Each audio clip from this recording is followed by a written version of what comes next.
Chapter 2105, Road to Tier 3. An inferior legendary quest. Shi Feng was stunned when he saw the system notification. As far as he could remember, the quest to link an NPC auction house to a guild cities had only neared epic rank. Even if it were slightly more difficult to accomplish, the quest shouldn't be more difficult than an epic team quest. He had never heard of an inferior legendary ranked version. Although there was only one rank between inferior legendary quests and epic quests, the actual difficulty difference was massive. This was like the difference between peak and apex experts. Even apex experts would face extreme risks when completing an inferior legendary quest, and that was with the support of a superpower. Without a superpower behind them, completing an inferior legendary quest would require heaven-defying luck. During Shi Feng's brief moment of shock, he received another system notification. Congratulations. You are the first player to activate the road to prosperity in God's domain. There will be no penalties for failing the quest. Upon quest completion, you will be awarded an additional Peak Construction Design or Gold Town Promotion Order. A Peak Construction Design or Gold Town Promotion Order? Shi Feng began to grow excited as he read this second notification. Both the Peak Construction Design and the Gold Town Promotion Order were painfully difficult to acquire in God's domain. Either of these items was easily as valuable as a fragmented legendary item. Any peak construction could easily attract a flood of players, increasing a city's popularity. Peak constructions were also required to promote an advanced city to a main city. A guild city could only truly become a guild's main headquarters after becoming a main city, which even individual Tier 5 players would find difficult to take down.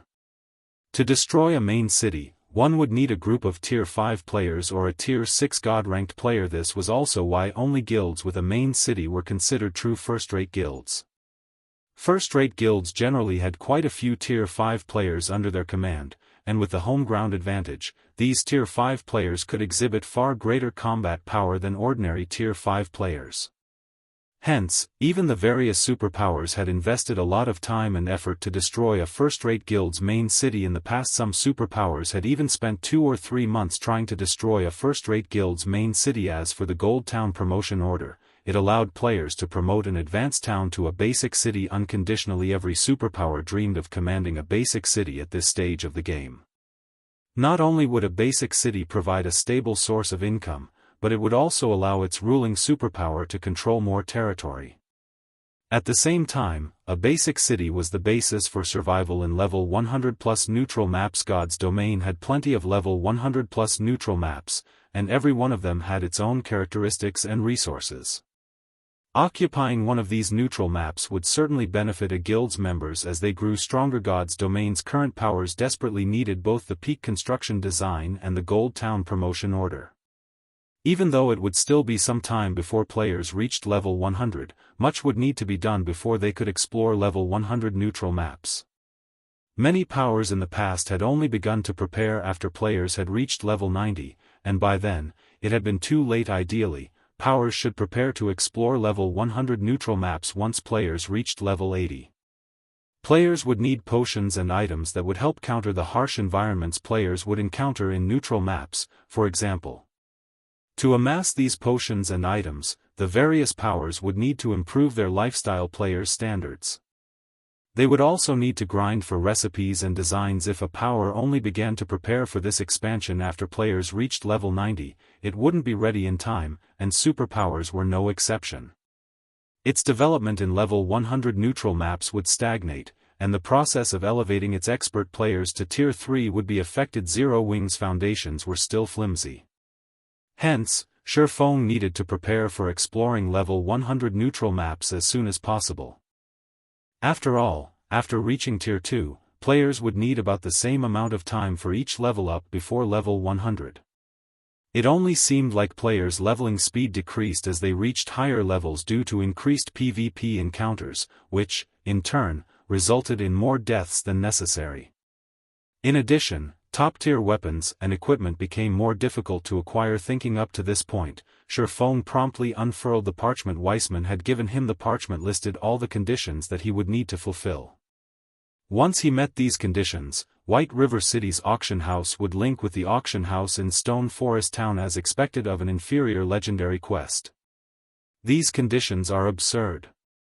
Shifeng frowned as he read the parchment. To put it simply, he needed to obtain 100 units of 7 Luminaries crystal and complete one hero-ranked crusade quest. Although the quest only had 2 conditions, fulfilling both would even be a challenge for the various superpowers.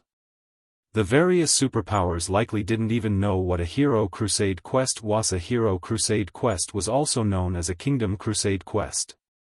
Even an entire kingdom would struggle to complete such a quest, so they were usually commissioned through the Adventurers Association. In the past, even the various superpowers had considered hero crusade quests absolute nightmares. In the past, first-rate guilds had been powerless when it came to hero crusade quests, and the various superpowers had sacrificed tens of thousands of expert players to complete them. Even apex experts had died multiple times during the quest. Now, the system wanted him to complete one such quest just to connect 2 auction houses. Obtaining 100 units of 7 Luminaries crystal wasn't particularly difficult for Shifeng. After all, Zero Wing had already begun to explore the Tower of Time. Thus far, the guild had collected more than 50 units of 7 Luminaries crystal. If he sent Kola and the other main force members to the tower, acquiring the rest of the required 7 Luminaries crystals wouldn't be overly difficult. The Hero Crusade quest was the real problem. Ouroboros had once accepted a Hero Crusade quest when players had been around level 70. Their target had been the Lord of Fire in an ancient secret land. I can probably give it a go. After giving the matter some thought, Shifeng recalled the Hero Crusade quests in Star Moon Kingdom during his previous life. Of those he could remember, the only one he was confident of Zero Wing completing was the crusade against the Lord of Fire. Although Ouroboros had failed to defeat the Lord of Fire, the main reason for its defeat had been insufficient fire resistance. Ouroboros' members hadn't been able to withstand the Lord of Fire's attacks at all.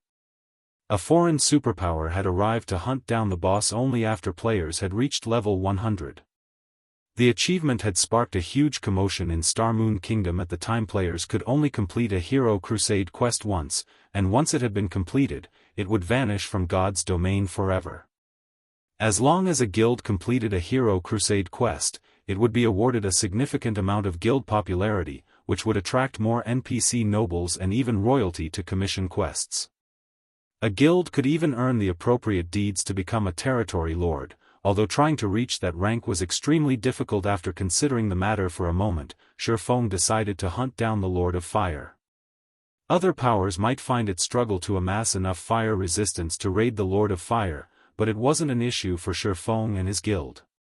He had already raided the Flame Demon King and obtained the Flame Demon's Crown, a piece of top-tier fire resistance equipment, after all. Furthermore, Zero Wing was far stronger than Ouroboros had been. With the help of Master Fire Resistance potions, raiding the Lord of Fire was definitely possible for the guild. As Shifeng left the city hall and was about to head to the Candlelight trading firm to prepare for the Crusade quest, Aqua Rose contacted him. Guild leader, something major has just happened. A moment ago, Starlink made a move and invited every core member in our guild to join it. It is offering us 3 times what Zero Wing is paying, and it has poached a group of advanced lifestyle players from Candlelight. Starlink has started selling weapons and equipment for cred, causing our sales to plummet, Aqua Rose hurriedly reported. Everyone in the guild is talking about it. I guess Starlink finally gave in and is trying to suppress us with its financial power? Shifeng could not help but laugh. How can you laugh at a time like this, guild leader? We are already tight on credits. Now that Starlink is trying to sabotage us, many of the guild's members are growing concerned. If our people start to leave the guild, our development will likely stagnate, Aqua Rose said, exasperated at Shifeng's reaction. I get it. Notify Melancholic and Yulan. Tell them to reduce our prices in the Dark Knight Empire and purchase the Empire's specialty materials at a high price.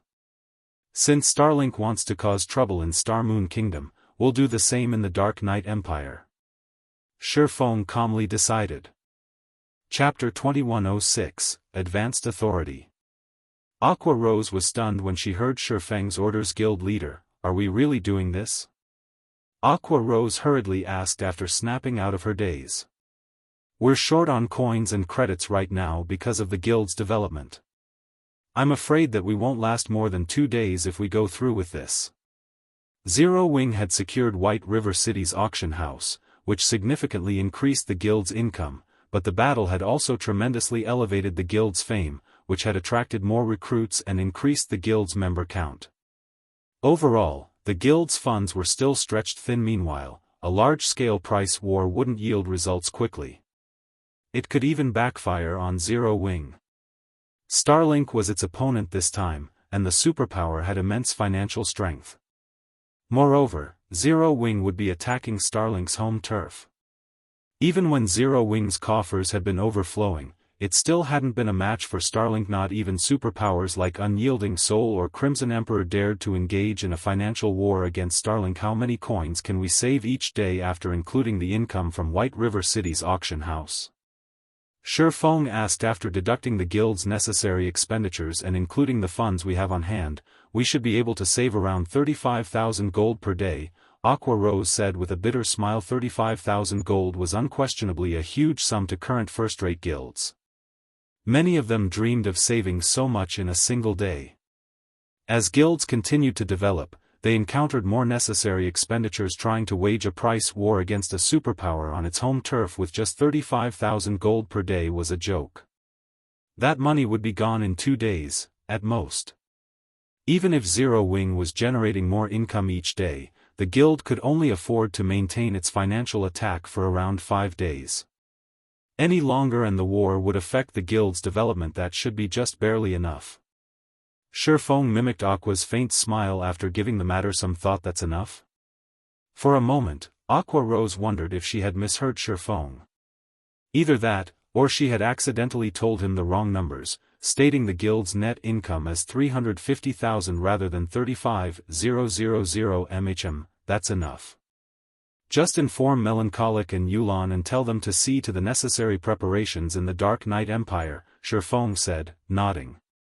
He then disconnected the call and continued toward the candlelight trading firm to prepare for the Lord of Fire raid. A few days ago, he wouldn't have been confident enough to start a price war with Starlink in the Dark Knight Empire, but he had already purchased 500 stamina gemstones from the 4-star wandering merchant Zal. The various major powers desperately needed stamina gemstones since they'd all started to explore neutral maps.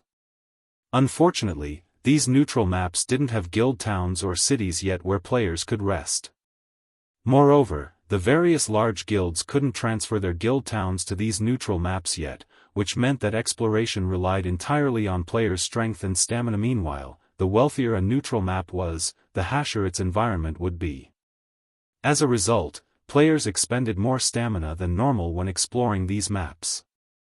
Players would even consume stamina while standing still in some neutral maps, and even if they sat down to rest, their stamina recovery would only be enough to nullify the passive consumption rate. Players simply couldn't survive in these maps for long. Although there were some potions that aided in stamina recovery on the market, they were extremely rare. The various major powers usually saved these potions for their members, rarely selling them. Take Zero Wing, for example. Although Zero Wing could brew the exotic stamina potion, it only had 10 players that were capable of producing it, yet the guild had more than 500,000 members. After deducting the guild's needs, very few exotic stamina potions were left that could be sold on the market. This predicament only increased the stamina gemstone's value. First, the stamina gemstone did not have a set duration, it would not disappear after a certain period of use. Second, it did not have a level limit. Hence, players could use the stamina gemstone throughout their careers in God's domain.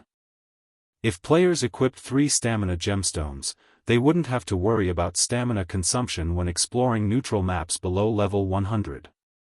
Because of this, the various major powers had gone crazy for stamina gemstones in the past, each easily selling for 300 gold in an auction. While Shifeng prepared all sorts of fire resistance equipment and potions, players throughout Starmoon Kingdom had discovered Starlink's assault on Zero Wing, and a commotion erupted across the kingdom. Starlink has finally made its move. I knew Starlink couldn't take the embarrassment of losing to Zero Wing lying down. Even though Zero Wing has many experts, the competition between the various powers is one of finances. How can Zero Wing possibly compete with Starlink without any backers? Starlink is pretty impressive, though. It's actually poaching Zero Wings members by offering to triple their salaries. I've heard that several hundred Zero Wing members have already left to join Starlink. Moreover, a large number of them are advanced lifestyle players. This will likely wound the Candlelight trading firm. I would be tempted, as well. After all, they get to join a superpower and earn 3 times their normal salary. That's not all Starlink is doing. I've heard that it started to buy Star Moon Kingdom's materials at a high price, too. It is also selling similar products to the Candlelight trading firm at a much lower price. As a result, Candlelight's player traffic has decreased. Zero Wings in trouble now. It has just secured White River City's auction house after fighting so hard, and just as it has gained the funds to start on the path toward becoming a superpower, Starlink had jumped in and made such a move. Zero Wings development will likely stagnate. Sure enough, superpowers shouldn't be casually provoked. By this point, Star Moon Kingdom's players had gained a better understanding of superpowers' wealth. Although they had recently held an optimistic view of Zero Wing's future, hoping that Zero Wing could emerge victorious from a price war with Starlink was unrealistic. Meanwhile, a gorgeous woman in dark purple robes entered one of White River City's advanced bars. As soon as she spotted the middle-aged man wearing pitch-black leather armor at the bar, she hurried up to him. "Commander, I've just received a message from the Seven Sins. Not only has Starlink successfully secured 3 auction houses, but it has also become an advanced member in the Secret Chamber of Commerce." As an advanced member, the first thing Starlink did was use its authority to hold an advanced union.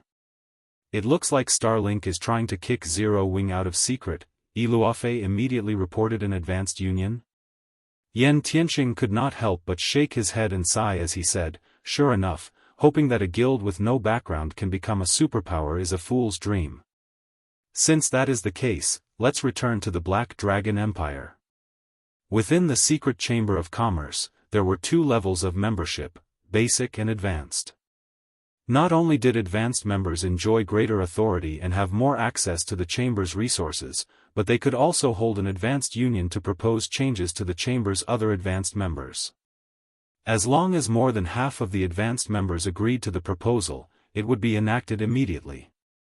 One of the potential proposals included expelling basic members from the chamber. However, becoming an advanced member in the Secret Chamber of Commerce was extremely difficult. Not even all super guilds qualified for that level of membership, and Starlink's success in doing so was certainly shocking. Since Starlink was responsible for the proposal, Secret's advanced members would likely approve Zero Wing's removal to avoid provoking the superpower and prevent another from rising in God's domain. Now, not even the Secret Pavilion's objection could save Zero Wing from its fate. It was easy to imagine what end awaited Zero Wing if it lost access to the Secret Chamber of Commerce's sales channel. Feng, who busied himself in the Candlelight trading firm, received a frustrated notification from Xianxia as well. After today, Zero Wing was no longer a member of the Secret Chamber of Commerce, and all dealings it had with the chamber would be cancelled immediately. Guild leader Black Flame, this decision is a result of the Advanced Union's agreement. Although the Secret Pavilion voted against it, the 5 other advanced members voted for the proposal. There was nothing the pavilion could do, Xianxia said apologetically. "It's fine. It's the rules, after all. Although, I have to thank the pavilion for voting in Zero Wing's favor," Feng said, chuckling. "Although Zero Wing is no longer part of the Secret Chamber of Commerce, if your guild needs anything, the Secret Pavilion can help with small matters. Just contact me if you need anything in the future." Xianxia sincerely offered thanks. Feng nodded appreciatively as Feng learned of Zero Wing's banishment from the Secret Chamber of Commerce. News of the matter spread throughout Star Moon Kingdom, causing an uproar. Nobody would have imagined that Secret would annex Zero Wing without a second thought. With this, Zero Wing would find it even more difficult to survive Starlink's economic suppression. "Zero Wing. Didn't you want to play? I'll give you my full attention this time."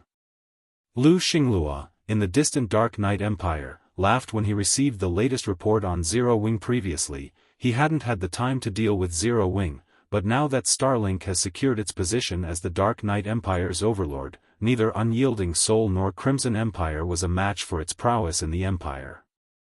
Now that he didn't have to worry about Starlink's position in the Empire, he had the time to punish Zero Wing for angering Starlink. Meanwhile, Melancholic Smile and Yulan had just arrived in one of the 100 Flower Palace's shops in Dark Knight City that Zero Wing had taken over. Guild leader, all of Candlelight's shops in the Empire have been stocked with stamina gemstones and exotic stamina potions.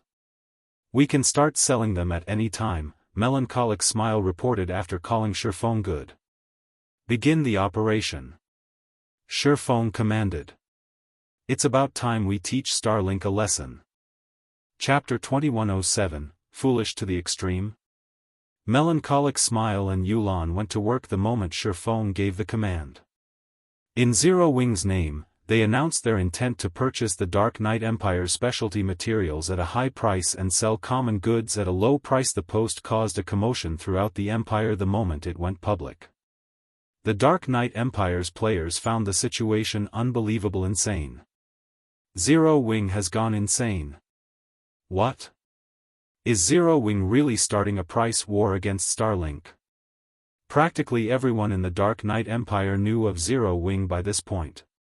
The guild had, after all, helped the 100 Flowers Palace resist Starlink's assault. It was no secret that Starlink had begun to use its financial prowess to suppress Zero Wing shortly after the auction arena had ended. However, no one had expected Zero Wing to pull a move like this in the Dark Knight Empire so soon after Starlink's actions in Star Moon Kingdom. Clearly, Zero Wing was retaliating. The news reached the Empire's various powers at lightspeed, and they all found Zero Wing's actions utterly astonishing. What are Zero Wing's people thinking? Are they unaware that Starlink has already secured Dark Knight City's auction house? Crimson Heart, the 100 Flowers Palace's first vice guild leader, said, flabbergasted. Starlink had already solidified its position as the Empire's overlord, and not even Unyielding Soul or Crimson Emperor would dare engage the superpower in a financial war. Moreover, Starlink had secured 2 other NPC auction houses. Its new financial strength was unimaginable. I've heard that Zero Wing's members have become jittery due to Starlink's suppression. Maybe Zero Wing is trying to raise morale and unite its members, Cleansed Rue commented. In her opinion, this was Zero Wing's only option. A guild's morale and unity were extremely important. If the guild were fractured, it would only be a matter of time before it crumbled. Even so, this is just playing with fire.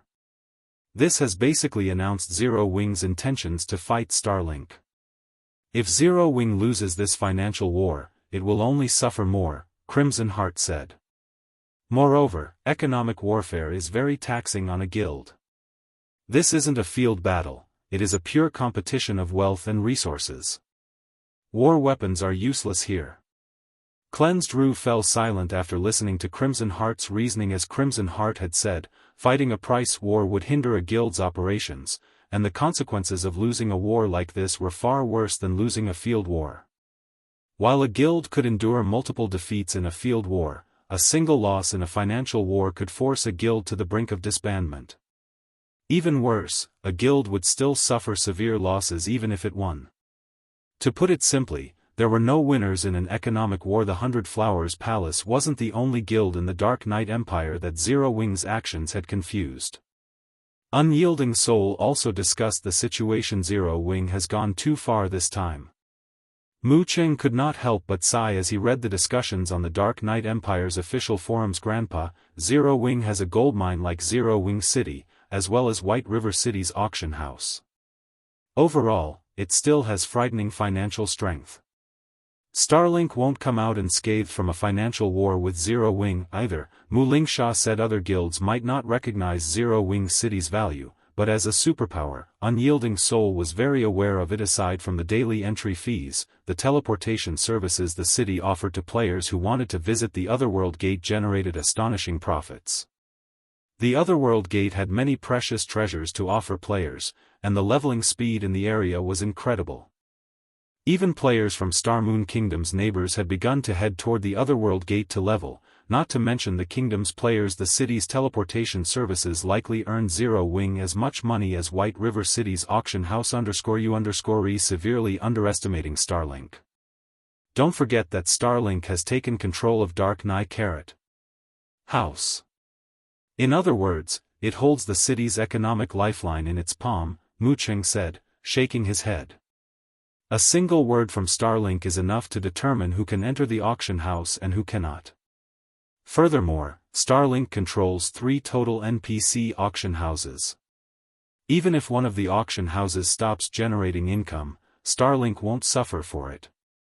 Starlink's influence over the Empire's players is leaps and bounds beyond Zero Wings. Do you think that everyone would risk provoking Starlink for a little extra profit? After all was said and done, Zero Wing was not a superpower. Ignoring background, there was a massive difference between the two guilds in terms of the number of auction houses under their control. The main reason that Starlink dared to provoke Zero Wing in Starmoon Kingdom was the fact that Zero Wing only controlled one NPC auction house. If Zero Wing prohibited Starlink's customers from using its auction house, it would sever its own lifeline. However, the same couldn't be said for Starlink. This was the difference between these guilds' foundations. It was extremely foolish for Zero Wing to think that it could use Starlink's tactics against it. Trying to mimic the superpower's suppression would only make Zero Wing's death even more miserable.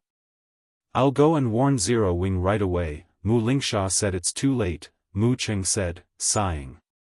Zero Wing has already announced its intentions in this war using its own name. Every player in the Dark Knight Empire and Starmoon Kingdom knows what's happening. If Zero Wing gives up now, not only would the guild appear weak, but its players' unity would also shatter. Dark Knight City, Starlink's residence. Guild leader, everyone's discussing Zero Wing's declaration of war. Should we take further actions against the guild? Dawn Webb asked Lu Xinglua. Of course. Inform the public that whoever dares to sell the Empire's specialty materials to Zero Wing should give up any hope of setting foot in Dark Knight City's auction house ever again. Laughing, Lu Xinglua continued, "I want to see just how Zero Wing plans to play this out." Understood. Dawn Webb promptly bowed and left the room. Dark Knight City's business district bustled with activity, and despite the late hour, players crowded the streets. As the Dark Knight Empire's imperial capital, the various adventurer teams and guilds members gathered here. One could easily find level 64 expert players with a casual glance, and there were quite a few experts in level 60 fine gold equipment. The scene would be impossible to find in an ordinary NPC city. However, the Empire's various powers hadn't stationed their members in Dark Knight City because it was the Empire's capital, but because it was a hub for the Dark Knight Empire's merchant players. This ensured that the city had more resources than anywhere else in the Empire. If the Dark Knight Empire had something good to offer, it could be found in Dark Knight City. Items that were nearly impossible to find in other NPC cities were commonplace here, and the majority of these items flowed through Dark Knight City's auction house. Many players had become famous or wealthy overnight because they had chanced upon treasures selling for far less than they were worth in the city's auction house. Due to Starlink's ban on Zero Wing, no one was in a rush to visit the candlelight trading firm's shop in the business district. Very few players were willing to enter the shop since everyone was afraid of being banned from the city's auction house as well. Meanwhile, Melancholic Smile and Yulan were dumbfounded as they stood in Candlelight's empty shop. They were purchasing materials at a 30% markup and selling commonly used goods for 30% less than market value. Yet only a small number of players had visited Candlelight's shops in the Empire since they had made their announcement over an hour ago. Anxious, Melancholic Smile contacted Shifeng and asked, "Guild leader, what should we do? Because of Starlink's ban, the players who visit Candlelight here only buy our low-priced goods. We're losing money and gaining nothing. We won't be able to affect Starlink's economy at this rate." "Starlink has banned us?" Shifeng laughed. "How quick of it. Guild leader, we're losing money here, yet you can still laugh." Melancholic Smile asked, "Exasperated now that Starlink has banned us, we can take action," Shifeng said. "Reveal the exotic stamina potions and stamina gemstones. Any player that wants to buy the exotic stamina potions can do so with the Empire's specialty materials. Auction off the stamina gemstones, but only to players who sell us 1 gold of specialty materials. Hopefully, Starlink keeps its word and goes through with the ban." "I'll get it done," Melancholic Smile said, a joyful smile lighting up her face. Chapter 2108, Dark Knight Empire Shaken. Although Melancholic Smile wasn't a combat player, she understood the exotic stamina potions and stamina gemstones value perfectly. Zero Wing's exchange prices for the exotic stamina potions rose each day, and now, not even the guild's basic elite members qualified to purchase the potions. The exotic stamina potions were only available to those who had been guild members for a long time, significantly contributed to the guild, and were advanced elite members. Moreover, advanced elite members were limited to one bottle every 3 days. Even so, the guild's daily supply wasn't enough to maintain its stock. It was clear how important the exotic stamina potions were to combat players. However, Melancholic Smile didn't find the situation unreasonable. Current players had moved beyond grinding within kingdoms and empires' borders. Most players ran toward neutral maps as soon as they were a high enough level. Not only did neutral maps offer more opportunities, but leveling in these maps also proved faster than the alternative. This was a part of God's domain's balance. Players wouldn't earn much if they developed in save areas, but if they took a risk, they could reap more rewards. The exotic stamina potions were a large part of the reason that Zero Wing's members had reached level 50 so quickly. The stamina gemstones were even more impressive. Although they weren't as powerful as the exotic stamina potions, they were everlasting. Moreover, the stamina gemstone would only become more effective as players reached higher levels. Players could use the gemstones forever, and they were a treasure that could give the various major powers a significant advantage over their competitors. Melancholic Smile immediately ordered a subordinate to set up a new counter for the exotic stamina potions. She also set up a small cabinet beside the counter to display the stamina gemstones and the necessary qualifications to bid for them in the auction. The moment these new features appeared in the shop, they attracted the few visiting players' attention. Quick, look! There's a new counter. A new product? The independent players browsing the shop weren't from the Dark Knight Empire. They were merely visiting Dark Knight City to purchase and sell items. Hence, they didn't particularly care about Starlink's ban. Their base of operations wasn't in the Empire, and if they couldn't purchase items from Dark Knight City's auction house, they could simply visit an auction house in another empire. Since the Candlelight trading firm was selling items below market price, they couldn't miss this opportunity to make a profit. So what if Zero Wing is pushing out a new product? Zero Wing overestimates itself if it thinks it can defeat Starlink in the Dark Knight Empire. An assassin from Starlink, disguised as an independent player, said disdainfully as he looked at the new counter. As far as he was concerned, his superior's orders to watch Candlelight was unnecessary. Even if the Dark Knight Empire's various major powers had 10 times the courage they currently displayed, they wouldn't dare offend Starlink for a little profit. Trying to counter Starlink's influence in the Empire's market by relying on independent players was simply a dream. Many of the Dark Knight Empire's precious materials could only be obtained with a certain degree of strength, and generally, only the various adventurer teams and guilds were strong enough. But as the Starlink assassin entertained such thoughts, someone's exclamation reached his ears. Crap! The exotic stamina potion. This shop is actually selling exotic stamina potions. With those few words, the first floor hall fell silent. Almost every customer turned toward the counter at the same time, a hint of madness flashing in their eyes. They immediately dashed toward the counter. In less than 10 seconds, every customer inside the shop had crowded around the exotic stamina potions counter. It really is the exotic stamina potion. For real. Zero Wing is actually selling this here? Crap. You can only purchase it for the Dark Knight Empire's specialty materials. The independent players panted a little when they saw the potions. Boss, give me 10 bottles. I want 20. Boss, I want every exotic stamina potion you have. After a brief moment of shock, the several hundred independent players in the shop frantically shouted their orders for the exotic stamina potions. If the system's rules hadn't protected the counter, they likely would have tried to destroy it and steal the potions within. Meanwhile, Melancholic Smile, who watched from the second floor, was stupefied when Candlelight sold the potion in Starmoon Kingdom. The kingdom's players had merely been surprised. Nobody had ever reacted like these independent players.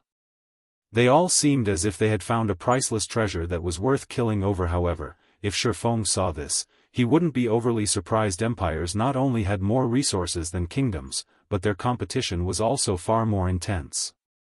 Kingdoms players couldn't even imagine how fierce the competition was in an empire. Furthermore, items that could increase players' stamina recovery were extremely rare in God's domain. Normally, independent players had no access to such items. While the players in the shop made a fuss over the exotic stamina potions, some noticed the cabinet next to the counter. Again, they expressed their shock. Stamina gemstone? God's domain actually has such an item? If I equipped 3 or 4 of these gemstones, I wouldn't have to worry about surviving in God's domain's maps in the future. This won't do. Even if I go bankrupt, I have to get these stamina gemstones. Everyone stared at the crystal-clear stamina gemstones in the cabinet with bloodshot eyes. Naturally, these players paid no heed to the participation qualifications and the auction's minimum 100 gold bid. They immediately contacted their friends to borrow the necessary funds. The exotic stamina potions might be very important, but compared to the stamina gemstone, the potions were insignificant. With the stamina gemstones, players could treat neutral maps like their own backyards, hunting for more opportunities than other players. News of the Candlelight trading firm's exotic stamina potion spread like wildfire. Not only did it reach every corner of Dark Knight City almost instantly, but players also began to discuss the gemstones on the Empire's official forums. Is Zero Wing insane? It's actually selling such a treasure. It seems Zero Wing really wants to go to war with Starlink. Fortunately for us, we can profit from this war. As long as we have enough stamina gemstones, exploring neutral maps won't be a problem. For a moment, the stamina gemstones' appearance caused an uproar in the Dark Knight Empire. The various adventurer teams, in particular, sent their members to Candlelight's shop in Dark Knight City to purchase a stock of the gemstones for their members. Other players might be afraid of being barred from the city's auction house, but adventurer teams like theirs weren't. After all, they could simply visit other auction houses. At most, they might have to visit another empire to shop. However, once they had the stamina gemstones, they would have an advantage over other powers when exploring neutral maps. They simply couldn't miss such a rare opportunity. The Dark Knight Empire's various large guilds secretly sent members to the Candlelight trading firm as well. This was just as much of an opportunity for them as it was for the various adventurer teams. Not even Starlink could dissuade them from purchasing stamina gemstones.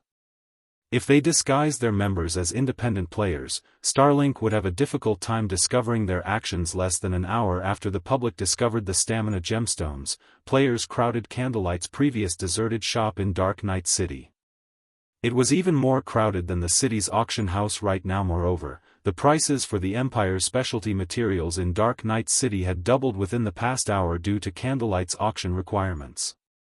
Even so, none of the various large guilds or adventurer teams harbored any thought of taking advantage of this opportunity to sell their materials for a quick profit. For a time, chaos reigned over Dark Knight City's market. Eventually, the various superpowers' upper echelons, who were preoccupied with exploring neutral maps, received news of Zero Wing's stamina gemstones. Chapter 2109, Changes in the Dark Knight Empire. Starmoon Kingdom, an advanced bar in White River City's business district. All 3 floors of the bar had been rented out, but aside from NPCs, the first 2 floors were void of people. Players only occupied the top floor VIP room. The several players in the room were all level 65 or above and wore top-tier level 60 equipment. The leader was an elderly man in blue, who stared through a window, admiring the prosperous view. Suddenly, a level 64, black-clad assassin entered the room, looked at the elder, and said, "Elder E, we've just received news stating that Candlelight has started selling a large quantity of exotic stamina potions in the Dark Knight Empire. The trading firm has also begun to sell something called the Stamina Gemstone. Each Stamina Gemstone can increase players' stamina recovery rate by 7%. Candlelight is only accepting the Dark Knight Empire's specialty materials as payment, which has not only doubled the prices for these materials, but the various powers have also stopped selling any they have in stock." Stamina Gemstone? The blue-clad elder was astonished when he heard this. "How many are they selling?" Based our investigations, Candlelight has prepared 60 stamina gemstones to sell in Dark Knight City, the assassin answered. 60? How generous. The elder expressed his surprise at the assassin's answer. Has Zero Wing gone insane? Players who frequented neutral maps understood how valuable items like the stamina gemstones were. Moreover, the more stamina gemstones one had equipped, the more valuable they would become. With 60 stamina gemstones, one could outfit a 20-man team that would then be able to operate in a neutral map without having to return to a city to recover stamina. The profits one could gain from such a team would be frightening, especially when exploring a new neutral map. If Zero Wing organized such a team, it would gain a tremendous advantage over its competition. Yet, Zero Wing willing sold the stamina gemstones, sacrificing such a wondrous opportunity. Only a lunatic would pull a stunt like this. It seems we still underestimate Zero Wing. Starlink will have a hard time preventing the guild from affecting its economy. Prepare the necessary materials immediately. We're heading to Dark Knight City, the blue-clad elder commanded as he stood from his seat. He, like everyone else in God's domain, had thought Zero Wing was simply making a fool of itself by challenging Starlink in the Dark Knight Empire, but now, it seemed that everyone had underestimated the guild's determination and strength. Likely no one had thought that Zero Wing was willing and able to make such a move. The Dark Knight Empire's various major powers had taken a step back in respect of Starlink, but now that their future was on the line, no one would heed Starlink's warnings. With how tempting the stamina gemstones were, the prices of the Empire's specialty materials would rise astronomically. Unlike the usual rare materials, specialty materials were unique to a specific country. Starlink used the Dark Knight Empire's specialty materials as the Starlink trading Fiend's foundation in the competition with other kingdoms and empires' trading firms. If the prices of the Dark Knight Empire's specialty materials reached absurd heights or supply were severed, Starlink's profits would plummet. After all, the various superpowers relied on their trading firms and wide connections as their main sources of income, and for Starlink, these relied on the Empire's specialty materials as a foundation. Without this foundation, Starlink would struggle to make money through its trading firm. Meanwhile, a deathly silence reigned in the guild leader's office, which Lu Xinglua occupied, in Starlink's Dark Knight City residence. None of the guild upper echelons present in the room dared to utter a single word. In a short hour, Starlink had gone from able to purchase more than 10,000 specialty materials to only several hundred. Moreover, this number continued to fall as time passed. Not only had this situation severely impacted Starlink's ability to produce specialty merchandise, but it had also drastically increased production costs. Ultimately, Starlink had three main income sources for coins. The first source was the guild's trading firm. The second was its money-farming teams and the guild members completing guild quests. The third source came from the guild's towns. Although Starlink now had NPC auction houses as a fourth source of income, it had just taken these auction houses over. It would still be some time before the guild earned a significant amount of profits from this source. A minor income decrease due to Zero Wing's interference would have been tolerable, but its impact wasn't minor at all. At this point, the Starlink trading firm generated 20% less profit than usual, and that percentage continued to increase. This predicament would severely impact the guild's development. To make matters worse, this was happening as Starlink needed to migrate its guild towns to new locations. Relocating a guild town required a lot of funding, and a profit loss meant Starlink would have to delay the move. Zero Wing. Lu Xingluo's expression twisted into something gloomy as he read the report in his hands. He then turned toward Dawn Webb and growled, "Notify our subordinates to increase the purchase price for Star Moon Kingdom specialty materials immediately." "How much shall we raise it by, guild leader?" Dawn Webb asked. "Raise it by 50%. I want to see which of us will last the longest." Lu Xingluo said. "What about the stamina gemstones?" Dawn Webb asked. "If the other powers get their hands on them, they'll have a much easier time exploring the neutral maps around the Dark Knight Empire. We don't have many materials left. Let those powers have them. In any case, the Candlelight trading firm only has 60 stamina gemstones for sale. Even if a power purchases all 60, it'll only have enough to equip a 20-man team. That won't be enough to upset the Empire's power structure, Lu Xinglua said disdainfully. Besides, how long can Zero Wing possibly afford to play around in Dark Knight City? Turn your focus to Star Moon Kingdom. Now that Zero Wing has lost the secret Chamber of Commerce's connections, it can only strut about its own kingdom. More than 10 neutral maps neighbored the Dark Knight Empire that were suitable for current players. No matter how powerful a 20-man team was, it could only explore one neutral map at most. The team wouldn't have the time to explore other neutral maps, let alone affect Starlink's exploration teams. In contrast, as Starlink raised the prices for Star Moon Kingdom specialty products, Zero Wing's operation costs would rise, and its profit margins would suffer. Even if Zero Wing had White River City's auction house, its development would stagnate as the various major powers continued to develop in neutral maps. Stagnation would eventually eliminate Zero Wing from God's domain altogether. Understood. Dawn Webb nodded. Meanwhile, the candlelight trading firm's shop in Dark Knight City was lively as practically every power in the Empire gathered to view its products. Even representatives from other kingdoms and empires' powers had come to inspect the goods. Every player in the shop had traded 1 gold of specialty materials to qualify for the Stamina Gemstone's upcoming auction. None of them cared about Starlink's threat. Unless Starlink wanted Dark Knight City's auction house to go out of business, it wouldn't dare follow through and ban everyone that did business with Candlelight. Everyone, the Stamina Gemstones will be sold in sets of 3. The bids will start at 300 gold of specialty materials. Each increment must no less than 10 gold. If everyone is in agreement, let the auction begin. Everyone in the first floor hall grew restless with Yolan's announcement. 400 gold. 450 gold. 600 gold. One major power after another yelled out astronomical bids, but at the end of the day, none of them could outcompete the superpowers that secretly participated in the auction. The first set of Stamina Gemstones sold for 1,250 gold, causing many of the participating guilds and adventurer teams to sigh with disappointment. With that kind of money, they could fully equip a player in top-tier equipment. However, none of these players found the price unreasonable. 3 Stamina Gemstones could enable an expert to roam neutral maps freely. If a superpower's peak experts had this freedom, they could easily earn back the cost of the Stamina Gemstones through the opportunities they found. It was definitely a worthwhile trade. If the bidding currency hadn't been limited to specialty materials, the price would have likely gone higher. The various superpowers continued to win Stamina Gemstones in the auction. In the end, the 20 sets had netted nearly 27,000 gold in specialty materials for Zero Wing, which had even surpassed Shifeng's expectations. Zero Wing has earned quite a stock of materials through this auction, but it's a pity that its success ends here.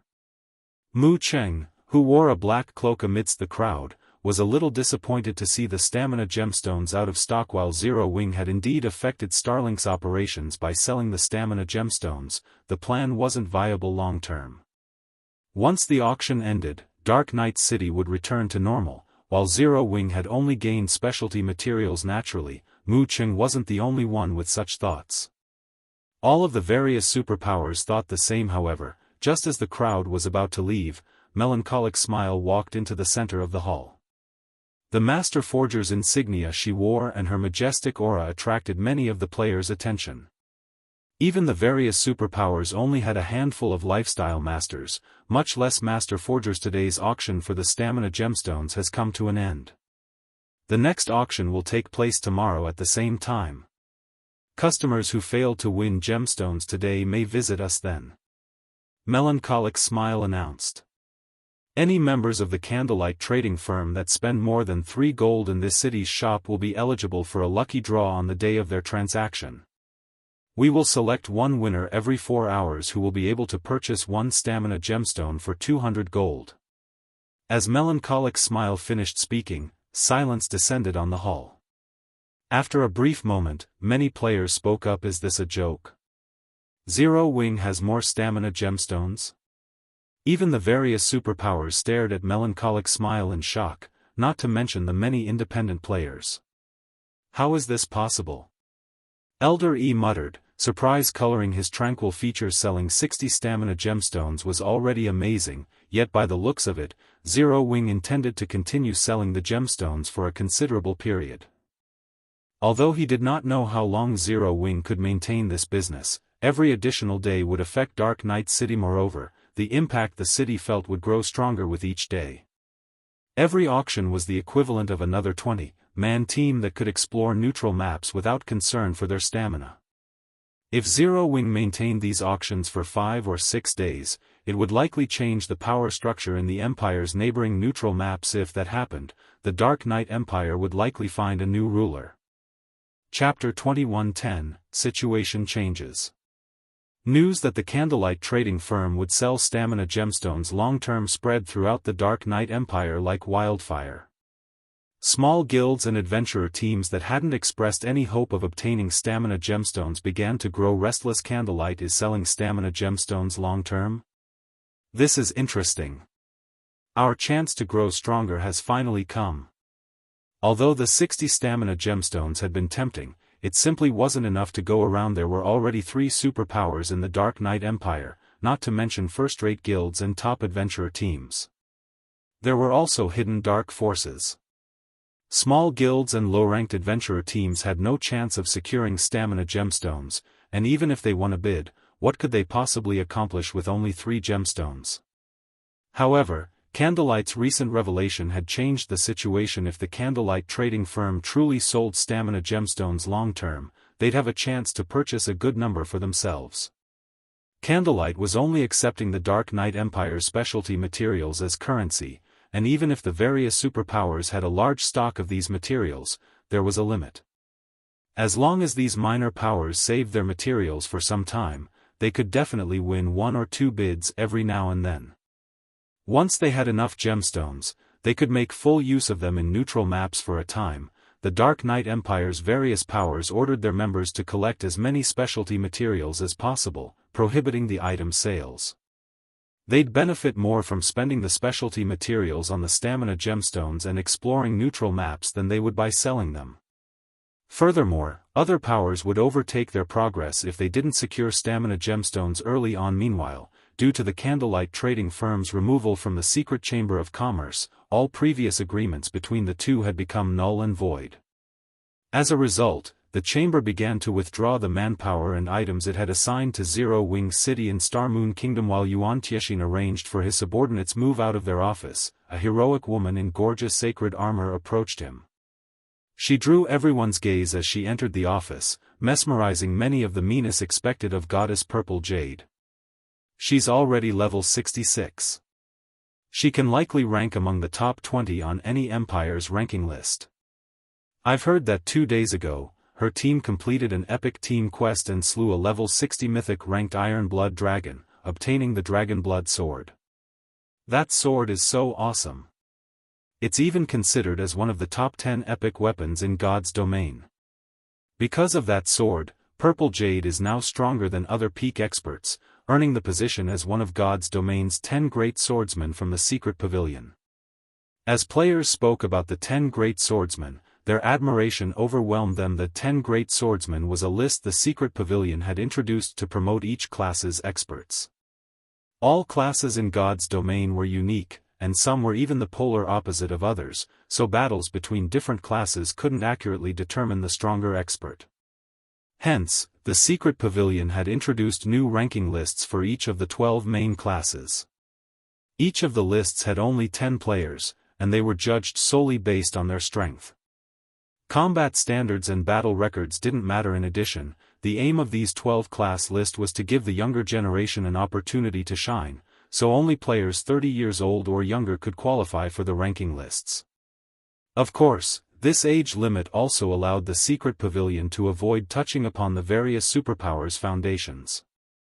The various superpowers treated their old monsters as core secrets, and if the secret pavilion revealed these secrets to the public, the superpowers would band together against the organization. When Purple Jade had obtained the Dragon Blood sword, not only had it earned her a position on the swordsman's list, but she had also secured the 8th rank. Uncle Yuan, we've just received a message from the higher-ups. They'd like us to buy some stamina gemstones from Zero Wing. The more, the better. Purple Jade said, smiling as she walked up to Yuan Tiexin. They're so shameless. We just banished Zero Wing from the secret chamber of commerce, yet they want me to negotiate with the guild? Why don't they speak with Zero Wing themselves? Yuan Tiexin could not help his growing anger when he heard the relayed message. The so-called higher-ups Purple Jade referred to were the secret chamber of commerce's advanced members. The secret pavilion had warned them not to casually annex the chamber's members, particularly Zero Wing, due to the immense potential it had shown lately. However, the other 5 advanced members had ignored the secret pavilion's warning and abandoned Zero Wing. Now that they wanted him to place Peacemaker, but Zero Wing is pretty amazing. It has revealed something as valuable as the stamina gemstones, and the 5 powers regret their actions. I've heard that they are busy exploring the recently discovered Brute God's land and urgently need items that can increase players' maximum stamina or recover rate, Purple Jade said, giggling. They're panicking now. They threw away their chance to purchase stamina gemstones just to show respect to Starlink and suppress Zero Wing. Now, they are all upset with Starlink. However, Starlink has gotten serious this time.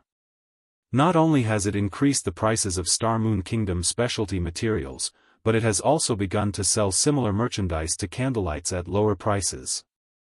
Many players have already started shopping at the Starlink trading firm. No one is buying the Candlelight's common products. I'm afraid Candlelight has lost 2/3 of its usual profits, Yuan Tiexin said.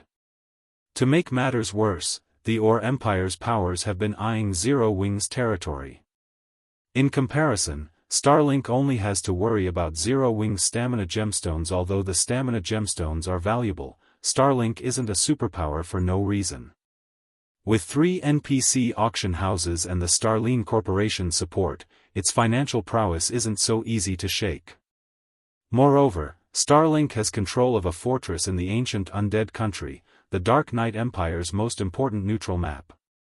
It is simply too difficult for Zero Wing to impact Starlink's finances negatively. The ancient Undead country was a new expansion pack that had triggered in the Dark Knight Empire, and Starlink was responsible for triggering it. The ancient Undead country had once been a massive empire, but due to an ancient war, it had fallen into ruin. It was no exaggeration to say that the ancient Undead country was even richer than the Ore Empire in resources. Moreover, it housed the only known God Mode regional dungeon among the dozen or so neighboring kingdoms and empires. Because of the power Starlink held in the ancient Undead country, even the various super guilds feared the superpower and had to pay it proper respect. God's Domain super guilds didn't just fear Starlink due to the Starlink Corporation's backing, and if that were the only strength the guild had, the secret chamber of commerce's advanced members wouldn't have allowed Starlink to join their ranks. Zero Wing is fully capable of returning to the secret chamber of commerce with its stamina gemstones. The 5 other powers wouldn't object. If Zero Wing regains access to our sales channels, it could certainly afford to continue its fight with Starlink while growing even stronger, Purple Jade said, nodding. She, too, understood how powerful Starlink was, and the fact that Zero Wing had made the superpower suffer as much as it had already was impressive indeed. Yuan Tiexin agreed with the young woman. Starlink would struggle to suppress Zero Wing financially if the smaller guild returned to the secret chamber of commerce. Following which, Yuan Tiexin contacted Shifeng to report the good news. Chapter 2111, Condition. White River City, Candlelight Trading Firm. Due to Starlink's all-out economic suppression, the previously crowded shop had calmed. Its current customers were only here to purchase Candlelight's specialty products.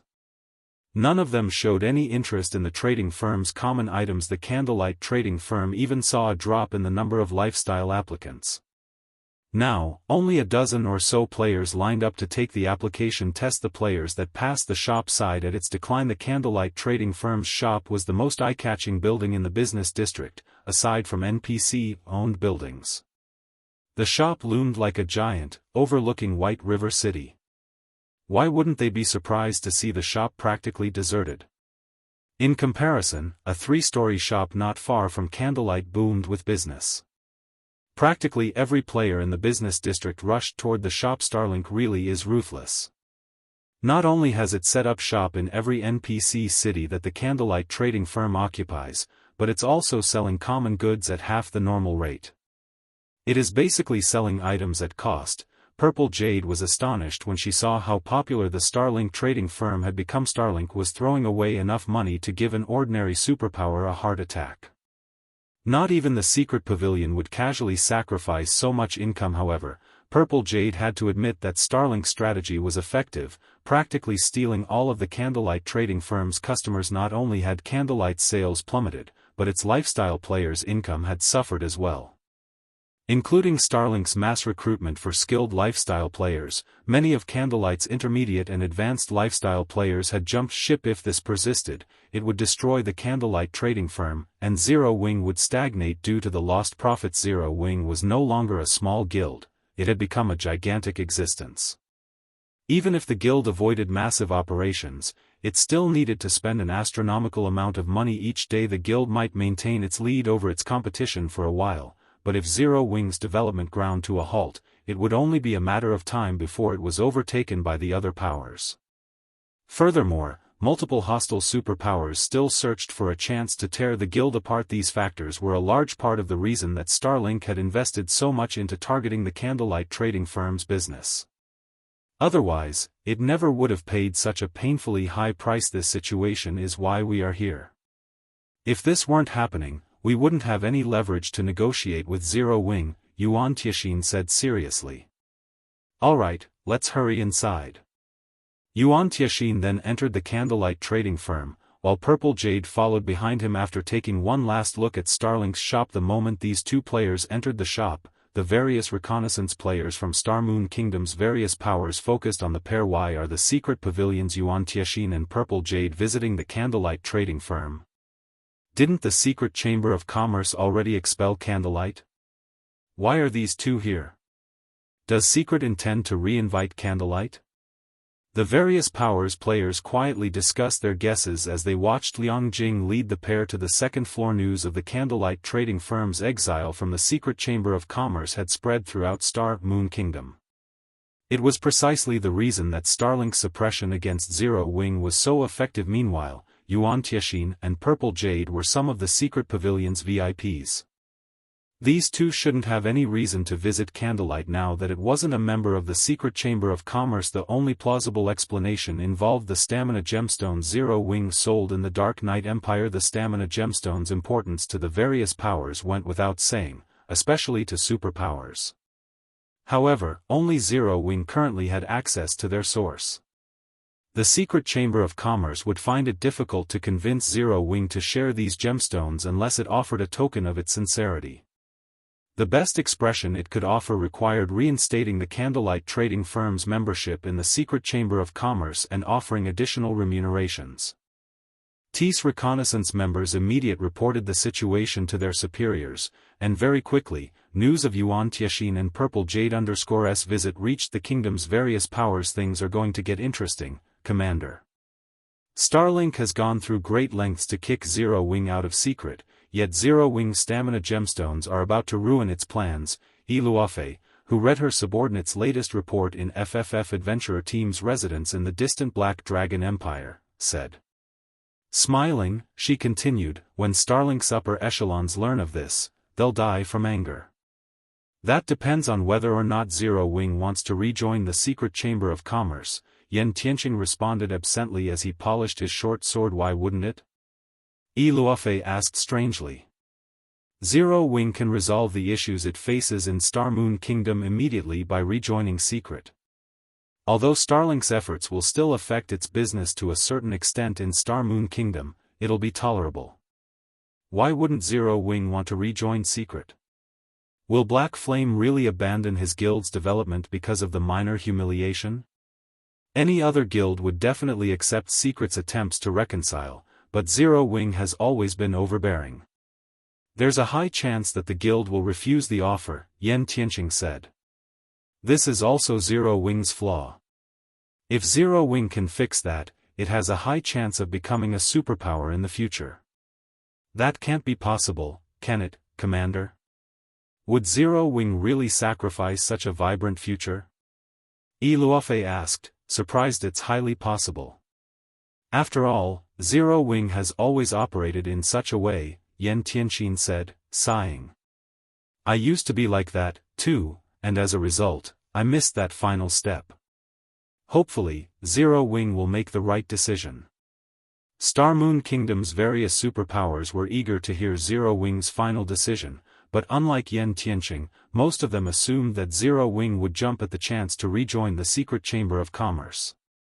It was, after all, the only way that Zero Wing could recover from its current predicament. While the various powers secretly discussed the matter, Yuan Tianxin and Purple Jade waited in Candlelight Trading Firm's VIP reception room in silence, watching Shifeng Guild leader Black Flame. The secret pavilion will reinforce Zero Wing's permanent membership in the secret chamber of commerce. From now on, not even advanced members will have the authority to expel your guild. In addition, if Zero Wing agrees to sell a large number of stamina gemstones, several of the chamber's advanced members will offer 10 additional sales channels in their own headquarters. With this, not even Starlink will achieve much by targeting Zero Wing financially, Yuan Tianxin said. May I know your thoughts on this offer, guild leader? Even Yuan Tianxin found the higher-ups' condition surprising. The 10 additional sales channels were an extraordinary offer, all of which came through the shops in Empire's imperial capitals. These sales channels were far more valuable than those the chamber's basic members had access to.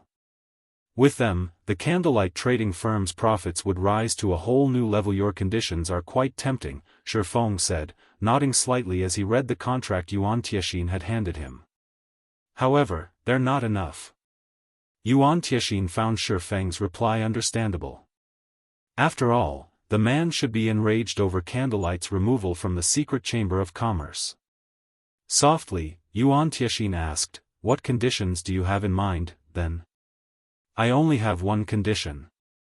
Looking straight at Yuan Tianxin, Shifeng chuckled and said, I want advanced membership in the secret chamber of commerce. Chapter 2112, God Mode Regional Dungeon. When Shifeng stated his condition, everything in the VIP reception room seemed to freeze. Both Yuan Tianxin and Liang Jing, who stood behind Shifeng, stared at the swordsman incredulously. Most of the guilds in God's domain recognized the secret chamber of commerce for the extraordinary existence it was, and those who could become members were either superpowers or powers with immensely powerful backgrounds. However, only those that had truly joined the secret chamber of commerce would understand how frightening the chamber was. Only a few of God's domain's powers could match the reach of secret's influence. The secret chamber of commerce ranked at the very top in the game in both its ability to sell merchandise and its ability to collect materials. This was why the majority of God's domain superpowers dreamed of joining secret. When Liang Jing had taken over the Candlelight Trading Firm's business, she had learned how frightening secret was. She was not a pure gamer like Shifeng, but she had managed a company before, so she knew business and economics far better than most of God's domain's players. She already found it astonishing that Zero Wing had become a member of the secret chamber of commerce. She hadn't expected such exceptional results from Shifeng, but now, the man demanded status as one of secret's advanced members. She had no idea what to say about this. His demand was beyond daylight. Robbery Guild leader Black Flame, this condition is simply impossible. Do you know what price the secret chamber of commerce's advanced members had to pay to get to their position? Contrary to expectations, Yuan Tianxin wasn't angry about Shifeng's condition. Instead, he calmly said, I can tell you now that even with over tens of thousands of stamina gemstones and all of Zero Wing City, you still wouldn't qualify to become an advanced member. Even super guilds coveted the secret chamber of commerce's advanced membership, but the number of super guilds that actually became advanced members could be counted on one hand. If Starlink hadn't handed over an astronomical amount of resources, and advanced members' status in the secret chamber of commerce was extraordinary. Not only did they have access to more sales channels, but they also had some control of the chamber itself and received 5% of the chamber's profits. While 5% might not seem like much, it was enough to rival 50% of an ordinary superpower's income with the scale of secret's operations. In other words, by becoming an advanced member in the secret chamber of commerce, one would gain half of an ordinary superpower's resources. Claiming that one could become a titan in God's domain by becoming an advanced member was no exaggeration. How could a few stamina gemstones possibly rival such benefits? Stamina gemstones might be a significant boon to players in neutral maps right now, but as players leveled up, they'd acquire better items. Naturally, players would find more items that increased maximum stamina and stamina recovery. They wouldn't have to worry about lacking stamina items in the future. Furthermore, stamina gemstones were very scarce right now. Zero Wing didn't have enough to affect the big picture. At most, it had enough for the various powers to gain a slight advantage when exploring neutral maps. Elder Yuan, I know the value of advanced membership, Shifeng said, smiling. Naturally, I have my reasons for stating this condition, I'm not just spouting empty words. Oh? What is Guild Leader Black Flame willing to offer, then? Yuan Tiexin could not help his growing curiosity. Yuan Tiexin, more or less, understood Shifeng's personality. The man wasn't some ignorant fool. He was a domain realm expert, and if he dared to say such a thing, he had the confidence to back it up. However, Yuan Tiexin also found it very difficult to imagine what Zero Wing could possibly offer to convince the secret pavilion that Zero Wing should become an advanced member. I'll hand over 40% of Stone Forest Town's shares. Shifeng declared. As Stone Forest Town? Yuan Tiexin was stupefied by Shifeng's answer. For a moment, he even wondered if he had heard wrong. Guild Leader Black Flame, are you talking about the Stone Forest Town in the Stoneclaw Mountains? That's right. I'm talking about that Stone Forest Town. Shifeng nodded. Guild Leader Black Flame, if you are not interested in this transaction, I won't force you to agree to it. If there is nothing else to discuss, we'll be taking our leave, Yuan Tiexin said as he inwardly rolled his eyes at Shifeng. He was sure that Shifeng was toying with him. Not even 2 Zero-Wing cities would be enough to buy an advanced membership in the Secret Chamber of Commerce, let alone an advanced town like Stone Forest Town. Moreover, Shifeng only offered 40% of the town's shares. Even Liang Jing felt that Shifeng had gone overboard with his latest joke. Stone Forest Town was indeed an excellent advanced town, but the map it occupied was no longer suitable for players to level up. Stone Forest Town wasn't even worth as much as Silverwing Town, much less Zero-Wing City. What if I tell you that I can move Stone Forest Town to the ancient undead country's bottomless abyss? Shifeng unhurriedly mentioned as he watched Yuan Tiexin stand from his seat and turn to leave. What? Yuan Tiexin was stunned. He spun around and demanded, are you telling the truth? As far as the secret pavilion knew, the ancient undead country's bottomless abyss was the only God mode regional dungeon in God's domain. The bottomless abyss was a level 60 to level 100 super large-scale regional dungeon, and not only did it have far more resources than Azura mode regional dungeons, but the dungeon's monsters also dropped 7 luminaries crystals. Unfortunately, the ancient undead country's environment was exceptionally harsh. Players would have an extremely difficult time surviving inside the dungeon. In fact, entering and leaving the dungeon was immensely troublesome, not to mention exploring it. A large part of the reason that the Secret Chamber of Commerce had agreed to promote Starlink to advanced membership was the guild's willingness to hand over the fortress it had obtained in the ancient undead country. Otherwise, Starlink would have needed to offer a lot more to elevate its membership. Yuan Tiexin could not fathom how Shifeng could move Stone Forest Town to the bottomless abyss. Setting up a guild town in a neutral map was already incredibly difficult, not to mention setting one up in a God mode regional dungeon. However, if what Shifeng said were true, the bottomless abyss would become one of Zero-Wing's backyards. Exploring the regional dungeon would become at least half as difficult, and players wouldn't need to worry about their survival in the bottomless abyss. Of course. Shifeng nodded. The idea would be delusional at best for others, but for Shifeng, the task was only somewhat difficult, not entirely out of the question. To complete the task, Zero-Wing would need a large stock of resources, enough that not even top-ranked first-rate guilds would be able to afford it. Originally, Shifeng had planned on setting up Stone Forest Town in a neutral map outside of Starmoon Kingdom, but now that the ancient undead country had been discovered, he dismissed his initial plans. God mode regional dungeons were treasure troves, and even the various superpowers would fight for control of the areas. Since someone had discovered the ancient undead country now, and the secret pavilion had come knocking on his door, Shifeng wouldn't ignore this opportunity. Even so, that's not enough. It's only a town in a regional dungeon, Yuan Tianxin said, but looking at Shifeng's confident expression, he couldn't help but return to his seat. This is the most sincere offer I can make. If it isn't possible, then I can only apologize for the inconvenience, Shifeng said, chuckling at the interest flashing in Yuan Tianxin's eyes. I am absolutely certain that the higher-ups will not agree. You'd be better off requesting another condition, Yuan Tianxin responded with conviction. After giving the matter some thought, Shifeng said, since that is the case, then I want Starlink's advanced membership revoked. Chapter 21:13, Giving Starlink a Taste of Its Own Medicine. Revoke Starlink's advanced membership? Yuan Tianxin was stunned by Shifeng's new condition. Purple Jade, who sat beside Yuan Tianxin, gaped at Shifeng in shock. She had never thought that this man would make such a demand. Instead of securing more benefits for Zero Wing, Shifeng wanted Secret to revoke Starlink's advanced membership. He was simply insane. Guild leader Black Flame, whether or not the higher-ups agree, do you understand the consequences for doing something like that? Yuan Tianxin asked after taking in a deep breath. Starlink has paid a massive price for its advanced membership. If it finds out that it lost it due to Zero Wing, it won't rest until your guild had been destroyed. Elder Yuan, I am only doing what Starlink has done to Zero Wing.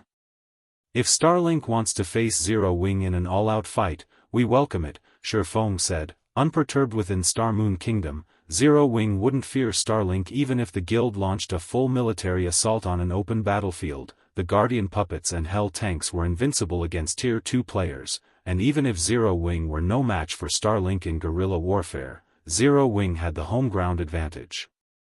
Zero Wing already occupied most of the valuable leveling maps in the kingdom, and if the war dragged on, it would only be in Zero Wing's favor. In fact, Zero Wing would rather face an assault than deal with these financial attacks.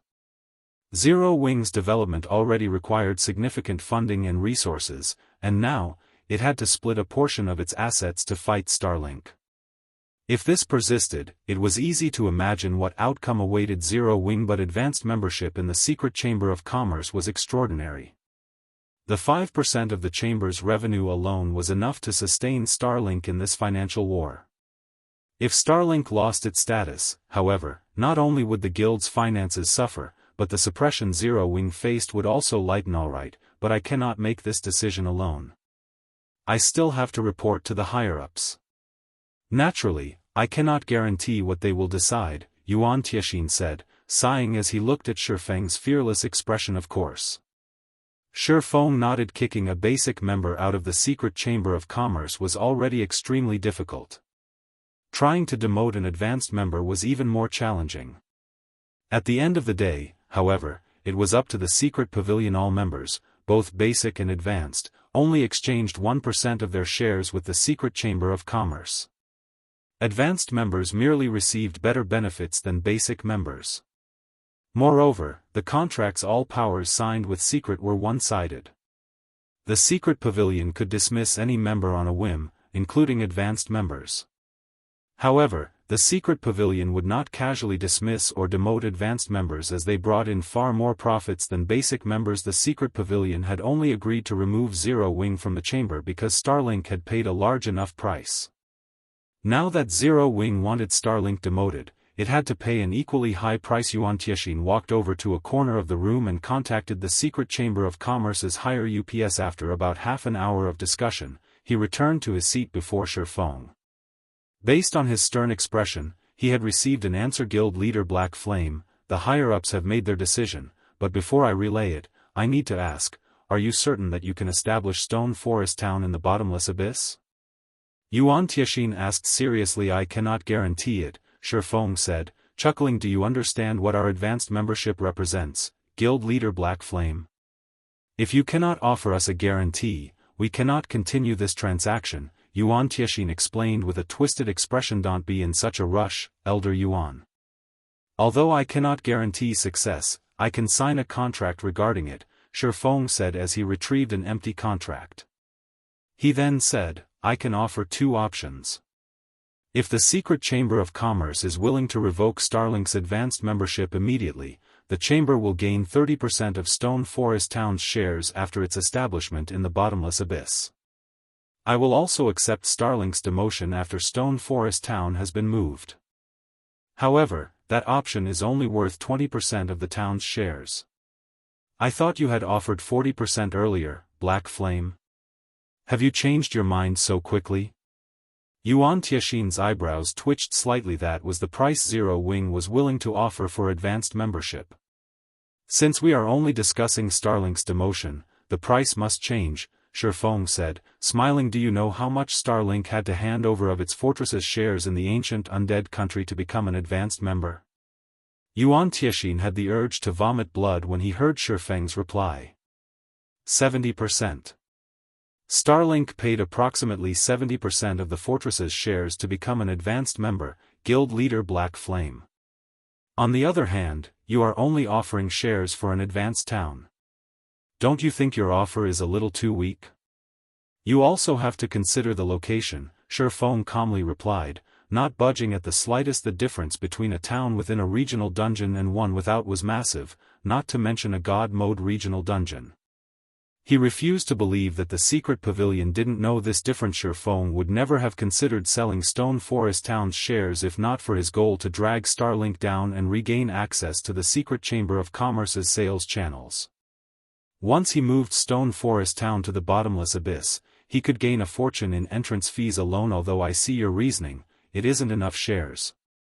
If you're willing to increase your offer by another 20%, we can continue these negotiations. The higher-ups will not agree otherwise, Yuan Tiexin said. This is the highest Zero Wing is willing to go. If you cannot accept that, then I'm afraid that there is nothing we can do, Shifeng, shaking his head. Shifeng had considered using the secret of linking NPC auction houses with player auction houses as a bargaining chip, but he couldn't afford to expose this information just yet. Every day he could maintain its secrecy was another day of advantages. In any case, he had control of Stone Forest Town's auction house, and only he could see how many people truly sold items through it. At most, players would be surprised by how many items passed through the auction house. This, Shifeng's uninterested expression rendered Yuan Tiexin speechless. It was as if the man didn't mind this deal going sour if the higher-ups hadn't been so tempted by the Bottomless Abyss and the idea of a guild town within the regional dungeon, including how much said town could help the secret pavilion's development. He would have already left the room. Agree to his deal. We will revoke Starlink's advanced membership immediately. Suddenly, Yuan Tiexin heard a solemn voice. Guild leader? Yuan Tiexin's eyes drifted to the dignified man on the screen at the bottom right corner of his vision. This transaction was immensely important to the secret pavilion, so he had deliberately maintained the video call with his guild leader, allowing the man to listen in on the conversation. The loss is manageable, and I've seen Stone Forest Town before. It has developed quite smoothly thus far and has already become an advanced town. If Zero Wing can truly re-establish the town in the Bottomless Abyss, it will only be a matter of time before Stone Forest Town becomes a basic city. However, we need a clear timeframe. If Zero Wing cannot accomplish the task within a reasonable time, it will have to compensate for our losses with the combat puppet design. The dignified man said. Yes, I understand, Yuan Tiexin replied as realization dawned on him. A basic city was far more valuable than a fortress. He hadn't really thought Shifeng's offer through. Following which, he turned to the swordsman in question and said, Guild leader Black Flame, we agree to your first condition. However, you must give us a time limit. If you cannot fulfill your promise within the given time, you will have to offer the combat puppet design as compensation. This is the most the secret pavilion is willing to concede. All of the various superpowers sought their own combat puppets, which were easily as valuable as an entire fortress in the ancient undead country. That won't be a problem. Although Yuan Tiexin's reply surprised Shifeng, he quickly answered the man, as for the time limit, I think 10 days should be appropriate. Alright, let's sign the contract, then. Yuan Tiexin nodded. Both Liang Jing and Purple Jade watched the exchange in shock. With just a few words, Shifeng had guaranteed Starlink's demotion. No one would believe this if they heard it once Shifeng and Yuan Tiexin signed the contract. The secret Chamber of Commerce had revoked Starlink's advanced membership within less than half an hour. Although this matter had only been announced internally, news quickly spread across God's domain. Chapter 21:14, Overturning the Heavens. Foggy Ghost Plains, a neutral map outside of the Black Dragon Empire. Darkness enveloped the plains throughout the year. Level 70 to 80 undead creatures with high physical resistance roamed the plains, making the area very dangerous for current players. If players weren't careful here, they could easily lose their lives. Thus, very few visited this place. However, a 20-man team currently fought more than 100 level 70+ undead earthworms. These undead earthworms ranked between Special Elite and Lord, and a deathly aura surrounded their bodies. If players approached, they felt a chill seep into them, affecting their movements.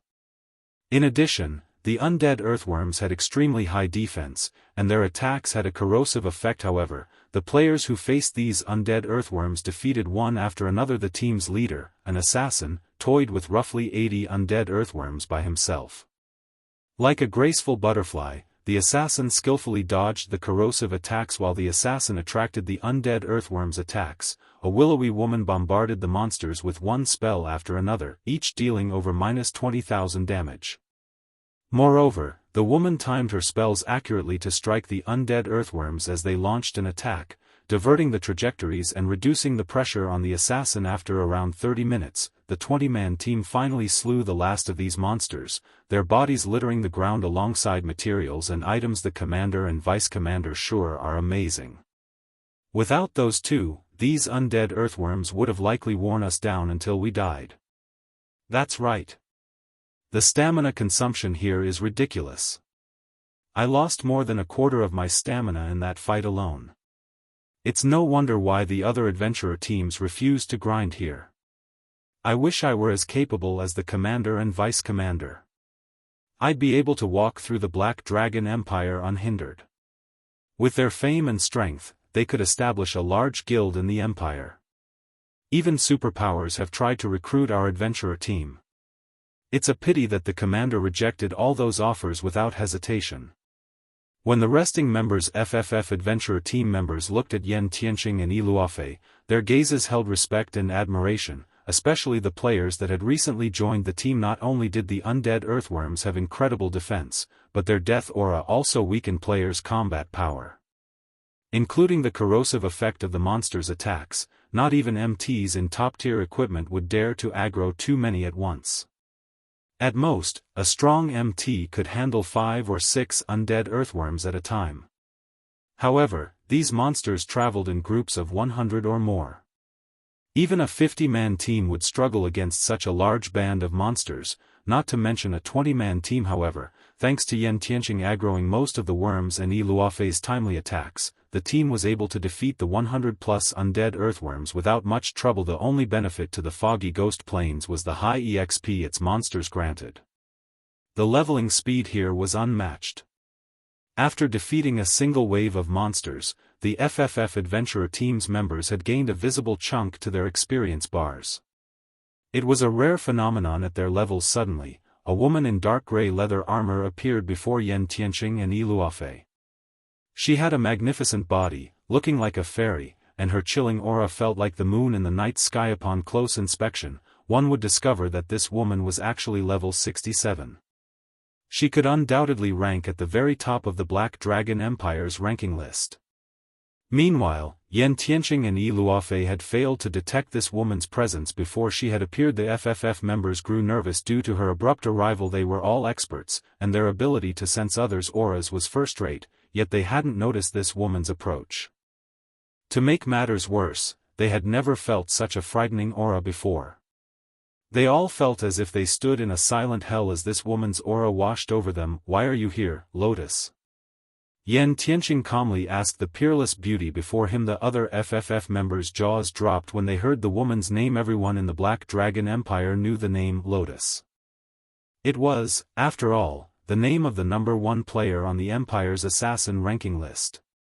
She was a legend in the Empire, and even the Dragon Phoenix Pavilion feared her. Moreover, Lotus was particularly mysterious. The public knew almost nothing about her other than her name. The reason Lotus was known as a legend in the Black Dragon Empire and even the Dragon Phoenix Pavilion feared her so greatly was her success in killing Martial Dragon, one of the pavilion's monster-level experts. Nine Dragons' Emperor had been furious about Martial Dragon's defeat, but despite ordering a hunt for Lotus, he had accomplished nothing. In the end, Nine Dragons' Emperor had been forced to abandon the hunt. The FFF Adventurer Team's members had certainly never expected to meet the real deal here. Moreover, their commander seemed to know this woman. Have you considered the matter? Lotus asked in a cold, mechanical tone. I've already told you that I'm not interested in joining Dark Soul, Yen Tianqing said. The Alliance has more resources than you can imagine. I'm sure you believe that you can continue down this path and grow stronger without relying on a superpower. I thought the same in the past, but you haven't reached that point yet. You haven't experienced what it truly feels like to reach the point where there is no road ahead. If you continue to be stubborn, the gap between us will only grow.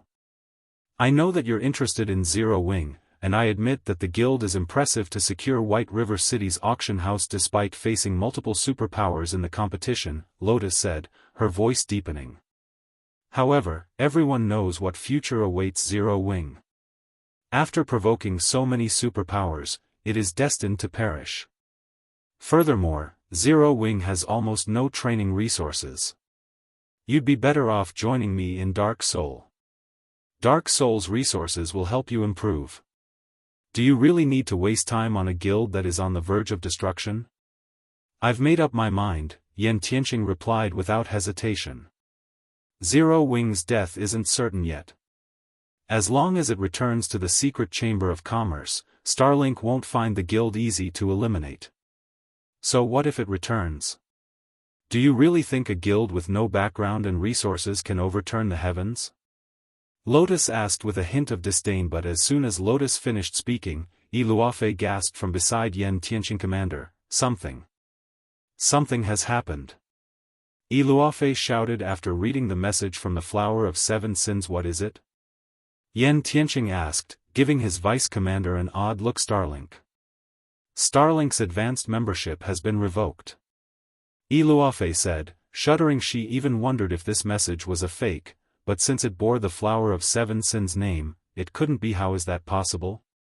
Yen Tianqing was stunned. Has the secret pavilion lost its mind? What in the world has happened?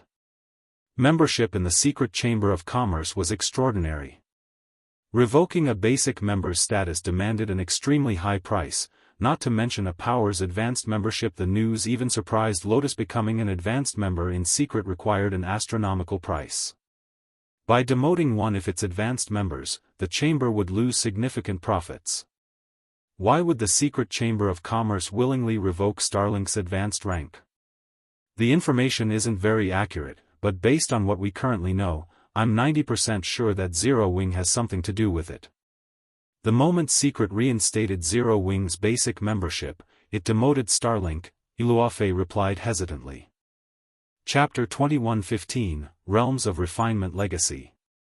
It's Zero Wing's doing? Yen Tianqing was dazed for a long moment after hearing Yi Luofei's reply. He couldn't fathom what Zero Wing had done to push the secret pavilion to such a decision. That was the secret chamber of commerce's advanced membership they were talking about. Recovering from his daze, Yen Tianqing turned to Lotus. Smiling, he said, Lotus, it seems you've guessed wrong. Zero Wing is far more powerful than you imagine. Although he did not know what Zero Wing had done, it had accomplished this feat, one which would even be difficult for a superpower. Zero Wing's stamina gemstones had only been enough to cause a small upset in its war with Starlink, but now, the guild was responsible for a major setback. I've certainly underestimated Zero Wing, Lotus said. Contrary to expectations, though, she maintained a tranquil expression despite hearing that Zero Wing was responsible for Starlink's demotion. However, Zero Wing's actions will only incense Starlink further. It doesn't fully understand what Starlink is. Zero Wing has only backed itself into a corner. It's best if you don't get too close to the guild. Not even I can save you if you do. Lotus then vanished without a trace as if she had never existed. Commander, what should we do? Luofei asked as she turned to Yen Tianqing. Zero Wing's latest accomplishment was truly frightening, but as Lotus had said, Starlink wasn't an ordinary superpower. Its background was extraordinary. If it were just some ordinary power, the secret pavilion would never have promoted it to advanced member in the secret chamber of commerce. Aside from wealth, one had to offer proof of strength to become an advanced member in secret. I am going to Zero Wing, Yen Tianqing said, laughing. I had already decided to give up on the guild if it couldn't restore its membership in the secret chamber of commerce when the secret pavilion's people had visited Zero Wing. I might have even chosen the same path as Lotus. However, if Zero Wing could restore its membership, I inwardly swore that I would join the guild. Will you join with me? I'll follow you, Commander, Luofei said. She could not help but sigh when she saw the determined look on Yen Tianqing's face. Good. Let's go and make the necessary preparations. Yen Tianqing felt a little more confident about his decision when Luofei agreed to follow him. At the same time, God's domain's various powers received news of Starlink's demotion, and they could barely believe it. The various superpowers were particularly shocked. They knew how Starlink had become an advanced member in the first place. News of Starlink's demotion was even more shocking to these superpowers than hearing that one of their kind had fallen. Zero Wing is too awesome, Big Sis Rain. It actually took away Starlink's advanced membership. This has definitely dealt a severe blow to Starlink's financial development. Lu Xinglua is probably fuming right about now. Blue Phoenix, who currently occupied Thunder Island, couldn't help her joyful expression when she heard the news first. Zero Wing had caused an uproar in the Dark Knight Empire. Then, not only had it restored its basic member status in the secret chamber of commerce, but it was also responsible for revoking Starlink's advanced membership. Not even the Dragon Phoenix Pavilion was capable of such a feat, yet Zero Wing had done it. It was unbelievable. I have persuaded 7th Street to send Zero Wing another invitation to alleviate the pressure from Starlink, but it seems that effort was unnecessary. Phoenix Rain revealed a bitter smile as she looked at the report in her hands. After Zero Wing's performance in White River City's auction arena, the majority of the guild's senior elders now stood on her side.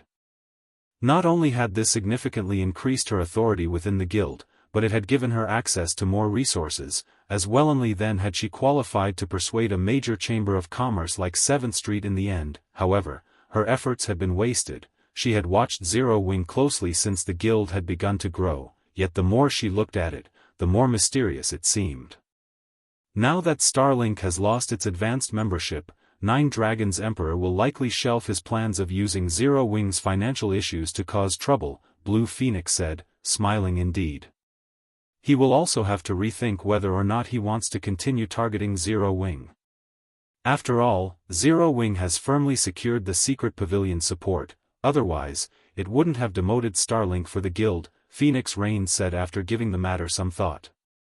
Now, it's just a matter of time before Zero Wing's development skyrockets. She had had a headache over trying to figure out preventative measures against Nine Dragons Emperor's little tricks against her and Zero Wing, but now, her fellow pavilion master would have to think twice before causing mischief for a future titan in God's domain. Regardless of the man's personal feelings, the guild's senior elders wouldn't agree to his tactics. Very few of those elders still stood with Nine Dragons Emperor. If he lost their support as well, he could kiss any chances of becoming the great pavilion master goodbye. While the various powers discussed the latest development, Shifeng and his people had become quite busy. Although Zero Wing's financial troubles hadn't been resolved yet, its success in taking Starlink down a notch had elevated the guild's overall morale. The guild's atmosphere had lightened, and Star Moon Kingdom's various powers had settled down. Moreover, the well-known adventurer teams that hadn't previously been interested in the guild now swarmed to Zero Wing's residence to negotiate partnership deals or join the guild altogether. This increased the amount of work Shifeng, Zero Wing's guild leader, had to do. Guild leader, Unyielding Soul has contacted us, asking for an alliance. They want to confront Starlink by our side. They're prepared to offer us a large number of credits and a portion of their realms of refinement training resources. These assets should be enough to sustain our internal management and training for quite a while. In return, however, they want 150 stamina gemstones and 3,000 exotic stamina potions, Aqua Rose excitedly reported Zero Wing desperately needed credits, not coins or magic crystals. The guild's real-world headquarters required a lot of money to maintain, and Zero Wing had been supplying the necessary funds by selling items and equipment for credits thus far. However, due to Starlink's financial attacks, Zero Wing had lost as much as 80% of its daily credit income because of Zero Wing's rapid development. The guild continued to gain new members, including internal members. Shifeng could have resolved his guild's need for credits by selling virtual stores in Zero Wing's territories, but he refused to sell these stores or offer long-term leases. Almost no corporation was willing to spend so many credits on a virtual store in Zero Wing's territory. As a result, Unyielding Soul is willing to share its realms of refinement training resources. The news surprised Shifeng. Alright, tell them that we'll agree to the alliance. However, we can only offer 60 stamina gemstones and 1,000 exotic stamina potions up front. If we give them any more than that, we won't have enough for our own purposes. Training resources were extremely important to any power, and they happened to be what Zero Wing needed most right now. Normally, a guild would have a well-equipped training facility by the time it secured first-rate rank. However, while guilds' facilities might have the same quality, there was a massive difference in the data each facility accumulated. The various large guilds relied on this data to nurture their internal experts. This training information was a guild's lifeline. This was especially true for superpowers. Typically, no one would willingly sell this data. At most, they might trade some information with other superpowers. Although Zero Wing had acquired Ouroboros's training facilities and data, Ouroboros had only been a first-rate guild. Even after combining Ouroboros's many years of research with God's domain's resources, nurturing refinement realms was still extremely difficult for Zero Wing. Not to mention experts with even greater combat standards. If Zero Wing could gain access to a fraction of a super first-rate guild's training data, nurturing refinement realm experts would become considerably easier. I'll send a reply right away. Aqua Rose understood how important this matter was, as well, so she was excited to hear Shifeng's agreement. The secret pavilion's training system was a large part of the reason that she had improved so quickly and reached her current standards. However, Zero Wing had a limited number of slots for the training system. Thus, just the thought of Zero Wing gaining its own realms of refinement legacy thrilled her. The two guilds settled their negotiations very quickly, forming an alliance. This outcome significantly alleviated the pressure on Zero Wing, and the smaller guild received a portion of Unyielding Soul's realms of refinement legacy. Once this matter had been settled, Shifeng accepted the Hero Crusade quest and led Zero Wing's main force toward the Falling Star secret land, the Lord of Fire's home. As far as the public was concerned, Zero Wing already qualified to contend with Starlink, but Shifeng knew this was only temporary. Starlink controlled 3 NPC auction houses and had far more territory than Zero Wing. As players reached higher levels, Starlink's advantages would only become more prominent. Shifeng had laid the foundation for his guild, but because of the massive difference between the two guilds' starting points, Zero Wing had no hope of quickly catching up to Starlink. Furthermore, Starlink wasn't Zero Wing's only enemy. There were plenty of other powers eyeing Shifeng's guild. If he didn't link White River City's auction house to Stone Forest towns quickly and allowed the two to transform, Zero Wing would never be able to contend with superpowers' financial prowess. Meanwhile, the moment Shifeng's team entered the Falling Star secret land, everyone on his team, excluding himself, gasped. This secret land looked like an entirely different world. Craters of various sizes pocked the barren canyon before them, and meteors occasionally fell from the sky, decimating the ground. The resulting shockwaves were so powerful they could likely kill players in an instant. Moreover, the monsters in the area ranged from level 70 to 75, and the weakest were Lord-ranked Laval giants, while most of these monsters were High Lords or Grand Lords. These monsters also traveled in groups of 10 or more. This place was even more frightening than a 100-man, Hell Mode team dungeon. An ordinary 100-man Tier 2 team would likely meet its end after venturing a few steps into the area. Fortunately, Zero Wing's main force was far stronger than any ordinary team. With his fragmented legendary shield, Kola alone could easily tank 4 or 5 level 70+ Grand Lords at the same time. And with Turtledove, Yi Wumian, and the other MT's assistance, these monsters posed no threat to Zero Wing's team. On the contrary, this was nothing but an EXP farm to Zero Wing's members. Although the Falling Star secret land had plenty of monsters, none of them could stop Shifeng's team, which carried a large number of epic weapons and equipment pieces. After 4 hours or so of fighting, the team reached the secret land's inner region. Guild leader, I found a tattered altar guarded by monsters. There's a treasure chest on it. It seems to be an inferior legendary treasure chest. Flying Shadow, who had been tasked to scout the area, suddenly reported in the team chat an inferior legendary treasure chest. Shifeng could not help but find the discovery odd. As far as he could remember, the Falling Star secret land shouldn't even have an epic treasure chest, much less an inferior legendary treasure chest. We'll head there immediately. Shifeng led his team to the coordinates Flying Shadow had given him. The altar had a total of 3 floors, each roughly 10 meters high, and radiated an intense divine might. A magic barrier surrounded the altar, as well. If not for this barrier, Shifeng had no doubt that the altar's divine might would have even made movement impossible. What? It's real? Shock colored Shifeng's features as he stared at the treasure chest glowing on the altar. Chapter 21:16, Another Inferior Legendary Treasure Chest. Although the treasure chest's orange glow was very faint, Zero Wing's members audibly gulped when they saw it. An inferior legendary treasure chest had a high chance of dropping a fragmented legendary item. While most guilds in the game had very little idea of a fragmented legendary item's true value, Zero Wing's core upper echelons were no strangers to the rare items, particularly Cola, Fire Dance, Gentle Snow, and Zhao Yueru, who all owned their own fragmented legendary items. A single fragmented legendary item was enough to elevate a player to peak expert status. Such items were precisely the reason that Cola and the others could suppress peak experts. Without them, these 4 wouldn't have been able to defeat a single peak expert even if they worked together and had the same basic attributes as their opponent. In fact, if not for fragmented legendary items, Zero Wing would have needed another 3 to 5 years to have any hope of contending with the various superpowers. Why is an inferior legendary treasure chest here? Shifeng stared at the treasure chest on the altar with narrowed eyes, confused. He had visited the Falling Star secret land dozens of times during his previous life, but he had never heard or seen of this altar, not to mention the treasure chest on it. Moreover, it was an inferior legendary treasure chest. The only inferior legendary treasure chest Shifeng had ever seen was in the Fallen Arkansas. He hadn't even heard of another inferior legendary treasure chest. Yet, now, he had stumbled across an inferior legendary treasure chest in the Falling Star secret land. Could the Falling Star secret land have secrets I don't know about? Shifeng wondered. In the past, the only noteworthy thing anyone had found in the Falling Star secret land was the Lord of Fire.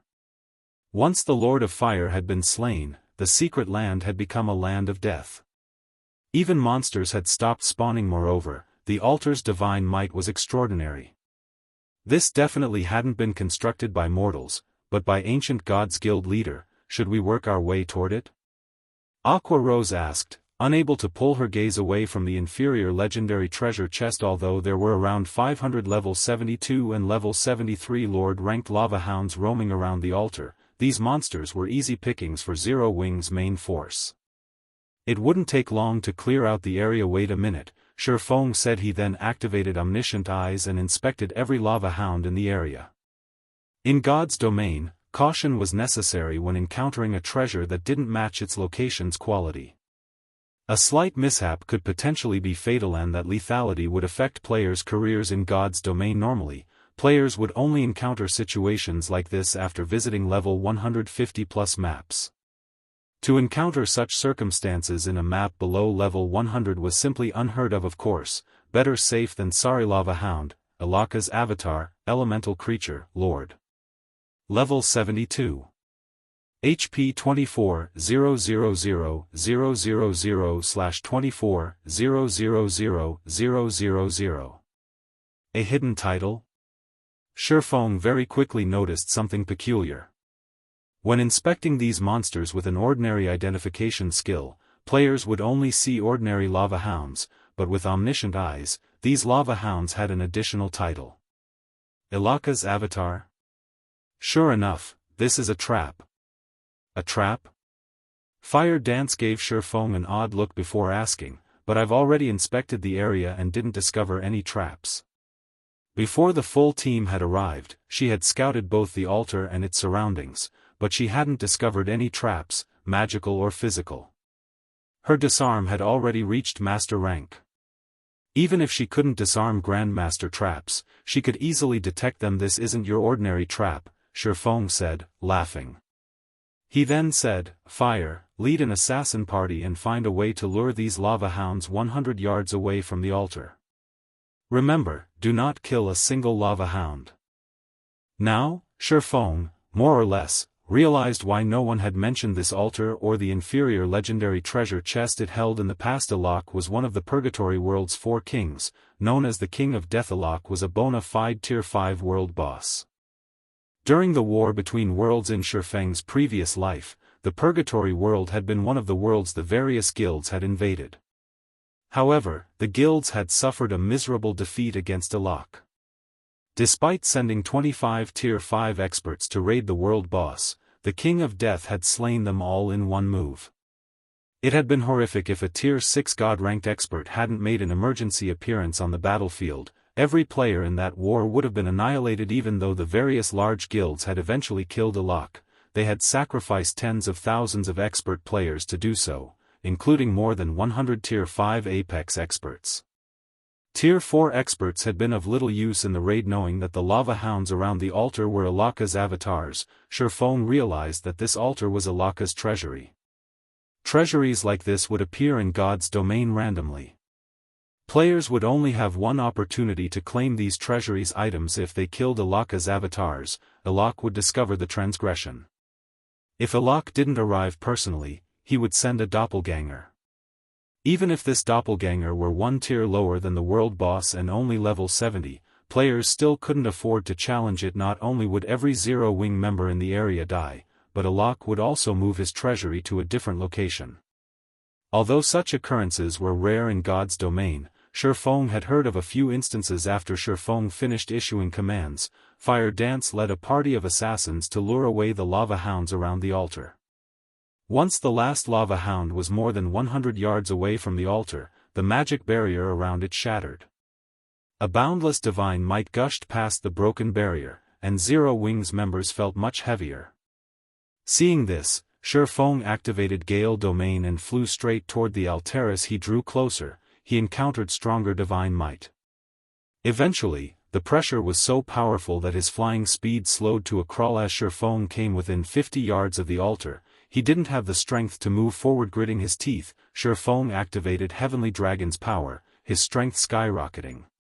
He then continued toward the inferior legendary treasure chest, 1 inch at a time. As a Tier 5 world boss, Alok was only a step away from becoming a god.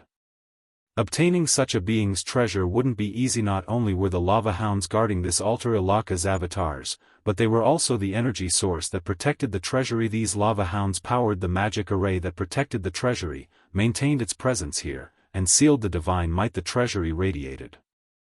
Without this energy source, the magic array would fade. Once it was gone, not only would the treasury's divine might be released, but it would also destabilize space around it. The treasury would forcibly return to its original space after no more than 30 seconds. In other words, Shifeng only had 30 seconds to retrieve the inferior legendary treasure chest once the avatars had been lured away. However, Shifeng's speed was painfully slow, even after activating Heavenly Dragon's power. It felt as if some gigantic beast desperately pulled him back. Blade Liberation. With less than 20 seconds remaining, Shifeng abandoned all hesitation and activated Twofold Berserker. With Twofold Berserk, Shifeng's strength could rival a mythic monster's of the same level. He accelerated slightly, but he still felt slower than an ordinary player's walking speed. As the seconds ticked by, Shifeng inched closer to the inferior legendary treasure chest. 20 yards. 10 yards. 5 yards. Shifeng's remaining time continued to decrease. 15 seconds. 12 seconds. 10 seconds. When only 10 seconds remained, space around the altar began to shatter. Just as the altar began to fade, Shifeng finally placed his hand on the treasure chest. Collect. Feng shouted. Collecting an inferior legendary treasure chest required 8 seconds, and Feng tensed as he watched the loading bar. The altar's base had already disappeared, and the middle section had begun to fade away. Just as the treasure chest began to disappear, the sound of a system notification reached Feng's ears. Chapter 21:17, Forgotten Set.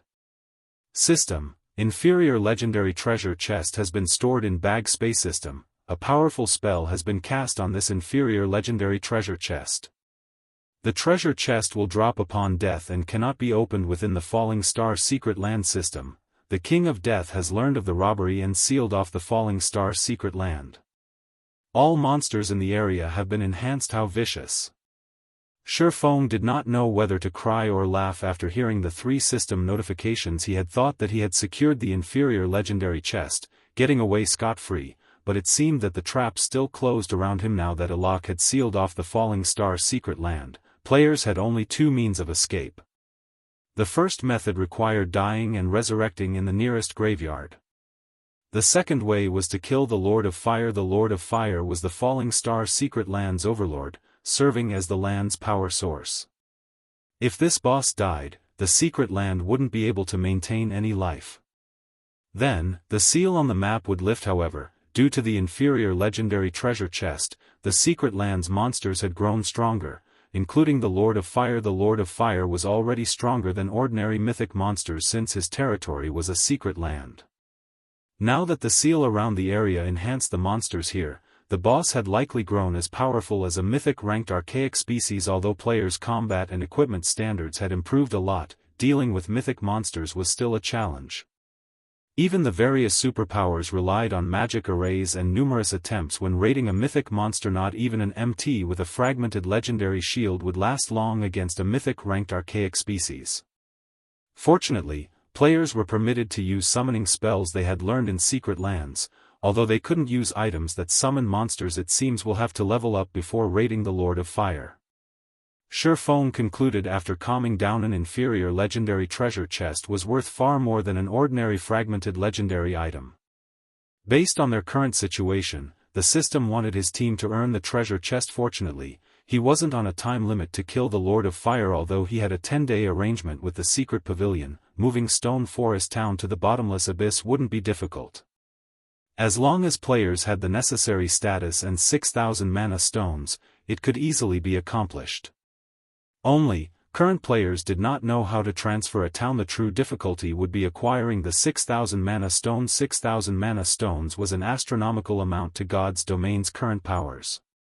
Even with the Philosopher's Stone, Feng would need 300,000 magic crystals to synthesize so many mana stones.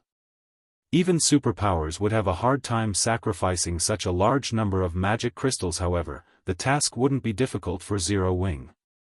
Aside from the Manatite vein in the Sea of Death, Zero Wing had the Source Fire vein in the Flame Demon's Valley. Although the guild could only send a small number of players to mine the Source Fire vein, those players could collect a considerable number of magic crystals each day. Overall, not even ordinary superpowers could match Zero Wing's magic crystal income. After deducting daily expenses and including the stockpile Zero Wing currently possessed, collecting 300,000 magic crystals within 10 days would not be a problem. When Zero Wing's members saw the inferior legendary treasure chest in Feng's possession, they breathed a sigh of relief, especially Fire Dance and the other fragmented legendary item wielders. If Zero Wing secured another fragmented legendary item, the guild would have one more peak expert, which was something it desperately needed right now. Bad news, guild leader. Thousands of monsters have appeared around us. Most of them are level 72 plus Great Lords, with quite a few Grand Lords mixed in. They're all heading straight for us, Minor Wind, who acted as the team's lookout, quickly reported. Already? Looking at the map Minor Wind had shared with the team, Feng noticed a large number of red dots. So many level 72 plus Great Lords and Grand Lords could easily capture a guild town. Not daring to be careless, Feng led his team toward the Falling Star secret land's central area. He had just activated twofold Berserk, so he was still in a weakened state. He would have normally hidden from these monsters, but now. Although Feng was being particularly careful, Great Lord lava giants roamed the path to the map's core.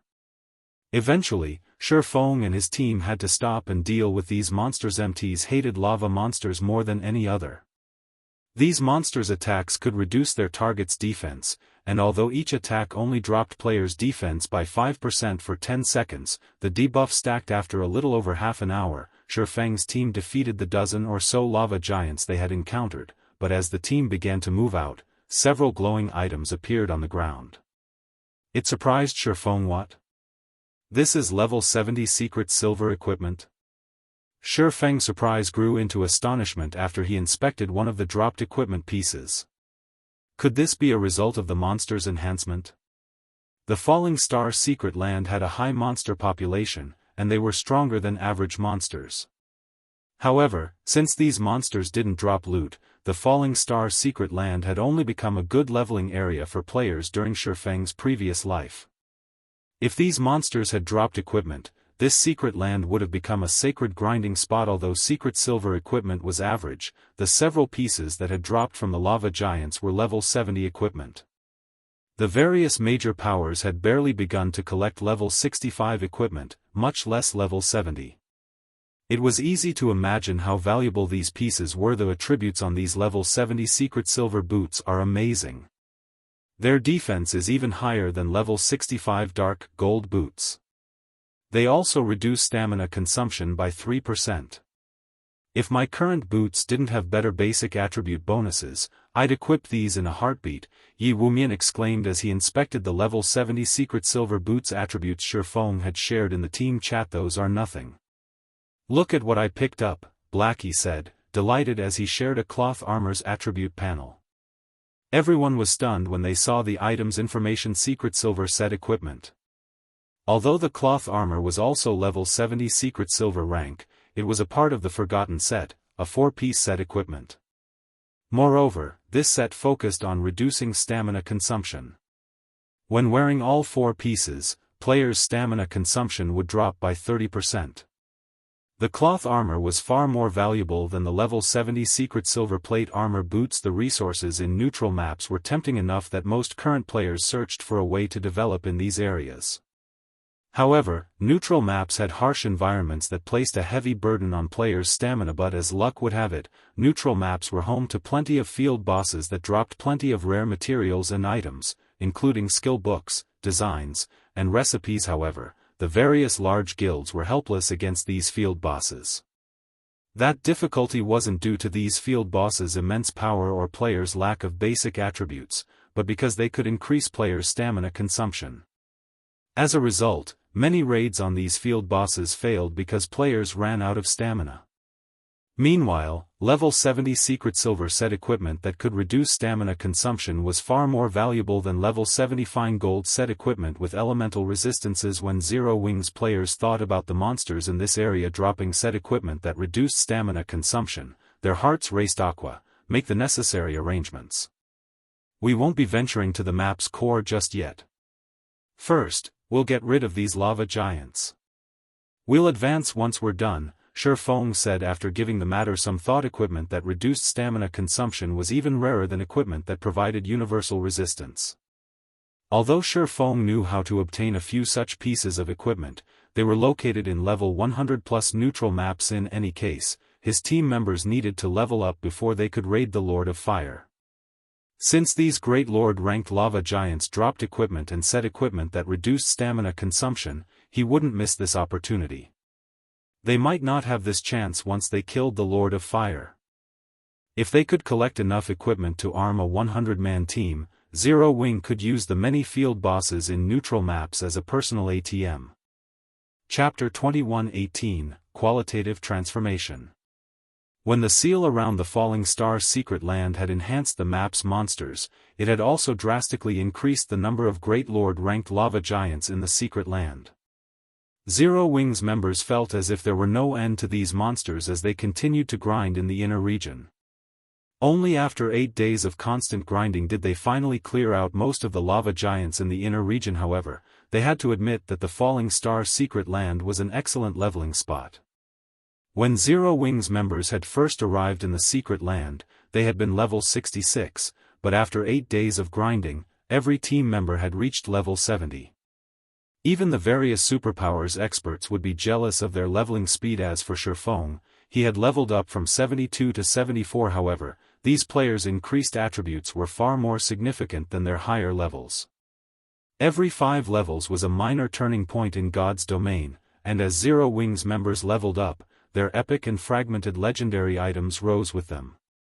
Now that they had reached level 70, these items' attribute bonuses had received a small boost. If this team had been powerful when they had fought the various superpowers experts in White River City's auction arena, they were monstrous now, especially Fire Dance, Gentle Snow, Xiao Yueru, and Kola. The team had also collected 11 cloth armor forgotten sets, 9 leather armor off-track sets, and 8 plate armor earth vein sets over the last 8 days. They had also collected more than 900 pieces of standalone mysterious iron and secret, silver equipment. Their harvest was many times more bountiful than grinding in Hell Mode team dungeons for the same amount of time. At this moment, Zero Wings members ganged up on an 8-meter-tall Grand Lord-ranked lava beast in the deserted canyon. The lava beast bellowed in rage as its HP continued to fall under Zero Wings' bombardment. When the lava beast was close to death, Fire Dance maneuvered behind the monster and used Absolute Strike to obliterate the last strand of the Grand Lord's HP. Her actions were so smooth that even her teammates were stunned as the level 74 lava beast crumbled into a pile of scorching rubble. Everyone's experience bars rose by a small chunk. These lava beasts are really a challenge, Turtledove complained as she looked at her HP bar. Currently, she had less than 1/3 of her HP remaining, and her defense had fallen by 85%. With so little defense left, she took more than minus 70,000 damage just from blocking one of the lava beast's attacks with her shield. Unfortunately, due to the monster's massive frame, every one of the lava beast's attacks had a large AoE. As a result, the lava beast didn't need special techniques to prevent its targets from dodging. If the team's 3 main MTs hadn't rotated tanking the lava beast, defeating the Grand Lord would have been impossible. They are certainly tough. Its lava shield reduced out magical damage by half, too. Fortunately, we have good equipment. Any other team from our guild wouldn't likely be a match for it, Aqua Rose said as she looked at the dead lava beast. The lava beast had a whopping 100 million HP, and its battle recovery regenerated 2% of its HP every 5 seconds, double that of other monsters. If these players hadn't had high enough DPS, they would have been helpless against the lava beast. Although the lava beast had been difficult to defeat, it had given Zero Wings players a surprise. After its death, this one lava beast had dropped more than a dozen items. Its drop rate was many times higher than the lava giants the team had faced earlier. Guild leader, how is it? Did any set equipment drop? Blackie asked, giving Shifeng an expectant look as he inspected the loot. This was the first time they had fought a lava beast, but no matter how Blackie looked at it, the lava beast should have dropped better loot than the Great Lord-ranked lava giants. Since it was a Grand Lord, there's no set equipment, but it did drop something interesting. Here, take a look for yourself, Shifeng said as he shared the item he had appraised in the team sheet. Only 3 of the dozen or so items the lava beast had dropped were equipment pieces, and they were all level 70 fine gold rank. Although these 3 pieces reduced stamina consumption, they weren't quite as powerful as the level 70 secret silver set equipment. However, these 3 pieces of fine gold equipment weren't the highlight of the lava beast's loot. Rather, it was a skill book for super recovery, super spell. Instantly heals all allied players within a 30-yard radius for 40% of their stamina and increases stamina recovery rate by 200% and basic attributes by 15% for the next 1 hour cooldown, 12 hours. Class restriction, Cleric. What a powerful spell. Blackie's eyes nearly fell from their sockets after reading the spell's description. Not only did this spell regenerate stamina and heal players, but it also increased its target's basic attributes. With this spell, a 100-man team could easily explore neutral maps without worrying about their stamina. Aqua Rose was just as astonished. Many of the required materials for producing resistance equipment and high-ranked potions could only be found in neutral maps. Collecting these materials was one of the main reasons that the various major powers had been trying desperately to explore neutral maps, all to prepare for the fight for first clear in the level 70+ super large-scale team dungeons in these neutral maps.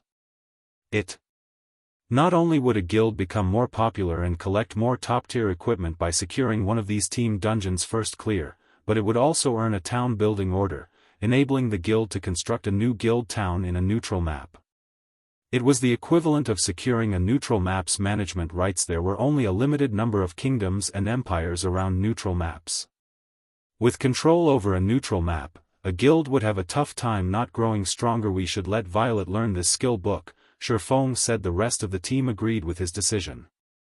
Only members of the cleric class could learn super recovery, and Violet Cloud was the guild's #1 cleric. Moreover, she constantly traveled with the guild's main force or led her own team when exploring neutral maps. The spell was perfect for her. After Violet Cloud learned super recovery, Sherfong continued to grind lava giants for EXP with his team. He also instructed Fire Dance and her assassin party to split up in search of more lava beasts. If they were lucky, they might be able to obtain a few more super recovery skill books while Zero Wing's main force continued to grind lava giants and level up. Melancholic Smile called Sherfong. Has something happened? Sherfong asked when he saw Melancholic Smile's anxious expression. Guild leader, Starlink has captured the Ore Empire's Ore Blood Fortress. Not long after that, our members started to run into ambushes in the various neutral maps, especially our teams in the Ore Empire's inner region. Our casualties are severe. I wanted to as Unyielding Soul for reinforcements, but it seems that it's in a similar predicament. Starlink has basically started an all-out war with Unyielding Soul in the neutral maps bordering the Dark Knight Empire. Melancholic Smile reported. It's no wonder why Starlink hadn't responded. So, it was planning a massive assault in secret, Sherfong thought as realization dawned. He had to admit that Starlink's latest move dealt a painful blow to Zero Wing. At this point, Zero Wing's influence permeated Starmoon Kingdom. Since the guild had regained its status as a basic member in the secret chamber of commerce, almost no power could shake Zero Wing in its own kingdom. Knowing this, Starlink must have decided to take a more forceful approach and establish a foundation in the Ore Empire. Now that it controlled a fortress in the Empire, it could dispatch a large number of experts, using its numerical advantage to extinguish Zero Wing in the Ore Empire and other neutral maps around Starmoon Kingdom. Furthermore, Starlink had solidified its position as the Dark Knight Empire's overlord.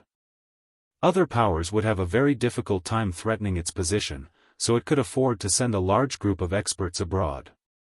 And now that its position in the Ore Empire was stable, it wouldn't have to worry about its experts' development in the Empire. Although Zero Wing had the Guardian Puppets and Hell Tanks, these war weapons were only suitable for large-scale combat.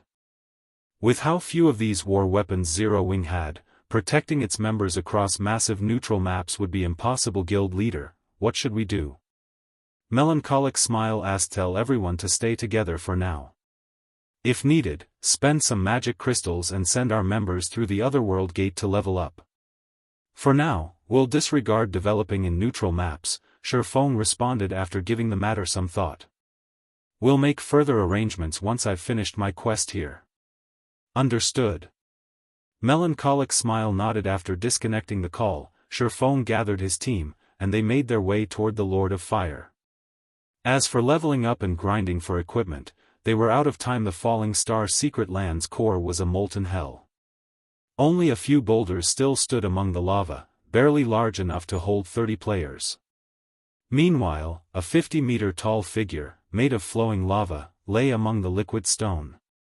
The mountain-like figure radiated a frightening pressure that deterred any lava monster from approaching. Guild leader, are we really going to fight this boss?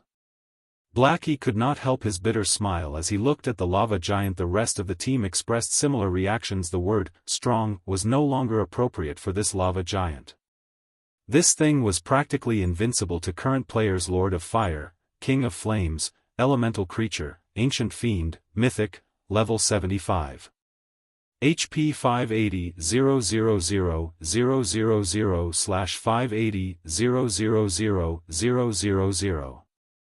Chapter 21-19, Secret Lands Lord. Ore Empire, on a vast plain a short distance away from the Ore capital city. Lacking the usual patrolling ores, this was the safest location near the Ore capital city. Practically every power intending to explore the city had set up a campsite to shelter its members. A power that had recently arrived occupied a large plot of land in the crowded plain, but despite this power selfishly taking up so much area, none of the other powers dared to comment. This power was none other than Starlink, a superpower that even the various super guilds feared. As a 100-man team approached Starlink's campsite, it attracted the attention of every player around. Every member on this team rode a pitch-black, 3-meter-tall bear. The mounts looked imposing and majestic, even from afar. Moreover, these mounted players were all level 67 or above, and they radiated an intense bloodlust and moved like well-trained soldiers. To top it off, the weakest piece of equipment these players wore was level 65 fine gold rank. The surrounding players recognized that the pressure they felt from this 100-man team wasn't simply due to a difference in basic attributes, but a difference in life ratings. Players felt stifled as the middle-aged man in the lead passed by. This man felt like a ferocious beast, and they knew he would shred them to pieces if they moved in the slightest. Guild leader, who is that? He looks somewhat familiar, but I can't place him. Purple Eye, who rested in the Star Alliance's campsite, asked as she watched the stalwart man enter Starlink's campsite. Of course, you find him familiar. He came from a destroyed kingdom on God's domain's western continent. You might not know his name, Startled Wind, but I'm sure you've heard his nickname, Mad Beast, Galaxy Pass said, a hint of fear flashing in his eyes as he watched the man pass. I would never have thought that Starlink would recruit that lunatic. I'm afraid that Zero Wing may be in danger this time. He's that Mad Beast? The revelation surprised Purple Jade. Players on the eastern continent might not have heard of Mad Beast since the two continents didn't have much interaction, but as a first-rate guild's upper echelon, Purple Jade had heard of some matters concerning the western continent. According to her sources, Mad Beast was famous for shaking the western continent. With a single adventurer team, he had destroyed a superpower's kingdom. The various superpowers just didn't have the power to stop that lunatic. Galaxy Past wasn't the only player to recognize Mad Beast. Many of the guild upper echelons in the area noticed the menace expected of Starlink. It has even recruited the Mad Beast. It's no wonder why the various superpowers are so afraid of the guild. Since Zero Wing made Starlink a laughingstock in front of the other superpowers, it's definitely doomed. I wonder what Mad Beast plans on doing to Starmoon Kingdom. Hopefully, he isn't too ruthless. I don't want to suffer alongside Zero Wing. Startled Wind's appearance sparked many discussions among the resting players as Startled Wind arrived in Starlink's campsite. 3 kills, Starlink's 4th Vice Guild leader, moved to welcome the man. Brother Wind, long time no see. It is truly wonderful that you are willing to help us out, 3 kills said. He couldn't help his inward sigh when he felt Startled Wind's aura. 3 kills and Startled Wind were old acquaintances. They had even made their debut in the virtual gaming world around the same time. Only, 3 kills had been supported by the Super Guild, Jormungandr, while Startled Wind hadn't had any backing. Now, however, Startled Wind's nickname, Mad Beast, had spread across the western continent. He had even become Starlink's 2nd Vice Guild leader. 3 kills, on the other hand, was only Starlink's 4th Vice Guild leader. I understand that the guild leader wants to remove any trace of Zero Wing from God's domain. Since I've come, Zero Wing will meet its end, Startled Wind said. However, the Zero Wing members I've killed on my way here don't seem overly impressive. To think that the 4 shadow demons actually lost against these people, those 4 old men have truly fallen. Brother Wind, Zero Wing hasn't yet dispatched its true experts. The guild also has its combat puppets and hell tanks. A fight with Zero Wing won't be easy. 3 kills explain Zero Wing's true experts and combat puppets? Interesting.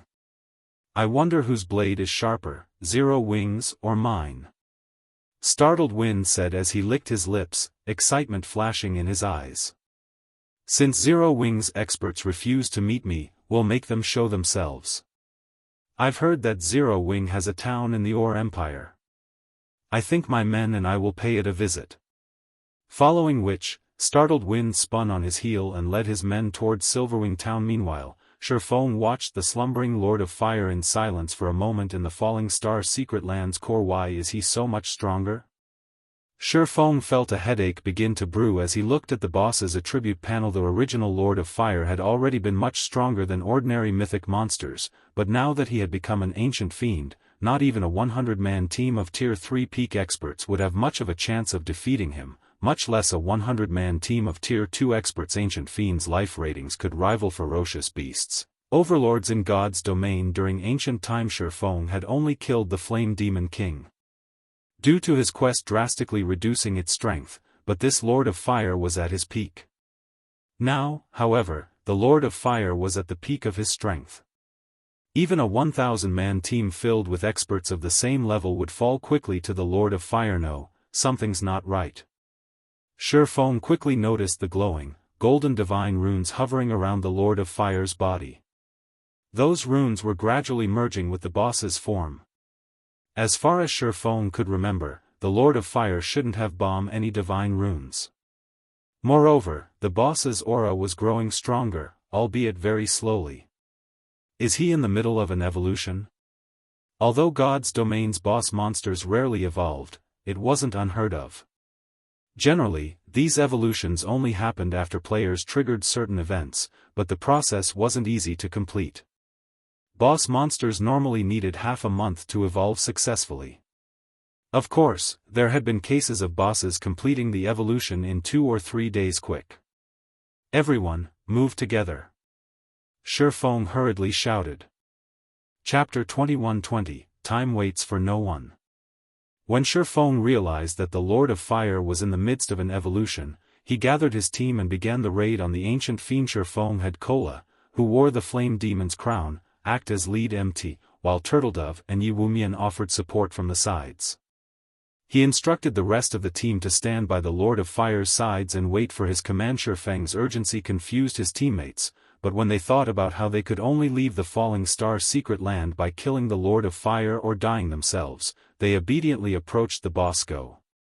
Feng commanded. Once his players were in position leading the charge, Kola dashed toward the slumbering Lord of Fire.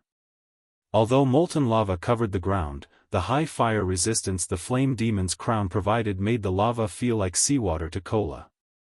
Kola soon arrived before the Lord of Fire and slashed at the ancient fiend with his sword. 13:745.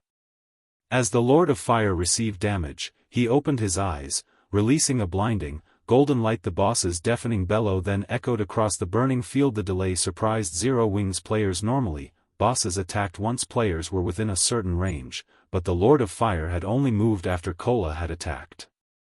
Something was definitely wrong here. With a roar, the intensity of the Lord of Fire's aura skyrocketed. The divine runes around his body began to glow brighter as if they were manifesting fully. Sure enough, he's trying to evolve. Feng could not help but smile. Everyone, attack with everything you've got. Be careful of the fire rain and lava on the ground. Do not kill any of the lava monsters that emerge no matter what. Just lure them to the side.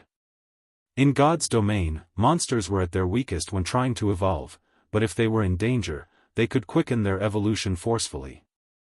Although they had to pay an extremely high price to do so, they would become significantly more difficult to deal with once their evolution completed. After Feng issued his orders, he sacrificed 7,000 magic crystal to his Ring of Gospel and activated Miniature World and Ring of Brilliance. The moment Miniature World took effect, the world's power began to suppress the boss.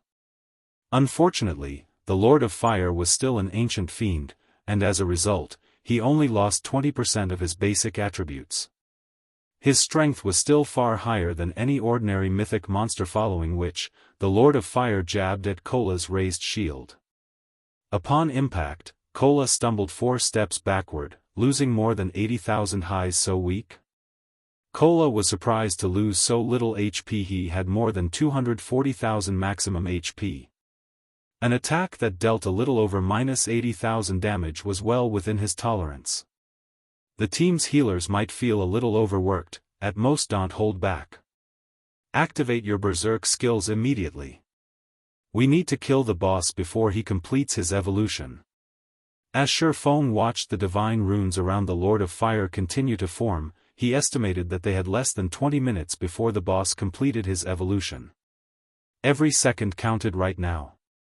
If they tried to fight the Lord of Fire like they usually did, they wouldn't defeat the boss in time. Once the ancient fiend completed his evolution, he could easily annihilate every one of them, even if he only had 1% of his HP remaining. Hearing Shifeng's command, every member of the team activated their berserk skills and doubled their DPS. Now, their attacks dealt a minimum of -40,000 damage. Gentle Snow, Fire Dance, and Zhao Yueru easily dealt more than -100,000 damage with each attack. Naturally, Shifeng didn't hold back either. After activating Heavenly Dragon's power, he activated Twilight's Shadow and Twilight of the Gods. His 8 doppelgangers then attacked the Lord of Fire simultaneously, and damages exceeding -70,000 appeared above the Lord of Fire's head, one after another, with the occasional critical hit dealing over -100,000 damage. Seeing Shifeng's total DPS, everyone felt their heart skip a beat. If their opponent were only a level 75 Great Lord, not a mythic-ranked ancient fiend, they had no doubt that Shifeng could defeat the monster in less than a minute. After another 10 minutes, Zero Wing's main force wore the Lord of Fire's HP down to 30%. Despicable mortals! You dare intrude on my slumbering grounds? Burn to ash! The Lord of Fire bellowed once more, and a blade of fire appeared in his hands. He then swung the blade before him. Boom! As the blade crashed into the ground, the impact felt like a volcanic eruption. The attack killed 8 players instantly, and the earth under the flaming blade had vanished, leaving nothing but a cracked crater. The surviving team members gasped. With just one attack, the Lord of Fire had altered the battlefield's terrain. Not only was his attack speed extraordinarily high, but the range of his attack was also absurd. Don't panic. Keep your distance. When the boss begins to channel mana, don't stand in front of him. Shifeng calmly commanded. Shifeng understood the Lord of Fire well. The additional fire-type damage the boss's attacks inflicted was what made this monster so powerful. Without high enough fire resistance, even MTs of the same level would die instantly. This was why Star Moon Kingdom's various major powers had been utterly helpless against the Lord of Fire in Shifeng's previous life. Fortunately, Kola currently wore the Flame Demon's crown and had consumed a Master Fire Resistance potion. Even when struck, he only took several thousand points of fire-type damage. Although the Lord of Fire had AoE skills and spells, as well, these attack patterns were quite simple.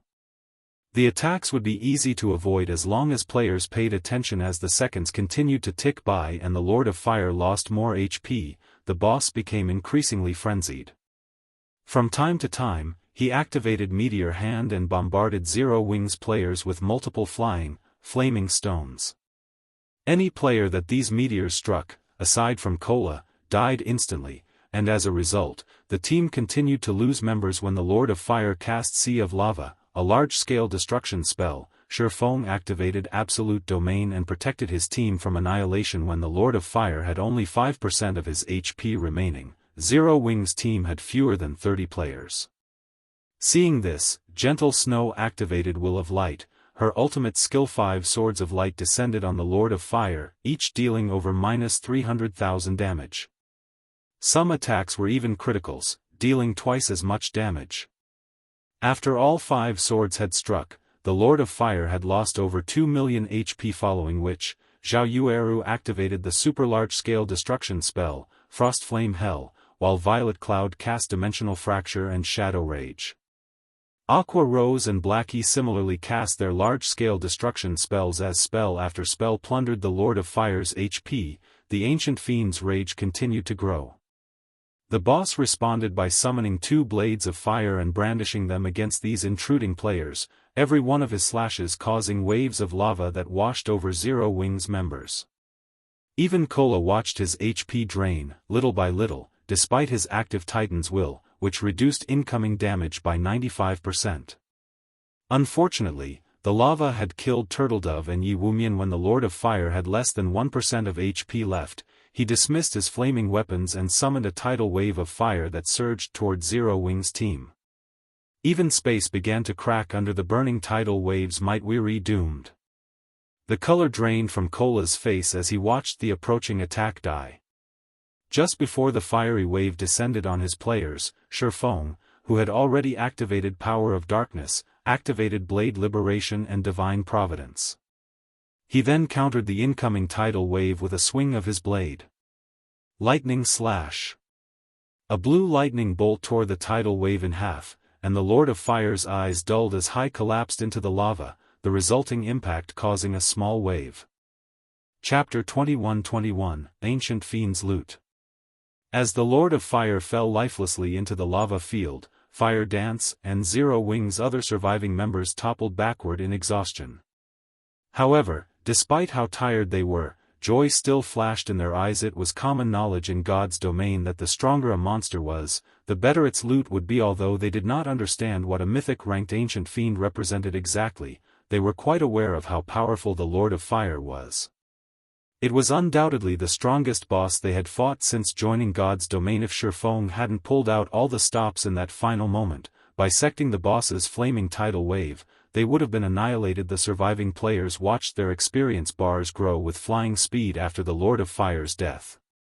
The boss had been a level 75, mythic-ranked ancient fiend, and unlike the Flame Demon King Shifeng had defeated a while ago, their quest hadn't suppressed the Lord of Fire. Even splitting the EXP among 100 players, each would receive a substantial amount, but with fewer than 10 players were still alive after the fight, it was easy to imagine how much EXP each had received. Fire Dance and the others had risen from 70 to 71 on the spot, while Shifeng climbed from 5% to 42% of level 74. While everyone was surprised by the awarded EXP, the Falling Star Secret Land began to transform. The lava hell that had surrounded Zero Wing's members altered into a barren wasteland. The Lord of Fire's body cooled and disintegrated, crumbling into a pile of hot rubble. At the same time, loot rained down from the sky, creating a small, dazzling mound. None of Zero Wing's team could have imagined that this boss would drop so much loot. Alright, let's resurrect the team. Then, we'll split the loot. Shifeng chuckled when he saw his teammates' glittering eyes. The surviving healers did as they were told and resurrected their fallen teammates while Shifeng organized the dropped items. In the end, it took Shifeng more than half an hour to appraise the Lord of Fire's loot. Every item he picked up was top tier, and even he, someone who had seen countless treasures in the past, couldn't quite control his elation. He finally understood why the various superpowers had loved hunting ancient fiends. Despite the extreme cost, there was simply no comparison between an ancient fiend's loot and that of a super large-scale hell mode team dungeon. Although the Lord of Fire was only a pseudo-ancient fiend since it hadn't completed its evolution, Shifeng was certain that these items could drive any superpower mad. If the various superpowers found out about today's raid, they'd do anything they could to get their hands on this loot, even if it meant destroying Zero Wing. A total of 247 items dropped. Among them, 31 were epic materials, 6 were inferior legendary materials, and 83 were materials of lower ranks. 5 7 luminaries crystals had also dropped, the equivalent of 14 units. There were 32 attributed gemstones of various types, 3 mysterious iron magic crystal treasure chests, and 1 secret silver magic crystal treasure chest, as well. 37 magic scrolls had dropped, 3 of which were tier 4, 16 were tier 3, and the rest were tier 2 magic scrolls. 8 skill books also lay among the items, 7 of which were for ordinary tier 2 skills, and 1 was a tier 2 taboo skill. A total of 33 weapons and equipment pieces had dropped, 21 level 70 fine gold equipment pieces, 8 level 70 dark gold equipment pieces, 3 epic items, and 1 fragmented legendary item. The 3 pieces of epic equipment alone were enough to move Shifeng's heart, not to mention the level 70 fine gold and dark gold equipment. The 3 epic items were the Source Fire Ring, Unyielding Battle Armor, and Phantom Leather Boots, top-tier items even among epic equipment. Not only did the Source Fire Ring increase a player's fire resistance and the power of their fire-type skills and spells, but it also had an innate teleportation skill. Although the teleportation skill wasn't as powerful as the 7 luminaries rings, it allowed the user to cross a distance of 100,000 yards. Although the Unyielding Battle Armor's basic attributes were average at best, it had a passive skill that halved its wearer's stamina consumption. The Phantom Leather Boots, on the other hand, were top-tier boots for assassins. Not only did the equipment boost the player's concealment effects, but it also granted a 20% increase to reaction speed. Although the fragmented legendary item the Lord of Fire had dropped was neither a weapon nor equipment piece, it was even more valuable than either of the same rank Falling Fire Orb, fragmented legendary rank. The Lord of Fire's Concentrated Essence. This item contains all of the Lord of Fire's power. When used, the Falling Fire Orb temporarily raises its user's tier by 1 for 3 hours. Can upgrade up to a maximum of tier 4. Cooldown, 12 hours. Normally, fragmented legendary items only improved players' combat power by half a tier, but this Falling Fire Orb boosted a player by a full tier. The item's only flaw was its tier 4 restriction. The orb would become useless once players reached that tier. Even so, Shifeng was amazed by the Falling Fire Orb. Reaching tier 4 wasn't an easy task in God's domain. After all, the Lord of Fire had dropped another item that delighted Shifeng, an Advanced Construction Promotion Order. Normally, players could only obtain this item by completing the first clear of a level 100+, super large-scale team dungeon. Moreover, the drop rate wasn't 100% with this promotion order. Players could upgrade a basic construction in their guild, town or city to advanced rank. This promotion order might not seem like much at first glance. In fact, most superpowers hadn't paid it much attention in Shifeng's previous life. Securing the first clear in a level 100+, super large-scale team dungeon was practically impossible for first- and second-rate guilds, so they hadn't paid any attention to the Advanced Construction Promotion Order. Either everyone had only realized the promotion order's true value after players had reached level 150. It was nearly invaluable due to its ability to upgrade a basic battle arena to advanced rank. Player-constructed advanced battle arenas were much larger than basic battle arenas. And they were actually larger on the inside than the building scale should allow. Advanced battle arenas also had higher mana density than their basic counterparts, allowing players to train their combat techniques more efficiently. Advanced battle arenas could also record and simulate combat techniques, which players could then learn from.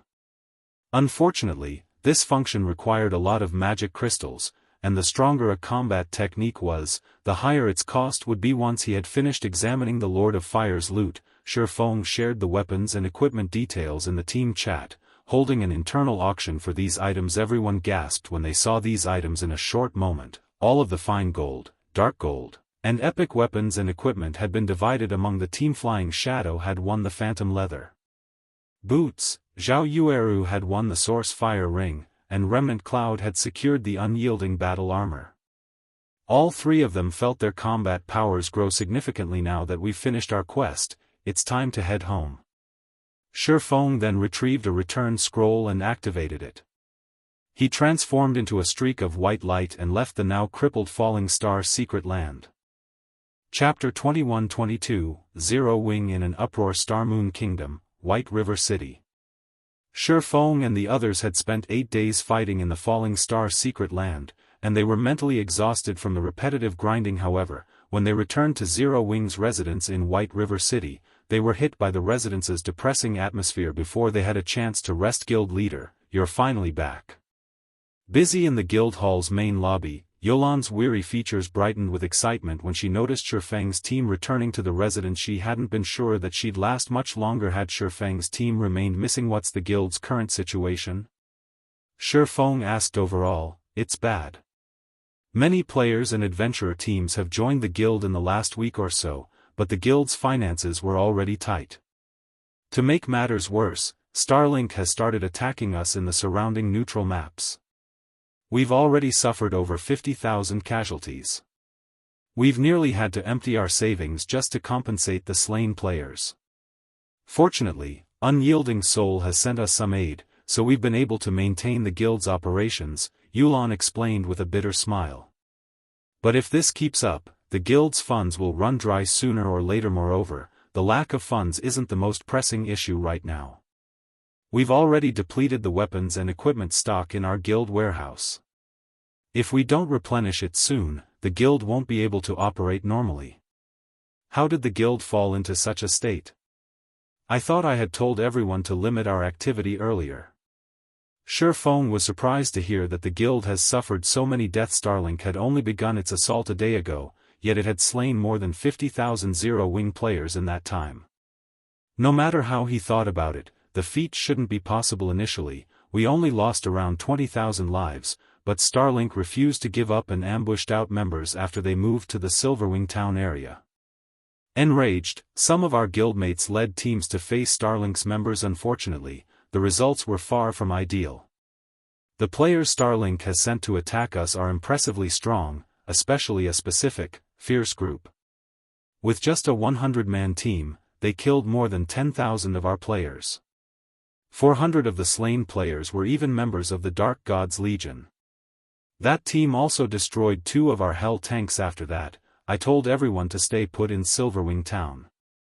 Only then did our casualty rate decrease. However, Starlink's members have surrounded the town and are causing a ruckus. Many of our guild members have begun to express their opinions on this issue. Holing up in the town isn't a long-term solution. The matter clearly frustrated Yulan. This clash with Starlink had shown her how truly powerful superpowers were. The quantity and quality of Zero Wings experts and those in Starlink were on completely different levels. If current players weren't so low-leveled and low-tiered, not even Silverwing Town's defenses would have stopped Starlink's assault. So, that's the case. Yolan's report gave Shifeng a rough understanding of the guild's situation. The predicament didn't particularly surprise Shifeng. The guild's collection of powerful weapons and equipment, as well as Zero Wing's large number of Tier 2 players, was why the guild could provoke so many superpowers and win multiple major battles. However, not only had Tier 2 players become more common, but the gap between Zero Wing's equipment standards and the various superpowers had begun to close. In addition, the new auction arena allowed the various superpowers to secure their rule in their territories, so they had less to worry about and could afford to dispatch more experts on long-distance tasks. Take some of our people to Silverwing Town and get rid of the players causing trouble outside of our walls. They do not qualify to flaunt their strength in Zero Wing's territory. Shifeng said as he turned to Fire Dance, who stood beside him. Letting the guild's enemy cause a ruckus in its territory was bad for the guild's reputation. If this persisted, morale would also plummet. Leave it to me. Fire Dance smiled and nodded. She had grown bored of grinding monsters in the Falling Star secret land, so this task would be a good change of pace. The assassin that teleported to Silverwing Town with Violet Cloud, Cola, and a few other core upper echelons guild leader. Those Starlink players are extraordinary, and there are a lot of them. I'm afraid that they won't be so easy to deal with. Yulan expressed her concern as she watched Fire Dance lead a dozen or so comrades to Silverwing Town, weary just chasing a bunch of riffraff away. We don't need to mobilize a full force, Shifeng calmly responded. Anyways, you said the guild needs weapons and equipment? I have some. Use them to ease our current predicament. After saying so, Shifeng started a trade with Yulan and dropped one item after another into the window. All weapons and equipment from the Falling Star secret land. He had already given the Falling Fire Orb to Fire Dance, and with the fragmented legendary item, her team should be more than enough to deal with these problem players. When Yulan saw the weapons and equipment Shifeng traded to her, she was dumbfounded. Level 70 equipment? Yulan stared at the window incredulously. The various superpowers likely only had a handful of level 70 items, yet Shifeng handed her nearly 1,000 weapons and equipment pieces. Moreover, the weakest pieces of equipment were mysterious iron rank, while most of the items were secret silver rank. Taking a closer look at an item's attribute panel, Yulan's eyes nearly fell from their sockets. Not only were these items level 70, but they also had an attribute that reduced players' stamina consumption. Current players dreamed of using such equipment. This stamina rate reduction equipment could sell for astronomical prices. Guild leader, are we really going to let everyone purchase these items from the guild warehouse? Yulan could not help but ask. Every weapon and equipment piece Shifeng had handed her was undoubtedly top tier at this stage of the game. These items could be used as capital to secure more resources in neutral maps. Any other guild would most likely reserve these weapons and equipment for their core members. They'd never give their normal and elite members access to such precious items. It's fine. Use them to motivate our members, Shifeng said, chuckling while the level 70 mysterious iron and secret silver equipment were good. These pieces were nothing compared to the level 70 secret silver set equipment Shifeng still had in his bag. Yulan then stored the weapons and equipment in the guild warehouse, allowing members to purchase them for GCPS. Meanwhile, Shifeng secretly left the guild residence and made his way to the Adventurers Association to turn in the Lord of Fire's crusade quest. After all was said and done, the weapons and equipment he had collected were only a temporary solution. If Zero Wing wanted to defeat Starlink, these items wouldn't be enough. Zero Wing needed more funding and strength. Shortly after Shifeng left, the level 70 weapons and equipment appeared on the guild warehouse's exchange list.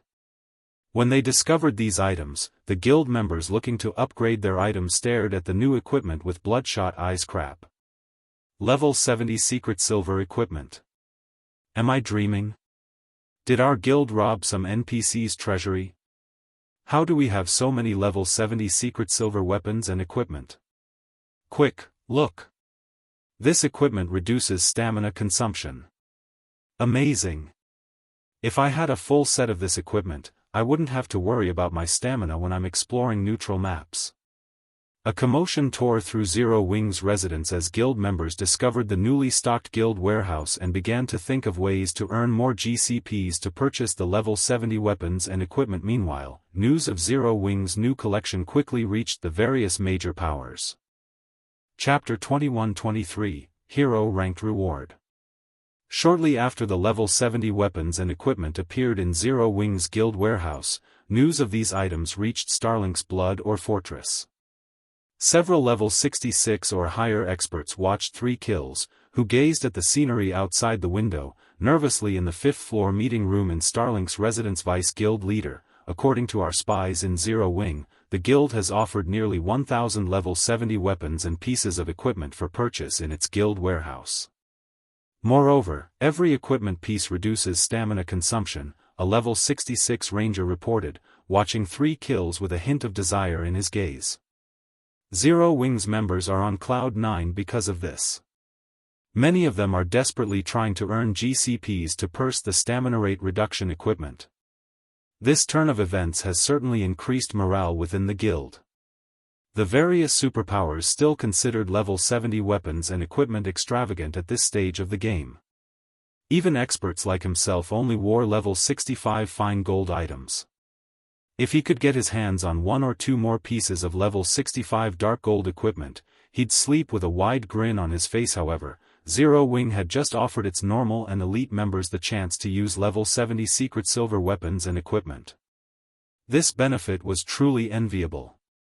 Moreover, the secret silver equipment reduced stamina consumption and have a much easier time developing if he could purchase a few pieces of such equipment, yet players who weren't even ordinary experts had been given such an opportunity.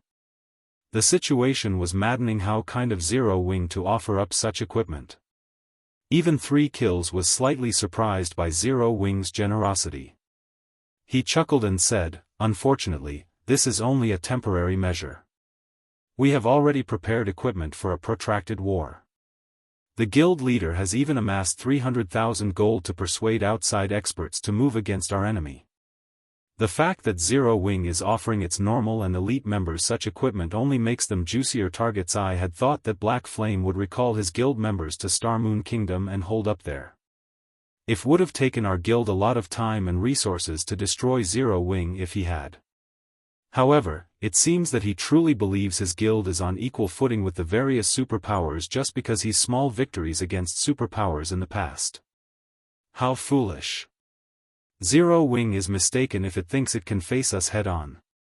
It's simply overestimating itself, a tall woman in pitch-black leather armor said, frowning. She then said to 3 kills, Vice Guild Leader, let's make our move before Dark Soul. We can't let Startled Wind and Dark Soul claim all of the glory. Of course.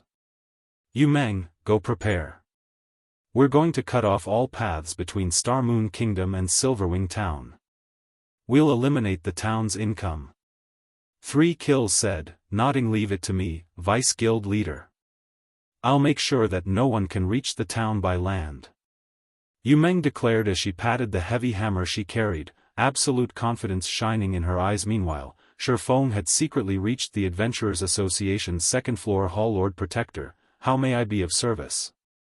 A senior administrator asked as he approached Feng. I wish to turn in a quest.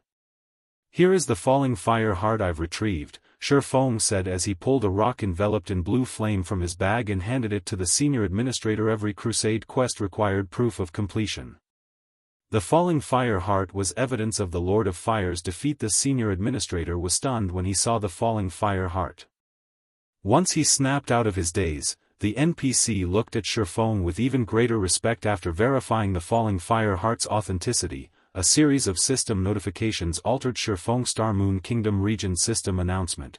Congratulations to Zero Wing for completing the Hero Crusade quest, Lord of Fire. Rewarding 30,000 guild popularity and promotion to 1-star honorary guild in Star Moon Kingdom. The system announcement echoed throughout Star Moon Kingdom 3 times, and every player in the kingdom heard it loud and clear. The various Adventurers Association branches throughout the kingdom also hung Zero Wing's guild flag in their main halls. Any player that visited would see these flags. This was proof of the guild's glory. Even if Zero Wing faded from God's domain, its flag would remain in Star Moon Kingdom's Adventurers Association branches. However, Feng was far more excited by the fact that his guild had become a 1-star honorary guild. An honorary guild.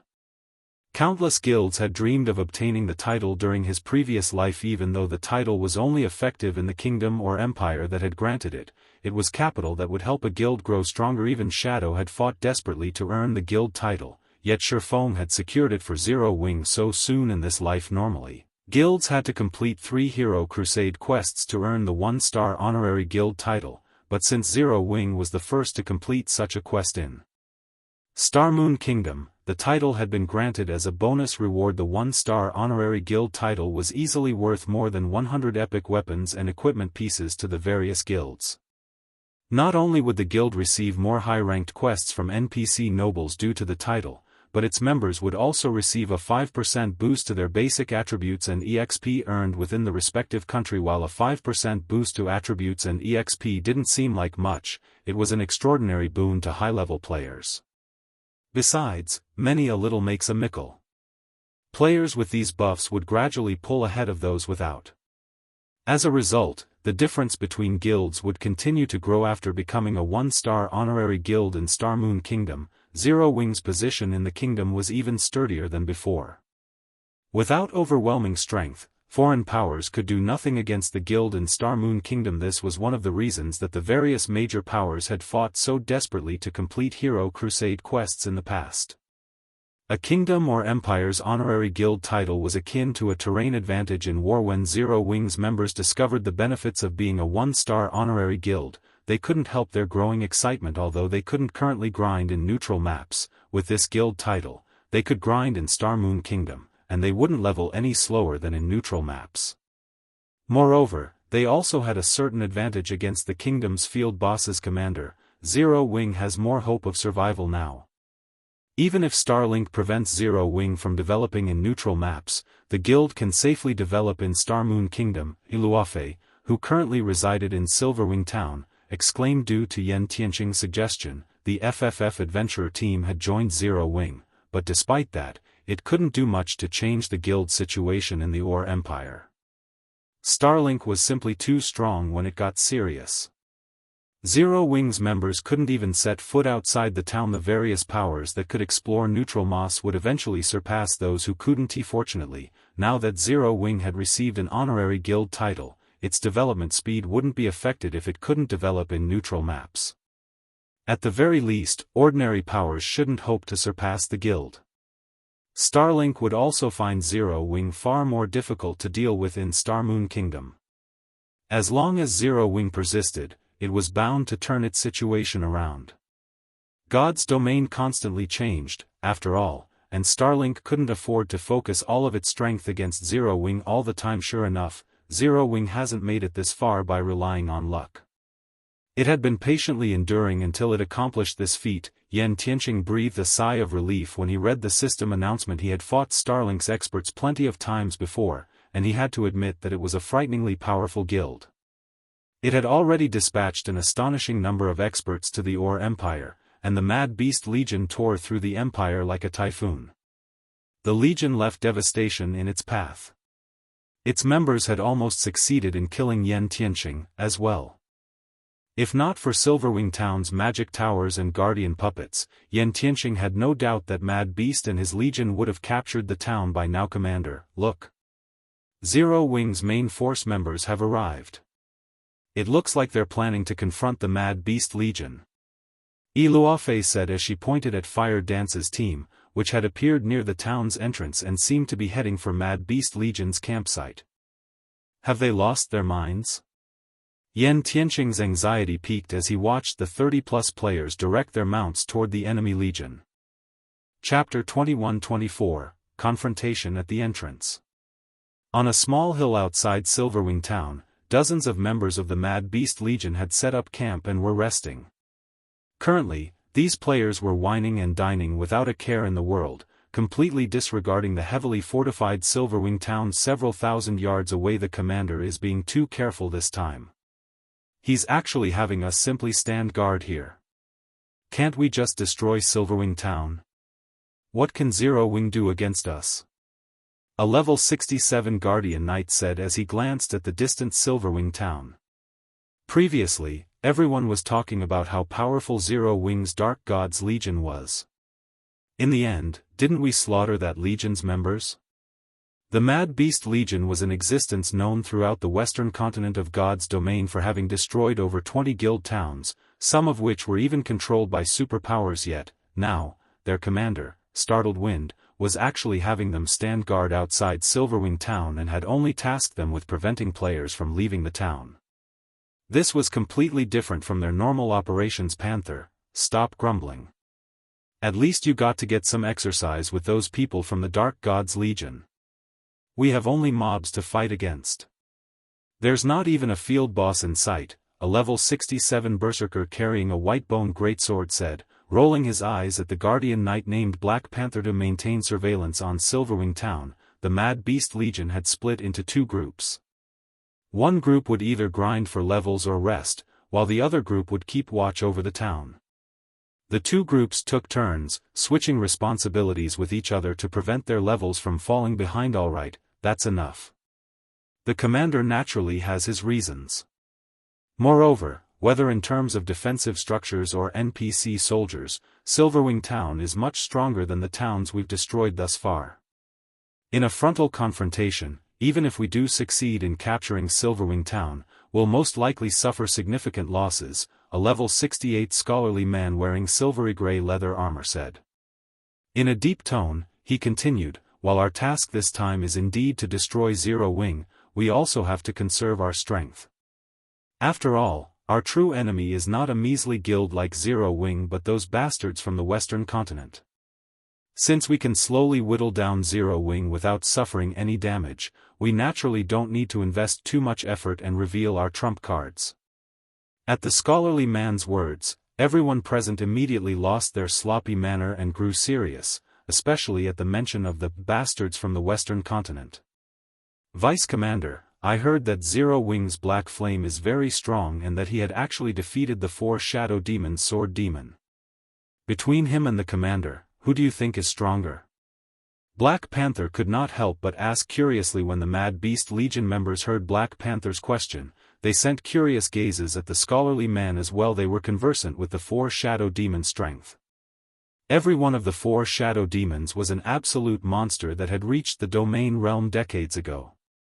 Meanwhile, among the 4, Sword Demon was ranked number 1 when it came to a frontal clash. However, they did not have a very clear idea of the strength of their commander, as they had never actually seen Startled Wind display it before.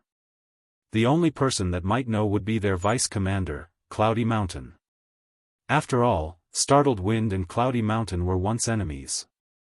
Both of them possessed monster-level strength 50-50, I guess. After all, a field battle is different from an official competition.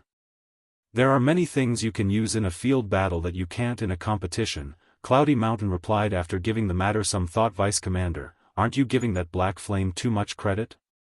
In my opinion, that Black Flame might not even be a match for Party Leader Inc., let alone having an even chance against the commander. That's right. That sword demon is already an old man. His mental state is no longer at its peak.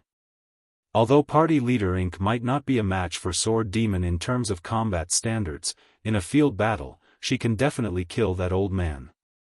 Everyone felt that their vice commander was blowing things out of all proportion. The 4 Shadow Demons might be legends, but the Mad Beast Legion's current fame and strength were both superior to the 4 Shadow Demons.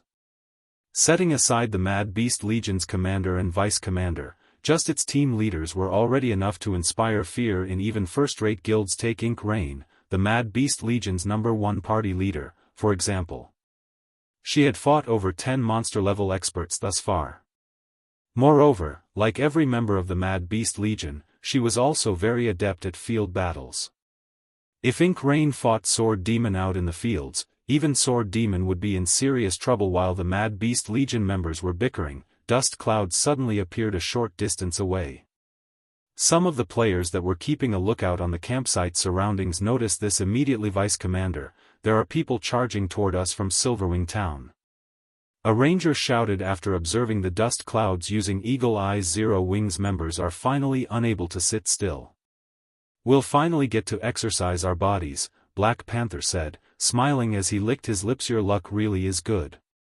I'll definitely ask to be in the same group as you next time. Brilliant Python, the berserker carrying the white bone greatsword, said with excitement. How many people did they send? Cloudy Mountain asked as he stood up from his seat. A little over 30. The observing ranger reported carefully. Just 30 plus? For a moment, the Mad Beast Legion members could not help but be stunned. They even wondered if the ranger had missed 1 or 2 zeros. That's right, just 30 plus. However, judging by their appearances, I think these people are part of Zero Wing's main force, the ranger explained. Main force? Is Zero Wing really that stupid? Does it think it can deal with our Mad Beast Legion with just 30-odd players? Vice Commander, let my 6th party take the field. I'll make sure that none of these people return alive. Laughing at the number of players Zero Wing had dispatched, the Mad Beast Legion members immediately took the initiative to volunteer themselves for the upcoming fight, afraid that someone would steal this opportunity from the Mink and Panther. Bring your 2 parties and go teach those people a lesson. However, this is also a rare opportunity.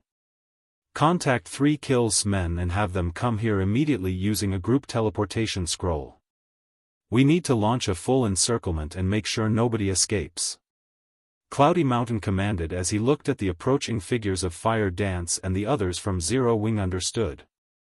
Black Panther and the others could not help feeling a little stunned when they heard Cloudy Mountain's orders. Never imagined that their vice commander would take Zero Wing's members so seriously. However, they still obeyed without hesitation. The Mad Beast Legion had a total of 20 parties.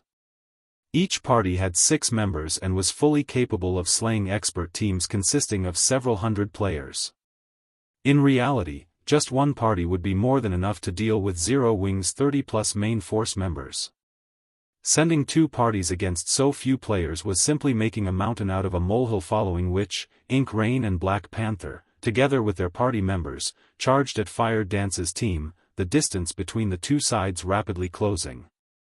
The players in Silverwing Town soon took notice of this situation. At this point, everyone was already aware that Zero Wing was holing up in Silverwing Town.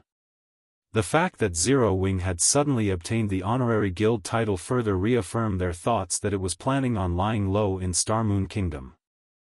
Hence, Zero Wing taking the initiative to send its main force members at the Mad Beast Legion was outside of everyone's expectations. Zero Wing's main force is going up against the Mad Beast Legion. We're going to have an interesting show to watch. I wonder who will win. You must have never seen how frightening those people from the Mad Beast Legion are. With just a little over 100 players, they've killed over 10,000 players from Zero Wing. Every member of the Mad Beast Legion is a monster. Although Zero Wing's main force members are strong, they're probably still inferior to the Mad Beast Legion members. Zero Wing is truly reckless to send so few players. If it were up to me, I would organize at least a 1,000-man team to take on the Mad Beast Legion. While the players residing in Silverwing Town were discussing the upcoming battle, Yen Tianqing, who was chasing after Fire Dance's team, frowned grimly when he saw the two parties the Mad Beast Legion dispatched. Not good. Those are Ink Rain's and Black Panther's parties. We need to help them quickly. Yan Tianqing shouted hurriedly to his team. He had fought Ink Rain and Black Panther before. He would already have his hands full just dealing with Black Panther alone. Black Panther possessed extraordinary strength, fighting more like a fierce berserker than a guardian knight.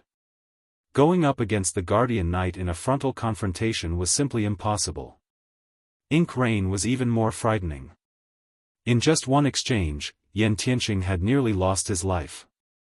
If not for a special magic scroll that forcibly saved his life, he wouldn't have been able to block Ink Rain's second hit at all. Even if Zero Wing had Fire Dance taking the lead, Yan Tianqing did not think that her group could last very long against both Black Panther and Ink Rain. Unfortunately, Yan Tianqing's team was still a tad too slow. In the end, they could only watch as Fire Dance's group and Ink Rain's group got within 30 yards of each other and started attacking each other. Zero Wing. Die! Black Panther laughed as he leaped into the air, the icy blue shield he wielded transforming into a gigantic energy shield that smashed down on Fire Dance's group. Not only did Black Panther's attack cover a 30-yard radius, but the strength it carried also warped the space around it. The distant spectating members of Zero Wing paled reflexively at this scene. This move was most likely sufficient to annihilate a 100-man expert team instantly. Just as the mountain-like energy shield was about to land on the Zero Wing group, Cola suddenly jumped into the air with Titan Guard raised. The fragmented legendary shield then transformed into a blazing streak of light that clashed with the descending energy shield. Tier 2 skill, Divine Impact. Boom! An explosion echoed throughout the entire battlefield. In the next moment, Black Panther's gigantic energy shield cracked and disappeared. As for Black Panther himself, he went flying back. Even after he landed, he stumbled 3 steps backward before he managed to stabilize himself. In contrast, Cola remained standing steadily where he lighted. Chapter 21-25, Steamroll. The two Guardian Knights' initial clash caused a huge commotion. Even players standing thousands of yards away felt the resulting shockwave so strong. The various major powers and independent experts watching the battle from magic mirrors in Silverwing Town couldn't believe their eyes. Rather than players, Cola and Black Panther looked like two gigantic beasts as they fought for the upper hand. Every one of their movements shook the ground as the sky above them rumbled. These Guardian Knights' strength was so far from ordinary experts that the difference was like that between heaven and earth. How is this possible? Yan Tianqing's heart pounded madly as he watched Black Panther fly backward and stumble 3 steps before regaining his footing. Yan Tianqing was very familiar with Black Panther's strength, which even surpassed a Great Lord's. After including his skill bonuses, Black Panther's strength could certainly rival a Grand Lord's of the same level. In the few instances that Yan Tianqing had faced Black Panther's energy shield, he had been forced to rely on vanish or wind steps to evade the attack. Cola, on the other hand, only relied on ordinary Tier 2 skills to block or evade Black Panther's attacks, and it was obvious that the Zero Wing member had even higher strength than his opponent. If Cola had activated a Berserk skill, this scene might have made sense, but he clearly hadn't. He actually overwhelmed Black Panther with only Tier 2 skills. His strength was truly inhuman. Who is he? A trace of fear flashed in Black Panther's gaze as he stared at Cola's bear-like figure. This outcome shocked Black Panther even more than Yan Tianqing. The Mad Beast Legion's members weren't ordinary Tier 2 players. They had all undergone bloodline replacement, which meant that their life ratings were much higher than ordinary Tier 2 players, rivaling demon players. However, they gained far more to their basic attributes when they leveled up than demon players. Their basic attributes were far beyond what ordinary Tier 2 players could achieve. The only flaw bloodline replacement had was the intense difficulty players faced during their future class promotions, but those capable of earning a place among the Mad Beast Legion were experts among experts. They were all confident of completing their future promotions without issues. Once they did, they'd be much stronger than players of the same tier, so they didn't mind the extra difficulty. Black Panther quickly disregarded his surprise. PvP battles weren't decided solely by the combatants' basic attributes.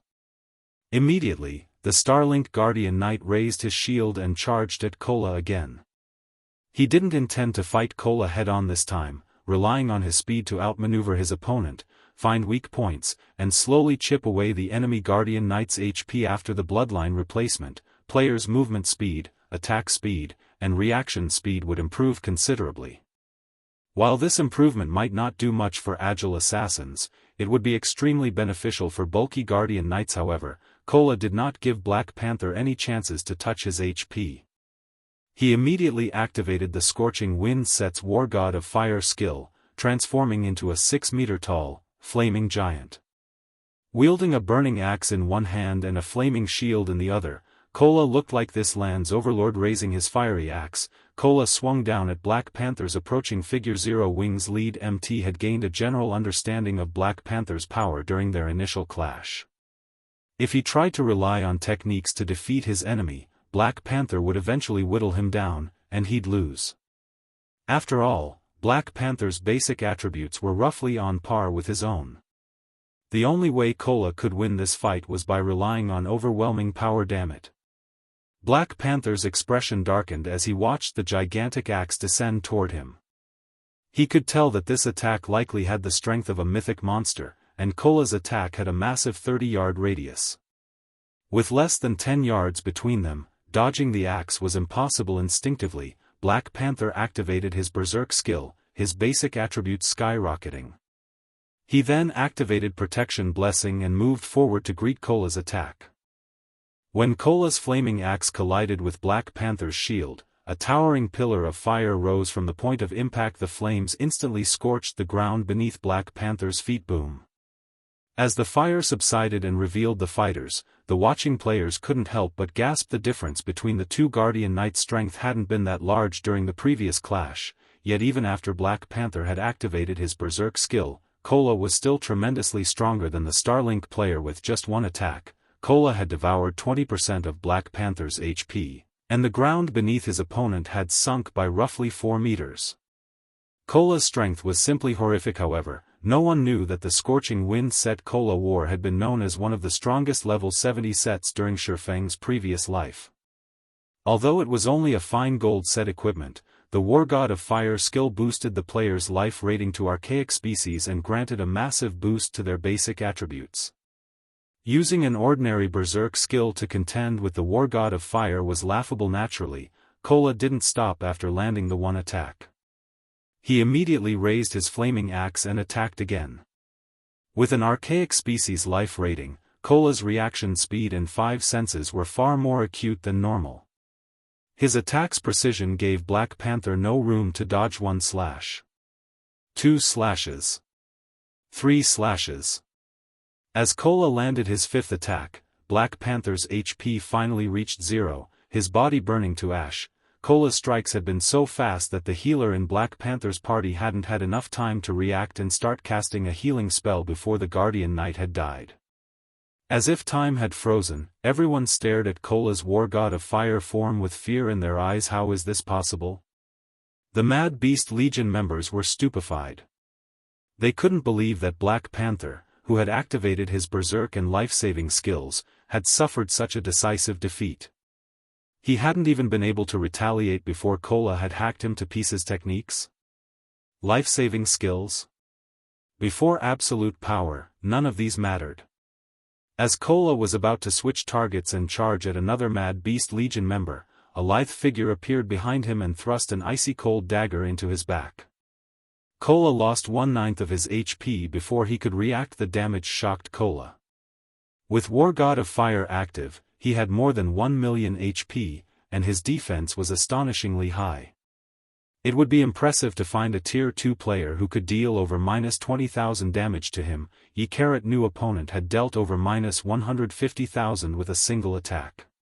His new opponent's attack power was incredible. Hurriedly, Kola activated Fire God's Wrath with a furious bellow.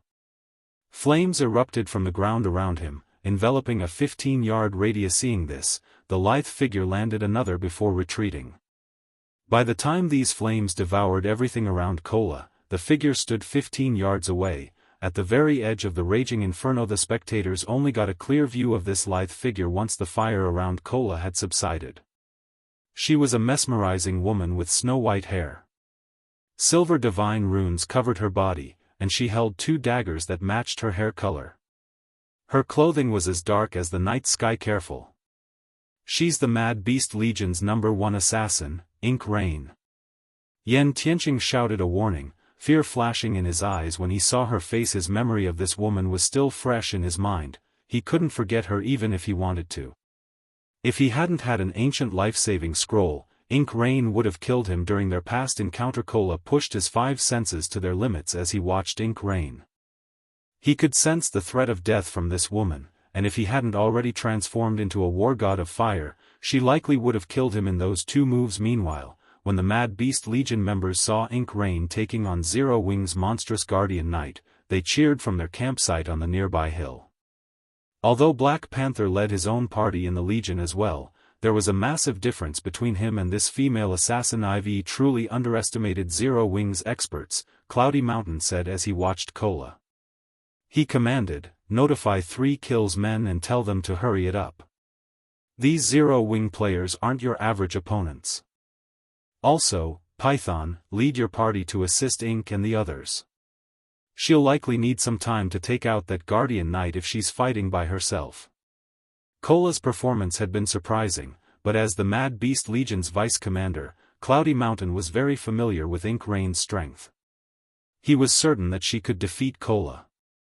However, the members of her and Black Panther's parties would likely face a bitter battle against Zero Wing's other members while Ink Rain was busy with the Guardian Knight. To end this quickly and avoid unnecessary losses, Cloudy Mountain thought it wise to send another party as Brilliant Python and his party prepared to move out. Zero Wing's other members engaged Ink Rain and Black Panther's party members in combat. Meanwhile, Kola used his strongest skills against the enemy assassin, but despite his efforts, Ink Rain gracefully dodged every fervent attack. Kola's axe didn't even brush Ink Rain's clothing. On the contrary, Ink Rain dealt some damage from time to time. It seems Zero Wing's experts only amount to so much. Glancing at the Guardian Knight before her, Ink Rain spun her daggers, clasping them in a reverse grip.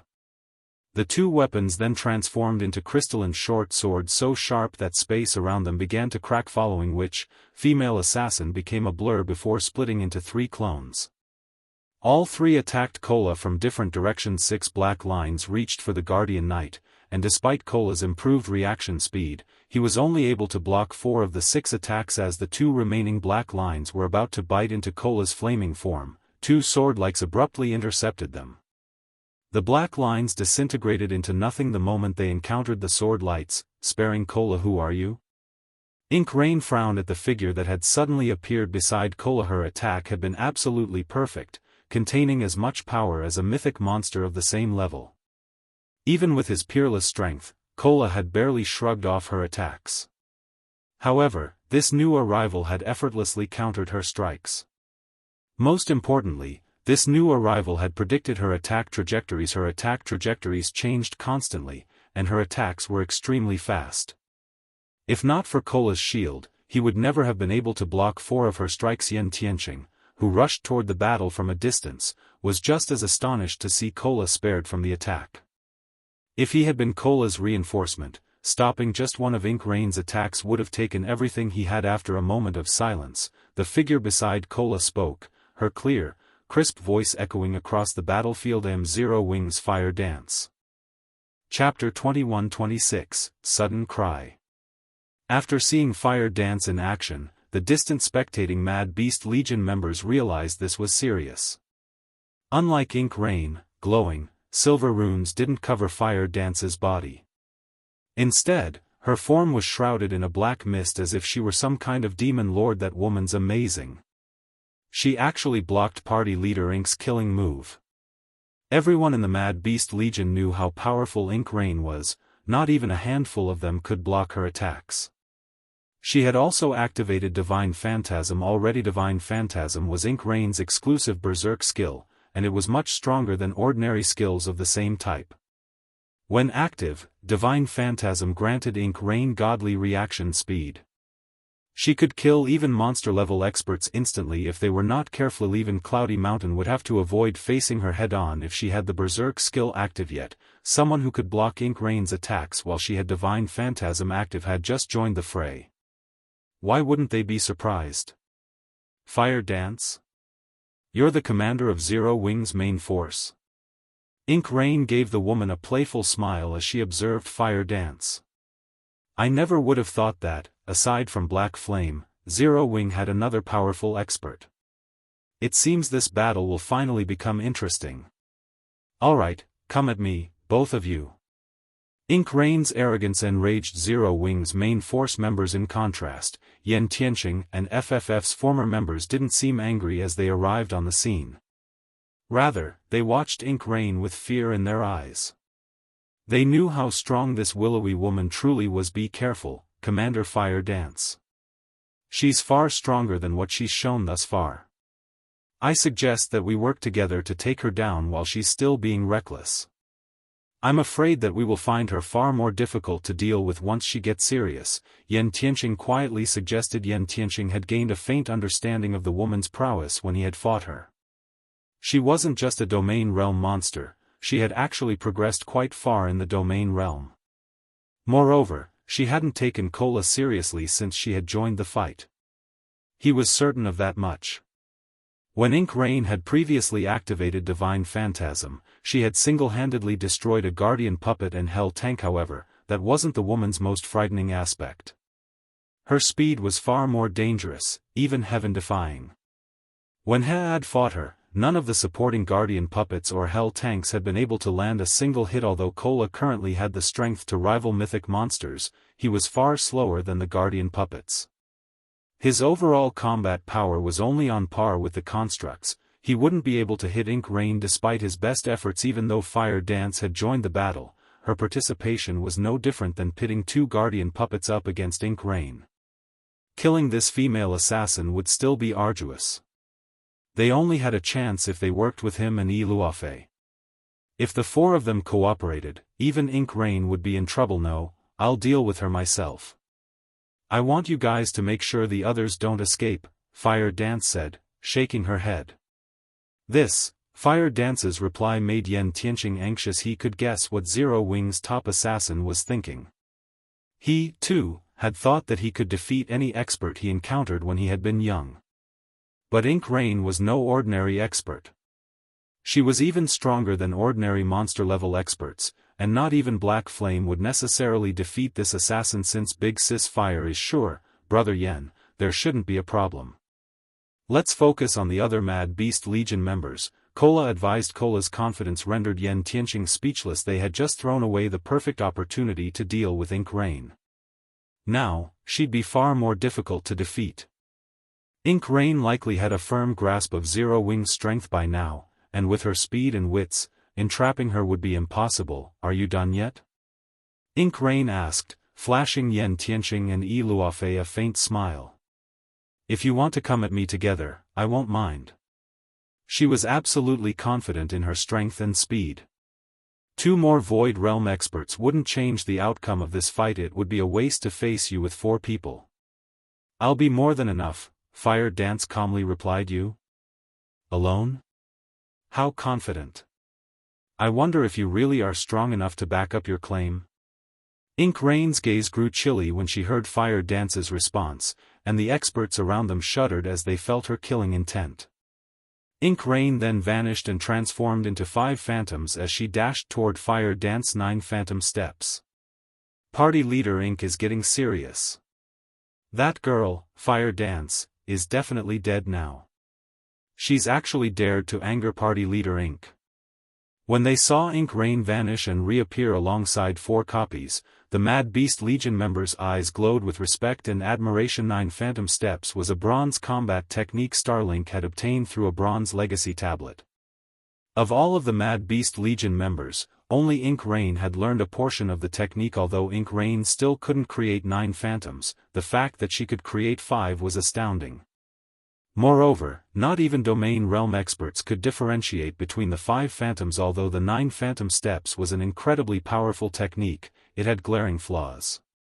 Using the combat technique consumed an extraordinary amount of stamina and concentration. Even a monster like Ink Rain could only execute the technique 4 times with full stamina and concentration. Seeing her utilize the technique in combat was a rare treat. It's over. Yan Tianqing's expression sank when he saw Ink Rain's 5 clones. He knew that she was an absolute monster, but he hadn't realized that she was this strong. Not even he could determine which phantom was Ink Rain's real body, not to mention Fire Dance. As the 5 phantoms reached Fire Dance, they all brandished their gleaming white short swords, launching 10 attacks in total.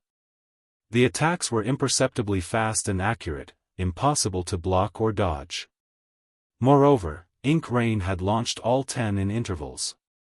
Even if Fire Dance used Vanish or Wind Steps, the skill's brief invulnerability could save her from all 10 attacks activate. Fire Dance shouted as she activated the falling fire orb in her bag. Her aura skyrocketed instantly, and everyone around her was suddenly overwhelmed with terror as its intensity washed over them. For a moment, they felt as if a true mythic monster stood before them. Zero Wings Assassin then brandished her 1,000 transformations. Fire Dance didn't seem to move quickly. In fact, everyone watching could see her actions clearly. However, the world seemed to freeze as she brandished her fragmented legendary weapon. It looked like only Fire Dance moved while everyone around her stood still. Where 1,000 transformations passed, it left behind a black spatial tear surrounded by faint arcs of electricity. As everyone watched, the weapon slowly collided with Ink Rain's snow-white short swords. Boom! Starlink's female assassin shot backward like a cannonball, crashing into the ground 15 yards away from Fire Dance. Her hands trembled uncontrollably as his short swords hummed with an ear-piercing sound. A moment later, 1/5 of Ink Rain's HP bar vanished. Chapter 21-27, Tier 3 Strength. As the assassin's weapons collided, a metallic clang echoed across the battlefield. The players fighting their own battles couldn't help but pause at the sound. The distant Mad Beast Legion members froze, staring at Fire Dance. They simply couldn't process that someone had nullified their number 1 assassin's ultimate move so easily. With Divine Phantasm active, Ink Rain's speed was unparalleled. When combined with 9 phantom steps, not even domain realm experts could distinguish between her 5 phantoms. They'd be forced to gamble on a target with only a 20% chance of success. However, not only had Fire Dance targeted Ink Rain's real body without hesitation, but she had also kept up with her enemy's divine attack speed effortlessly. As if that weren't enough, Fire Dance's attack had the strength to send Ink Rain flying. She's been repelled? The various major powers and independent experts watching the fight via magic mirrors gaped when they saw the scene. They didn't even know how to react. The players in Silverwing Town knew how powerful Ink Rain was. She had single-handedly destroyed a Hell Tank and Guardian Puppet during the last major battle outside of the town, after all. Moreover, she had completed the task as the Dark God's Legion watched. Yet, Fire Dance was able to throw such a terrifying expert so easily. Why wouldn't the watching players be shocked? How is this possible? Yan Tianqing stared at Fire Dance in confusion, shock and joy dominating his heart. He had never expected Fire Dance to be so powerful, enough so that she could even contend with Ink Rain. Yan Tianqing was certain that Ink Rain's ultimate move could kill him in an instant if he had to stand against it.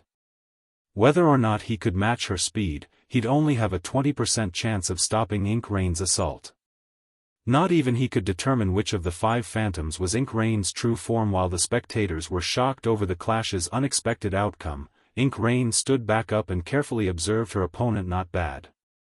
You're the first to stop me since I've learned 9 phantom steps. Ink Rain praised, watching the other woman with excitement. I wonder if you can stop my next move.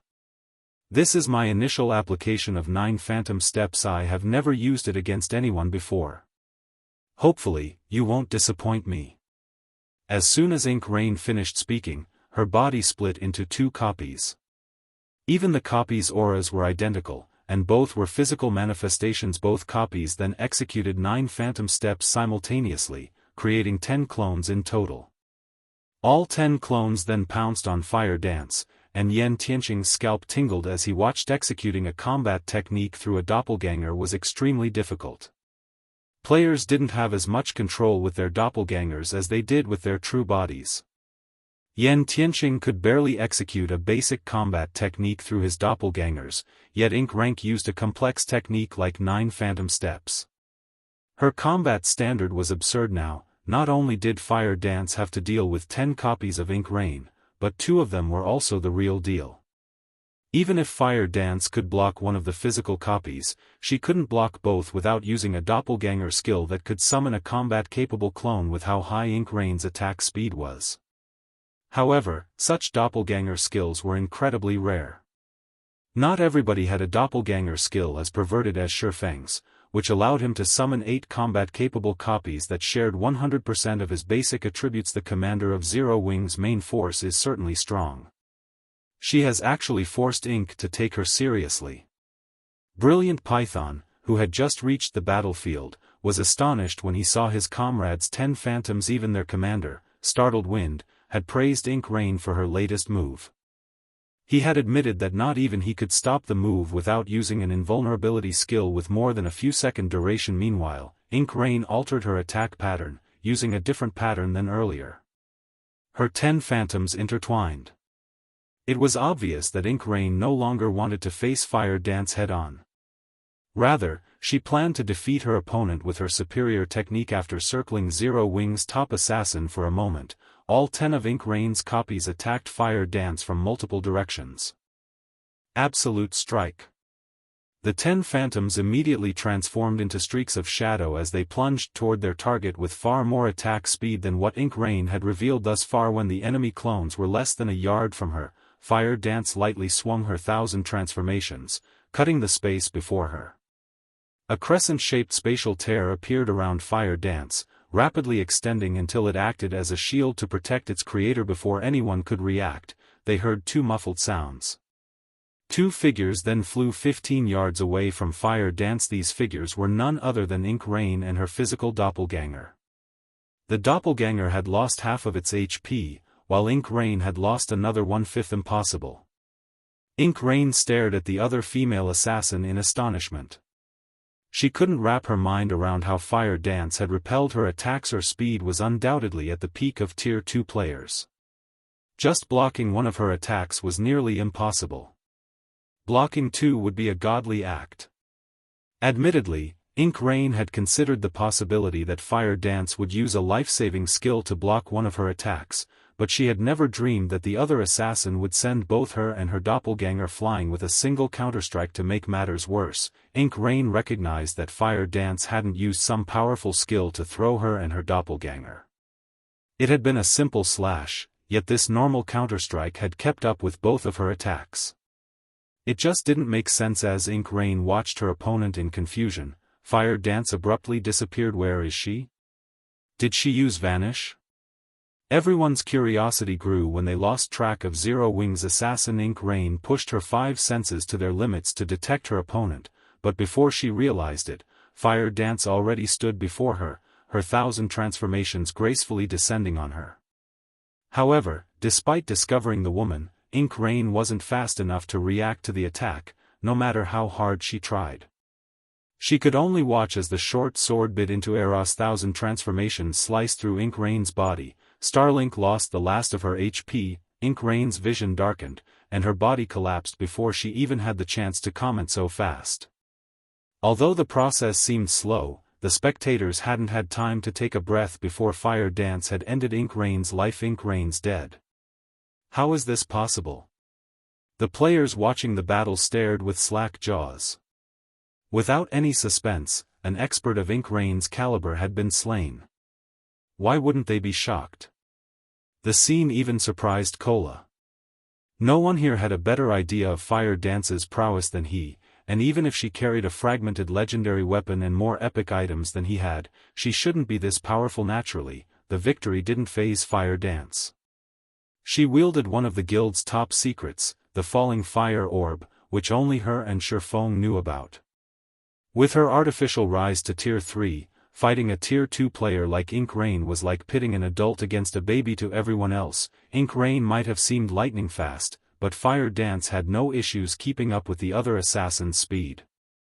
When it came to a competition of strength, needless to say, Fire Dance had an overwhelming advantage. While everyone was shocked over Ink Rain's death, Fire Dance wasn't idle. She shifted her sights to the Mad Beast Legion's remaining members. Tier 2 players were little more than infants before a Tier 3 player. Without powerful life-saving tools, they had no hope of contending with Fire Dance. Furthermore, Fire Dance had a fragmented legendary weapon to amplify her basic attribute and physique advantages. In moments, Fire Dance annihilated Ink Rain, Black Panther, and Brilliant Python's parties. Of the 3 Mad Beast Legion party leaders that participated in the battle, Brilliant Python was certainly the most unfortunate. As soon as he arrived on the battlefield, Fire Dance's sword claimed his life. He hadn't even had the chance to flee for a time. Silence dominated the battlefield. The spectating major powers and independent players in Silverwing Town were terrified as they watched the fights play out. How was this supposed to be a battle? This was just a massacre. What should we do, Vice Commander? One of the Mad Beast Legion members asked Cloudy Mountain, watching Fire Dance slaughter his allies, one after another, with a terrified expression. Retreat. Cloudy Mountain commanded, still watching Zero Wing's top assassin. Chapter 21-28, True Strength. As the Mad Beast Legion members on the hill outside of Silverwing Town used return scrolls and disappeared, the players in the town were in an uproar. What? That Mad Beast Legion is so scared it's running away. The spectating players in Silverwing Town could not believe their eyes as they stared at the now deserted hill. They had witnessed the Legion's power personally. Every one of the Legion's members was basically a monster, easily capable of taking on tens of thousands of enemies. The Mad Beast Legion had already proven its prowess by killing more than 10,000 Zero-Wing members, including many expert players. Yet, such a monstrous legion had fled from Zero-Wing's main force members. Of course, these spectators didn't consider the Mad Beast Legion's retreat incomprehensible either. Fire Dance had displayed horrific strength, slaying the Legion's members as if they were common monsters. She had fought like some god on a mortal battlefield. However, although Fire Dance was very strong, she was still only one person, and whatever she had used to increase her power should have a time limit. Once she lost that boost, the Mad Beast Legion was more than capable of continuing its assault against Zero Wing, and they'd definitely receive more reinforcements from Starlink. Even if Fire Dance's boost lasted longer than expected, the Legion could gradually wear her down and kill her once their reinforcements arrived. And yet, the Legion had decided to retreat after only suffering minor losses. This turn of events confused the spectating independent players in Silverwing Town. The Mad Beast Legion had previously boasted that it would kill any player that exited Silverwing Town's gates, yet these players had run with their tails between their legs. This choice certainly dragged the Legion's reputation through the mud. Only the various major powers experts understood why the Mad Beast Legion had chosen to retreat. Unlike the general populace, they understood the implications of Fire Dance's ability to kill an expert like Ink Rain so effortlessly. Numbers wouldn't matter before a player like Fire Dance. Sending in any number of experts that were weaker than Ink Rain would be futile. She could slay those experts as easily as killing low-level monsters. Fire Dance's destructive power on a battlefield was akin to a strategic missile. Even if Fire Dance had activated a berserk skill and her peerless strength had a time limit, she could end countless players' lives in that time. Furthermore, she could simply retreat to Silverwing Town before the skill's duration ended, and the Mad Beast Legion wouldn't be able to touch her. After waiting for the cooldown to end, she could repeat the process. The Legion would only continue to suffer if it insisted on standing its ground. Hence, cutting their losses and retreating was the wisest decision Starlink's players could make. I really hadn't expected Zero Wing to have such a trump card remaining. Starlink will likely find it more difficult to cut off Silverwing Town, now. That's right. Unless Starlink has a player that can contend with Fire Dance, it'd only be asking for trouble by trying to suppress the town. The strength Fire Dance had displayed even deterred the various major powers for a time. They abandoned their original plans to interfere with Zero Wing's profit. Setting aside the invincible monster that was Fire Dance, they couldn't afford to provoke Cola and Zero Wing's other main force members at the same time. these powers realized how important expert players truly were to a guild. With enough strength, a single player could defend an entire town. After this battle, the various major powers began to put more emphasis on nurturing their guild experts. Most of the independent players in the town had also gained a new understanding of expert players. This battle had utterly altered their mindsets. In the past, experts' usefulness had been limited to small-scale combat and dungeon raids, but now, expert players had proven that they could influence a town's prosperity. Meanwhile, Xianxia and the others, who stood behind Fire Dance, could not help their elation after the battle. Not only had this battle restored confidence to Zero Wing's members, but it had also broken Starlink's hold on Zero Wing in neutral maps. Zero Wing no longer had to worry about suppression from other powers. She had actually hidden her strength during the auction arena. Luofei stared at the Mad Beast Legion corpses strewn around Fire Dance in shock. She had assumed that the addition of the FFF Adventurer team would be a great help to Zero Wing. As far as she was concerned, aside from Shifeng, Zero Wing didn't have any capable experts. Fire Dance and the others' combat standards weren't particularly high, they only relied on their weapons and equipment to defeat superpowers' peak experts. However, this advantage would only become less significant as players progressed further in the game. On the other hand, Shi and Xianxia were different. They were bona fide peak experts. Not even superpowers could afford to underestimate them, and they'd be far more of an asset to Zero Wing than Fire Dance and her companions. However, it seemed that she had been severely mistaken. As she looked at Fire Dance, Luofei got the feeling that she should do everything in her power to avoid becoming this woman's enemy. In Luofei's opinion, Fire Dance might even be stronger than Shifeng. The female assassin had killed a monster like Ink Rain so easily, after all, and she hadn't even used a single skill during the exchange. Zero Wing really is unfathomable, Xianxia said, a bitter smile forming on his face. However, this definitely means that I won't have to listen to Lotus's mocking anymore. Lotus had visited him multiple times, trying to persuade him to leave a hopeless guild like Zero Wing while the Mad Beast Legion had harassed Silverwing Town. However, with the strength Zero Wing had just displayed, Lotus wouldn't likely have anything else to say. Once the Mad Beast Legion had retreated, news of the events quickly reached God's Domain's various powers. The game's superpowers were particularly interested in the battle. Starlink had been very serious about eliminating Zero Wing from the game, even taking more measures to prevent Unyielding Soul from sending reinforcements. However, despite the superpowers' wrath, Zero Wing had successfully defended Silverwing Town, and Starlink had suffered a minor loss. The outcome was truly unexpected. However, the various superpowers recognized that Zero Wing had reached its limit. Although Zero Wing had indeed defended Silverwing Town and its reputation, it hadn't resolved its predicament of being unable to develop in neutral maps. God's Domain's future was already clear for everyone to see. Those who ruled the game's neutral maps would rule the game. If Zero Wing lost the ability to develop in neutral maps, it would never realize its dream of becoming a superpower.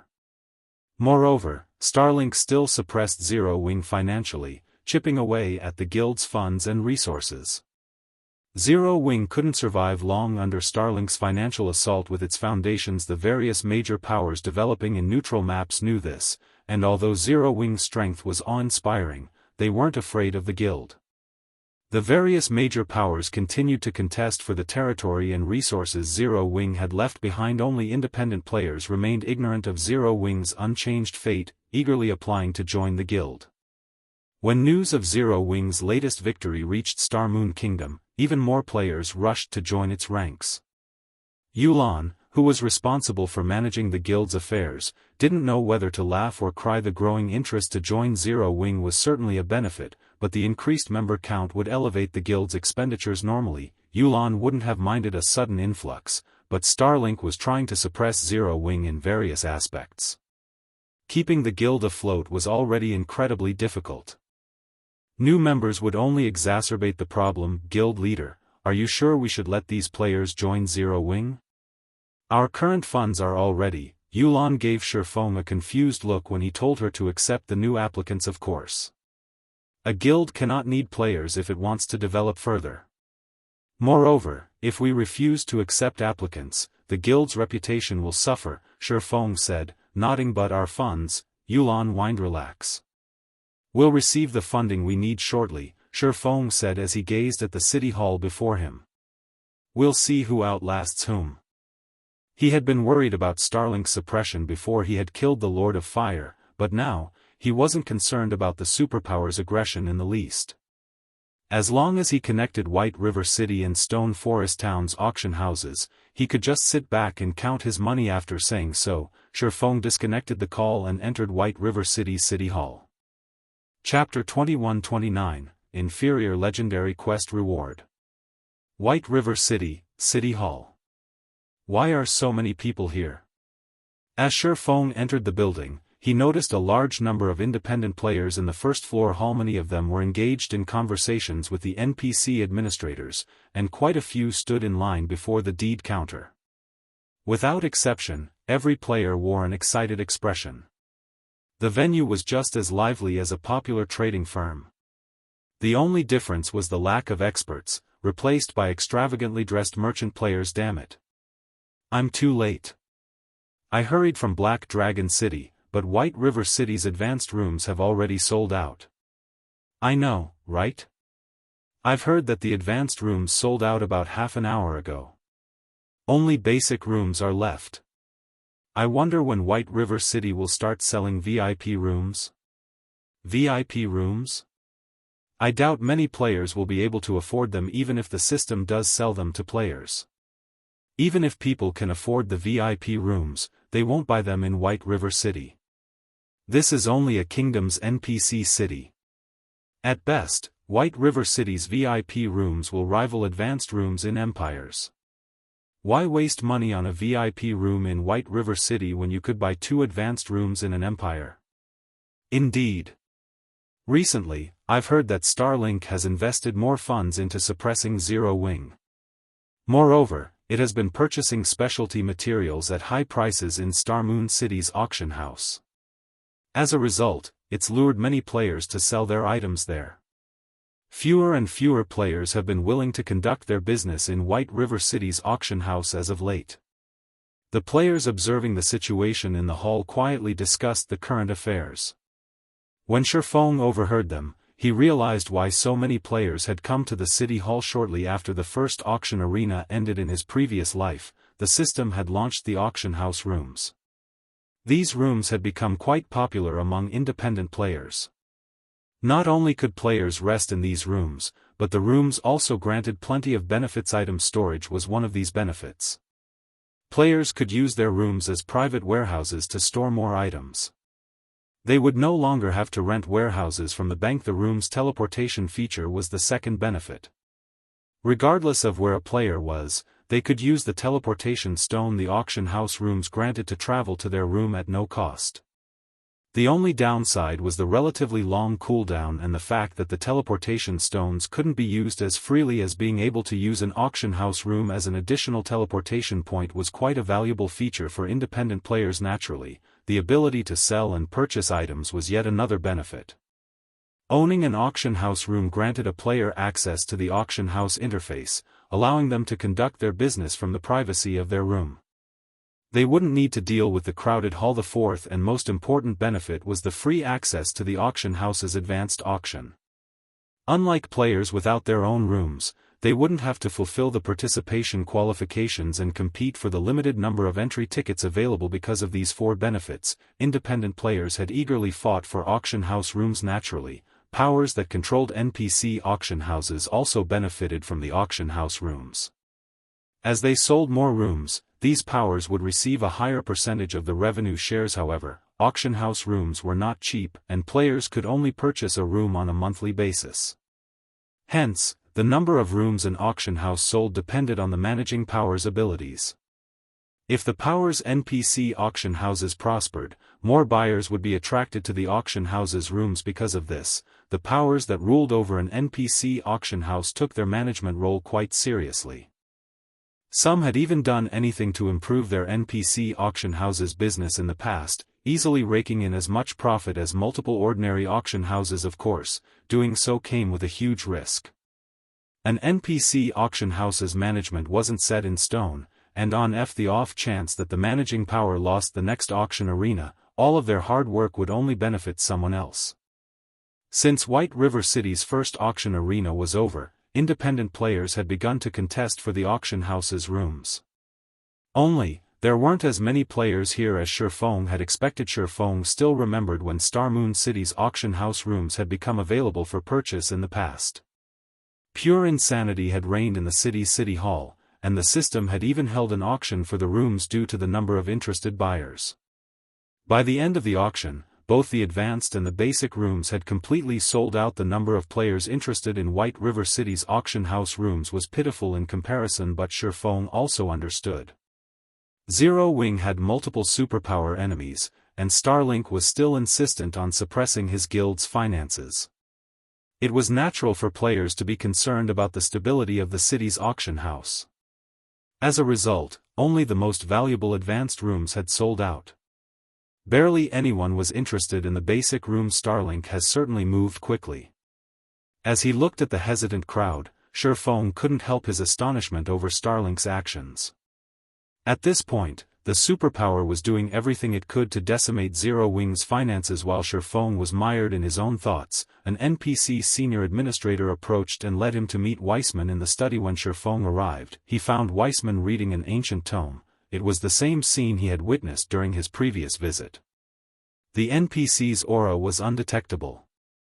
Anyone unfamiliar with the NPC would find it hard to believe that this man was, in fact, a Tier 5 Grand Wizard. Quickly, Shifeng handed Weissman 100 units of 7 Luminaries Crystal and the Hero Crusade Quest certificate. You really are a surprising adventurer. I hadn't thought that you'd complete the requirements so soon. It's no wonder why Charlene values you so much, Weissman said, looking at Shifeng with a hint of surprise flashing in his eyes. Seeing this reaction, it was hard to believe that Weissman was actually an NPC. He seemed more like an average, friendly elder. Here is the proof of release you need. I hope it will help you progress. As soon as Weissman handed Shifeng a roll of parchment, the sounds of a series of system notifications reached Shifeng's ear. System, congratulations. You have completed the Inferior legendary quest, Road to Prosperity. Rewarding 1 proof of release for White River City's auction house, 2 level increases, legacy skill points +5, and free mastery points +20. Shifeng instantly leveled from 74 to 76, but rather than spend the legacy skill points he had just received recklessly like most players with a hidden class, he chose to save them first. He didn't currently need any additional skills. He was already quite strong, 6 levels higher than Fire Dance and the other main force members, who were already far above God's Domain's top-leveled players. Second, Tier 2 was merely a transition period for players. The game became truly challenging once players reached Tier 3, and legacy skill points would become far more difficult to acquire. If players spent their legacy skill points recklessly for a brief boost to their strength, they'd pay for it later in the game. Many experts had regretted their rushed decisions during Shifeng's previous life system. You have completed the Road to Prosperity. You may choose between a peak construction design and a gold town promotion order as a bonus reward. You have 5 minutes to decide. Chapter 2130, Silver Auction House Certificate. As soon as the system notification ended, a light blue selection window popped up before Shifeng. Despite his multitude of experiences, when Shifeng saw the 2 options the window displayed, he could not help but grow excited. God's Domain's current players might realize that the peak construction design and cold town promotion order were amazing items, but they likely didn't know how important these items were. Not even the various superpowers would recognize their true value. Of course, Shifeng knew both items had been capable of changing a power's fate during his previous life, and superpowers were no exception. The peak construction design might not seem like much as it only allowed one to construct a single building, but a guild city required a peak construction to qualify for its promotion to main city rank. Even a major NPC city like White River City was only advanced rank, a step away from reaching a main city standard. Star Moon City was the only NPC main city in the kingdom. Meanwhile, a main city could serve as a guild's foundation. Superpowers had paid astronomical sums to capture a first-rate guild's main city even after a decade in God's Domain.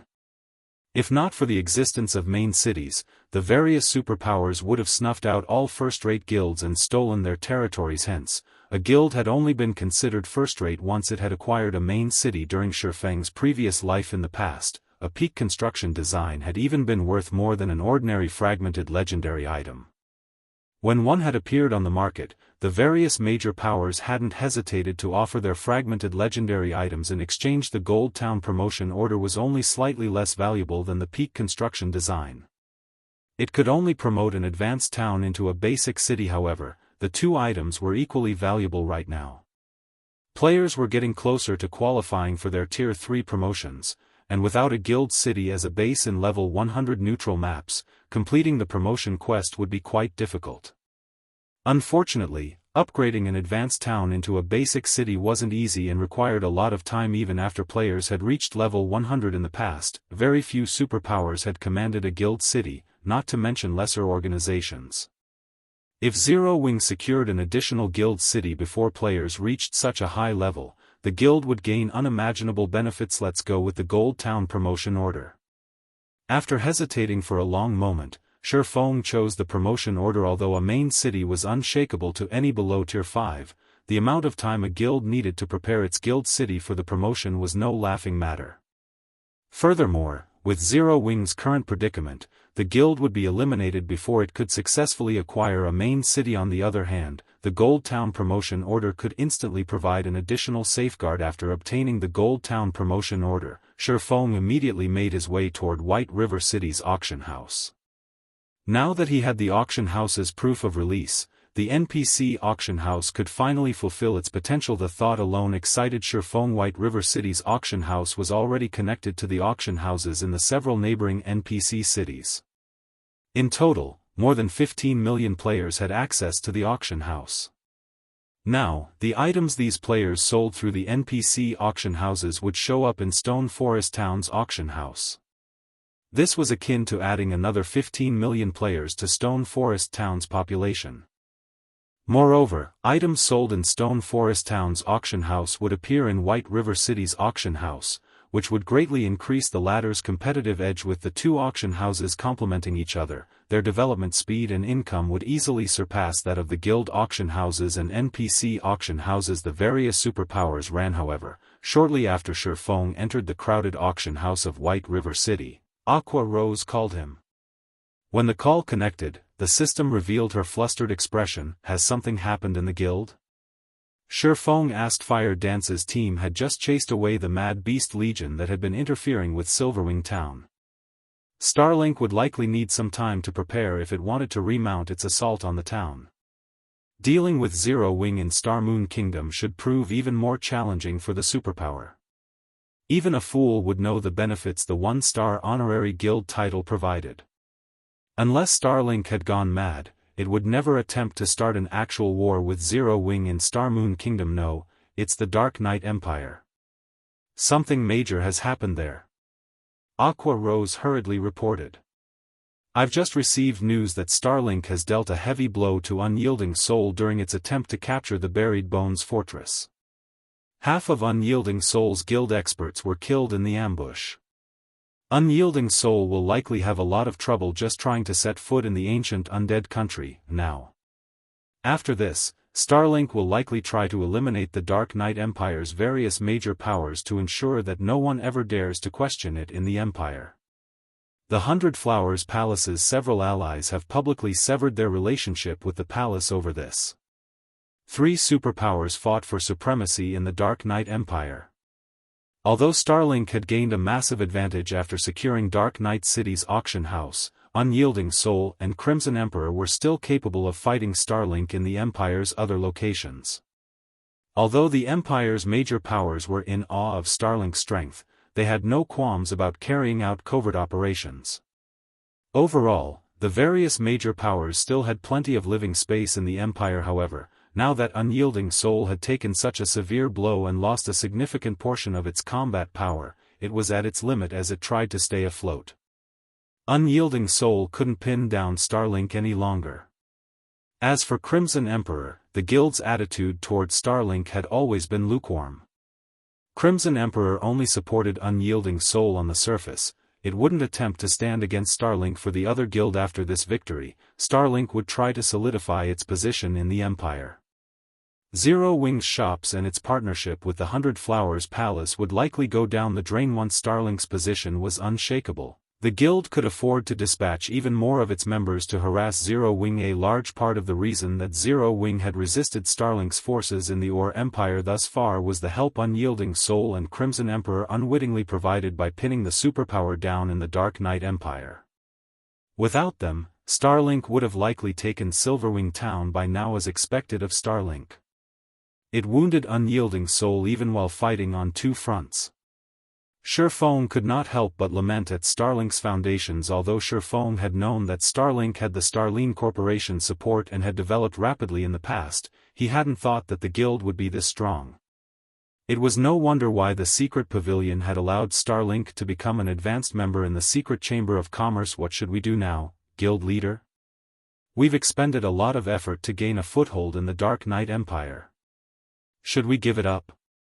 Aqua Rose asked. Starlink hadn't begun to clean up the Dark Knight Empire just yet. If they took advantage of this opportunity to sell off their shops and resources in the Empire, they should be able to get a high price. If they waited until Starlink took action, however, they'd likely get nothing for these shops and resources. On the contrary, they might take a loss. No. This is a good opportunity. I'm sure plenty of powers are trying to sell their properties and cut their losses in the Empire. Send someone to negotiate with them. If the price is suitable, we'll take their assets off their hands, Shurfeng said, smiling as he shook his head. By now, the most strategic lands in God's domain's various kingdoms and empires had already been claimed. Purchasing these plots for anything less than an exorbitant amount was practically impossible. Unlike the various superpowers, Zero Wing had started with nothing in God's domain. Now that Starlink was trying to solidify its position in the Empire, this was the perfect opportunity for Zero Wing to expand its influence. This Shurfeng's decision stunned Aqua Rose. The Dark Knight Empire's powers were trying desperately to flee, yet Shurfeng wanted to rush headlong into the Empire. Although his plan could yield tremendous profits for Zero Wing, the risk was just as great. Go negotiate for now. Starlink might be powerful, but Zero Wing is no pushover. Shurfeng said earnestly. Understood. Aqua Rose nodded. One could only hope to become rich by taking risks. If Shurfeng's plan succeeded, Zero Wing's development would reach a whole new level. Starmoon Kingdom was, after all, only a kingdom. It was no match for an empire. By the time Shurfeng had finished his conversation with Aqua Rose, he had arrived on the top floor hall of White River City's auction house. Lord Protector, how may I be of service? Hope, the auction house's senior administrator, respectfully asked as he approached Shurfeng. I wish to connect White River City and Stone Forest Town's auction houses. I have this certificate from Lord Weissman, Shurfeng said as he handed the proof of release to Hope. After a moment of surprise, Hope carefully inspected the parchment. This is indeed a certificate signed by Lord Weissman, Hope said with even greater respect. My lord, please wait here for a moment. I'll take care of the necessary procedures right away. Shurfeng nodded. This wasn't his first time doing something like this. The auction houses in question operated through different systems. Connecting the two would take some time, which would depend on the auction house's standards and resources. Hope finally returned to the top floor hall over half an hour later. He then handed Shurfeng an ancient token and said, My lord, this is the management certificate for the two auction houses' warehouses. The two auction houses are now linked. You may use this certificate to open either auction house's warehouse at any time. A silver auction house certificate? Shurfeng stared at the silver token in his hand, stunned. Normally, players only received the bronze rank certificate for initiating a link between a player auction house and an NPC auction house. With a bronze auction house certificate, the two auction houses could share merchandise, and players could claim a certain percentage of the generated revenue. As the auction houses shared more transactions, not only would their development accelerate, but the auction house certificate would also improve, granting its owner better benefits. But to Shurfeng's surprise, he had received a silver auction house certificate for connecting one NPC auction house to one player auction house. He had never heard of something like this happening in the past. He hadn't even been able to upgrade his auction house certificate to silver rank in his previous life. And yet, in this life, he had secured one so quickly.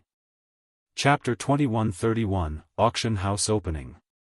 Shifeng stared at the stone token in his hand, deep in thought. Could this be the reward for being the first person to link an NPC auction house? The silver auction house certificate had been a rare sight among first-rate guilds in the past. It was easy to imagine how difficult it was to upgrade a bronze auction house certificate to silver rank. Aside from a bonus reward, Shifeng couldn't think of any other possibilities for this unexpected boon. After considering the matter for some time, Shifeng decided to stop worrying about it.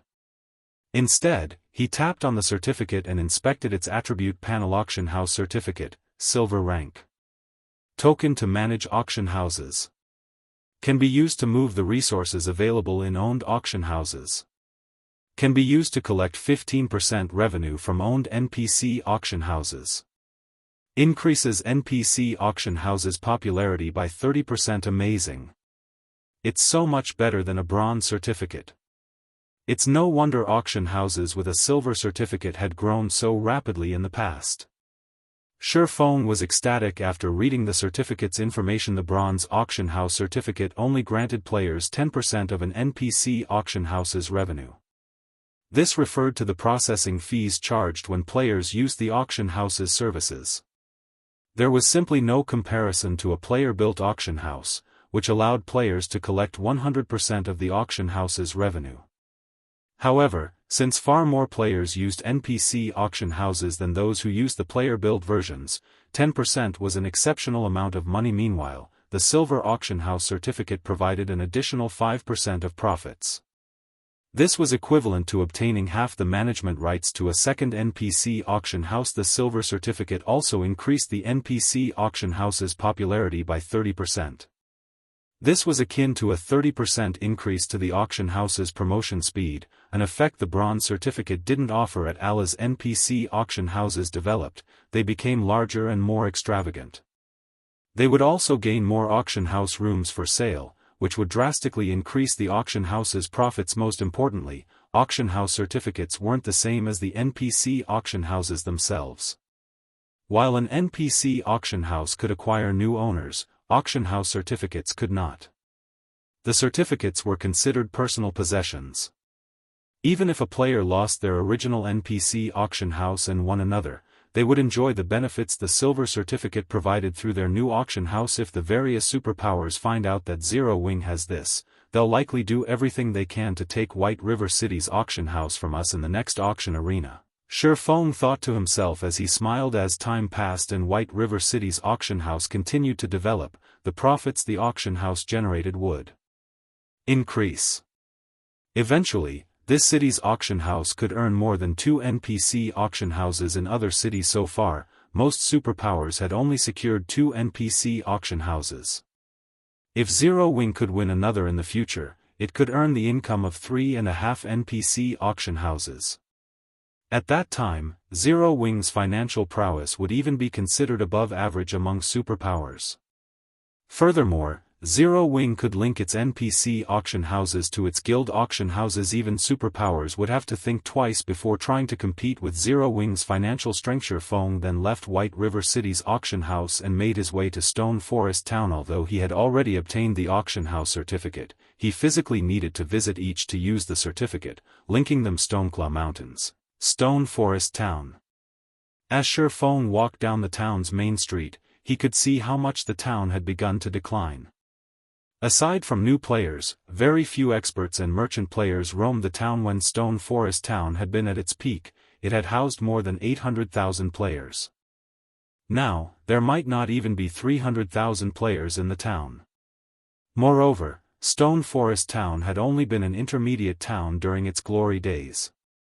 It was now an advanced town and occupied several times the space, yet it had slightly more than 1/3 of its player population during its heyday.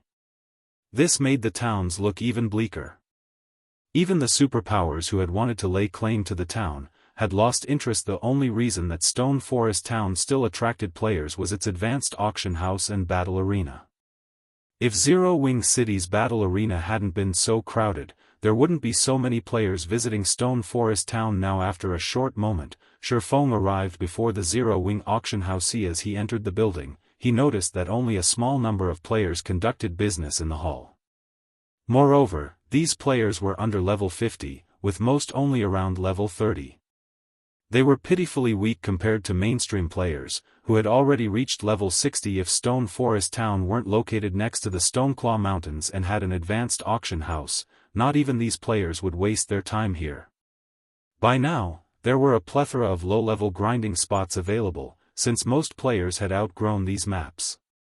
Low-level players could also find an expert to power-level them in high-level maps. Obtaining top-tier, low-level weapons and equipment wasn't a concern anymore either. Players simply had no reason to grind in the Stoneclaw Mountains. Some players might still value the magic crystals the regional dungeon produced, but players past level 50 couldn't actually enter the dungeon anymore. High-level experts couldn't power-level their low-level comrades in the dungeon either. Naturally, there was a qualitative difference between a player's leveling speed when they had an expert's assistance and the leveling speed of a player without such help. By abandoning their chance to catch up to the frontline players to grind for magic crystals, players were placing the cart before the horse. After all, high-level maps had far more opportunities and resources available. Of course, there were bound to be exceptions. For example, workshops and guilds' money-farming teams would gladly grind in the Stoneclaw Mountains. Magic crystals would always be sought after in God's domain, regardless of players' levels. Even Zero-Wing had sent its low-level members to grind in the Stoneclaw Mountains for magic crystals in exchange for GCPS. Glancing at the players in the hall, Shifeng made his way to the staircase in the corner and proceeded to the auction house's top floor. This was also where the auction house's warehouse was located. After entering the warehouse, Shifeng took the auction house certificate from his bag and started chanting an incantation. As he did, the magic arrays on the ground lit up with a silver glow as they resonated with the auction house certificate in Shifeng's hand. When he had finally finished the chant, a set of doors appeared in the middle of the warehouse. The doors were made entirely out of black luminary stone, and they led to the warehouse in White River City's auction house. Shortly after, the doors parted, and a group of well-armed NPC soldiers emerged. They were all level 180, and their leader was a level 180, Tier 3 Knight. NPC administrators from White River City's auction house then followed, flooding into the warehouse. When the parade of NPCs ended, the sound of a system notification reached Shifeng's ears. System: the setup for Zero-Wing auction house's teleportation array is complete. Do you wish to open the shared warehouse now? After calming himself down, Shifeng said, "Open." Suddenly, the auction house interfaces for the Zero-Wing auction house and the White River City auction house changed, giving visiting players access to items from both sources. Chapter 2132, Popular Stone Forest Town. Stone Forest Town, Zero-Wing auction house. Brother Chi, our luck is insane today. We got more than 20 magic crystals, a level 42 elementalist, who had just entered the auction house, exclaimed to the level 44 shield warrior beside him. If we can keep this up for 2 more days, buying that level 45 Mad Rage set will be a piece of cake. We certainly did get lucky today. I hadn't expected to collect so many magic crystals. Even if we're not particularly lucky in the next few days, we'll still have enough saved up for that set in 4 or 5 days, the level 44 shield warrior said, nodding. When the shield warrior spoke of the Mad Rage set, desire burned in his gaze. Currently, he wore mismatched pieces of level 40 fine gold equipment. Meanwhile, the Mad Rage set was a level 45 fine gold set equipment. The only way he could get his hands on the set was to offer the various guilds magic crystals in exchange. However, once he got it, his HP, strength, and defense would undergo a qualitative transformation. With adequate support, he should even be able to tank a level 55 Great Lord. Brother Chi, once you get the set, our party will level up so much faster. I can't wait to see if that bastard, Luoyang, dares to show off again, the level 42 elementalist said excitedly. Luoyang was their classmate, and although they had joined the game at the same time, he had gotten into a level 50+ party. With his party's help, Luoyang had leveled rapidly in neutral maps. He was already level 47, while they hadn't even reached level 45. As a result, Luoyang had been bragging about how wonderful neutral maps were in class over the last few days, and the sight irritated them. Unfortunately, they had no choice but to grind for EXP and magic crystals in the Stoneclaw Mountains, and MT was the most important player in a party. With a strong MT, the party could even grind in higher-leveled maps. Hence, they strove to purchase the Mad Rage set so their party could travel to level 55 neutral maps. Relax. With how good our luck was today, we should use this opportunity. Once we replenish our magic scrolls, we'll go back out for another round of grinding, the level 44 Shield Warrior said eagerly, following which, the Elementalist and Shield Warrior found seats before calling up the auction house's interface to browse through the available items. Crap. Since when has the Zero Wing auction house had so many magic scrolls for sale? The level 44 Shield Warrior exclaimed when he saw his search results. Normally, they only had a few types of scrolls to choose from when shopping for Tier 1 magic scrolls in the Zero Wing auction house, and only a pitiful number was available. Higher-tiered scrolls were basically non-existent. Mainstream players didn't linger in maps below level 50, after all. There simply weren't any players that could sell high-tiered magic scrolls in the Zero Wing auction house. Of course, the guild had an auction house in Zero Wing City as well, and travel between Zero Wing City and Star Moon City was quite convenient. To get the best price, players generally sold their magic scrolls in Star Moon City's auction house or set up stalls in Zero Wing City. Very few sold their scrolls in the guild's auction house. As a result, Stone Forest Town's auction house barely had any magic scrolls now. However, Stone Forest Town's auction house even had super rare Tier 3 magic scrolls. Practically every type of Tier 1 magic scroll was available, as well. Am I dreaming?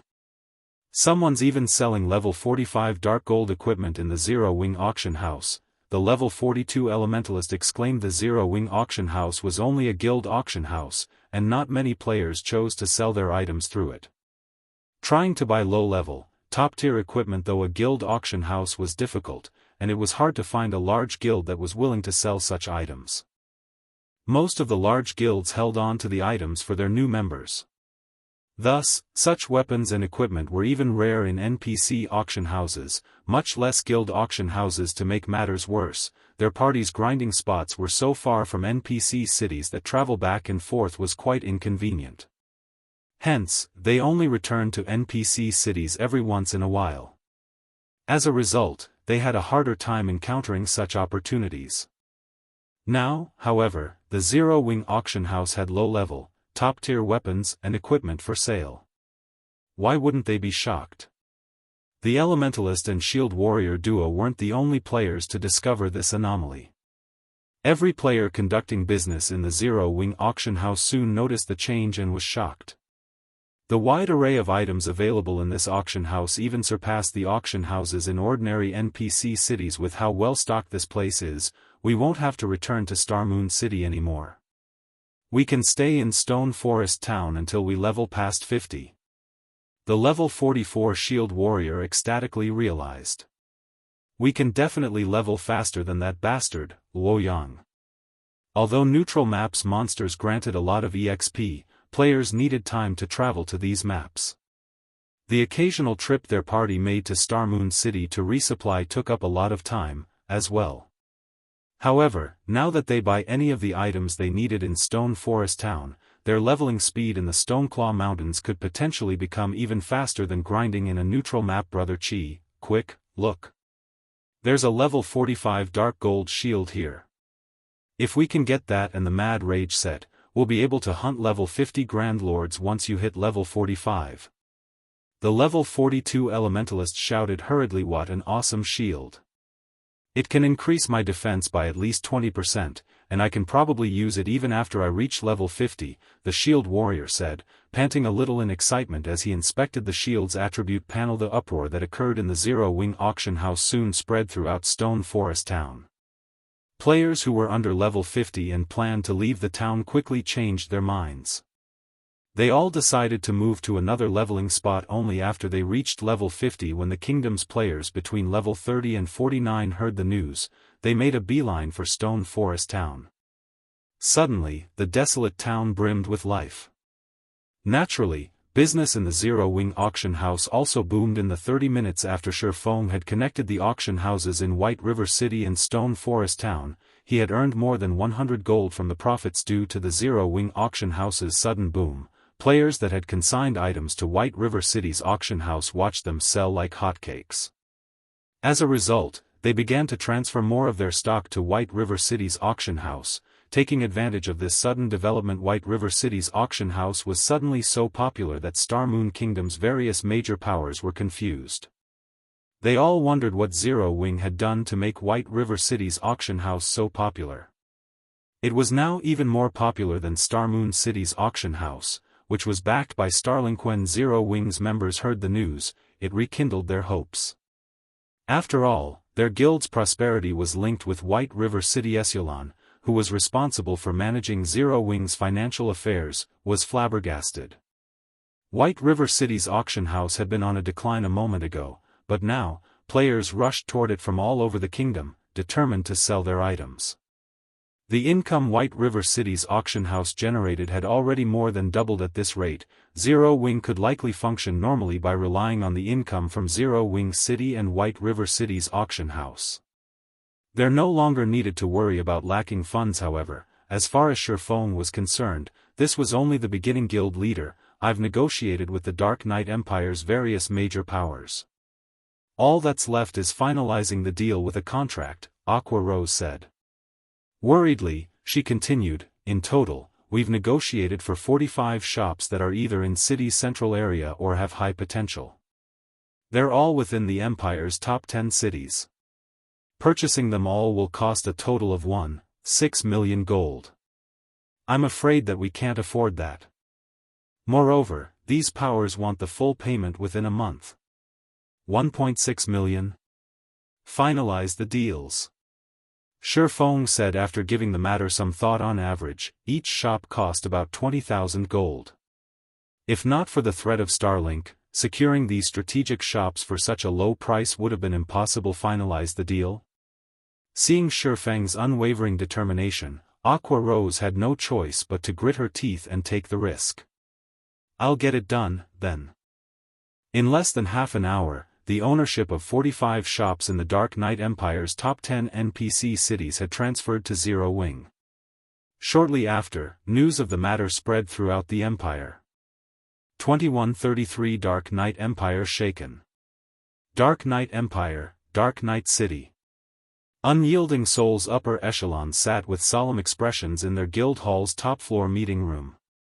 The room was depressingly silent. The guild's core strength had taken severe damage in the battle at the Buried Bones Fortress. Now, the guild was utterly powerless against Starlink in the contest for the ancient undead country. Hence, the guild leader had called an emergency meeting to discuss Unyielding Soul's next move. Crimson Emperor has already withdrawn from the ancient undead country. The guild isn't even willing to meet with our representatives. I'm afraid that we can no longer hope for its help, Mu Lingsha reported. Frustrated, Starlink had relied on the fortress as an advantage for its development in the neutral map. To counter this problem, Unyielding Soul had secretly partnered with Crimson Emperor. Including the stamina gemstone supply from Zero Wing, Unyielding Soul had barely been able to withstand Starlink's harassment. However, not only had Unyielding Soul suffered grievously, but Crimson Emperor had also withdrawn from their alliance. Now, they had no way to contend with Starlink in the ancient undead country. The ancient undead country had far better resources than other neutral maps, and if Starlink were allowed to monopolize those resources, it would only be a matter of time before Unyielding Soul lost any foothold in the Dark Knight Empire. Zero Wing stamina gemstones and exotic stamina potions are our only hope now. If we can get a large stock from the guild, we'll have enough strength to keep fighting. Players' stamina consumption is far higher than in any other neutral map, and so far, only experts have been able to survive in the area. That means that Starlink hasn't been able to send a lot of players to explore the map. At least, it hasn't been able to send enough to impact the situation between our guilds, Unyielding Heart said after giving the matter some thought. Although the ancient undead country was a fat piece of meat, ordinary players had no hope of surviving there due to the harsh environment and high-level requirements. At this point, only expert players stood a chance against its monsters. Although Unyielding Soul had suffered significant losses, the situation wasn't irreparable. As long as Unyielding Soul had a stamina recovery advantage, it could still farm the ancient undead country for resources. Zero Wing has already used all of the stamina gemstones and exotic stamina potions in its stock to retaliate against Starlink in the Dark Knight Empire. Asking for more might be, Mu Lingsha said as she shook her head. How far you have fallen, Heart. Zero Wing is just some kingdom's small guild. How much do you really think it can accomplish in this situation? Zero Wing only dared to show itself in the Empire because of our guild and Crimson Emperor. Now that we've taken so much damage, such an insignificant guild will do everything it can to avoid the Dark Knight Empire. Do you really think Zero Wing would willingly work to help us? A golden-armored, level 67 Guardian Knight named Soul Oath criticized. I told you that we should have moved to another location when Starlink had still been growing, but you insisted that we should partner with Zero Wing to stand against the superpower to the bitter end. Look at where your decision has gotten us. As Soul Oath's words echoed through the room, everyone fell silent. Soul Oath was right. If Unyielding Soul had conquered several other kingdoms as soon as Starlink had claimed Dark Knight City's auction house, the guild's development might have slowed, but it would have been in a better position than it was now. Enough. Silent Soul, Unyielding Soul's current guild leader, abruptly shouted. We are not here to lay blame. We are here to find a solution. With Silent Soul's reprimand, Soul Oath's jaws clicked shut before he could criticize Unyielding Heart further. The guild upper echelons nodded in agreement with their guild leader. The events had already taken place. Now, they had to find a way to fix this issue. While these players ruminated over the guild's future, the meeting room's doors swung open, and a level 66, Tier 2 assassin hurried inside. What's wrong? Silent Soul demanded. We've just received news that Zero Wing has purchased 45 shops in the Dark Knight Empire's top 10 cities from the various major powers, the assassin reported. What did you say? Zero Wing purchased 45 shops in the Dark Knight Empire? But how?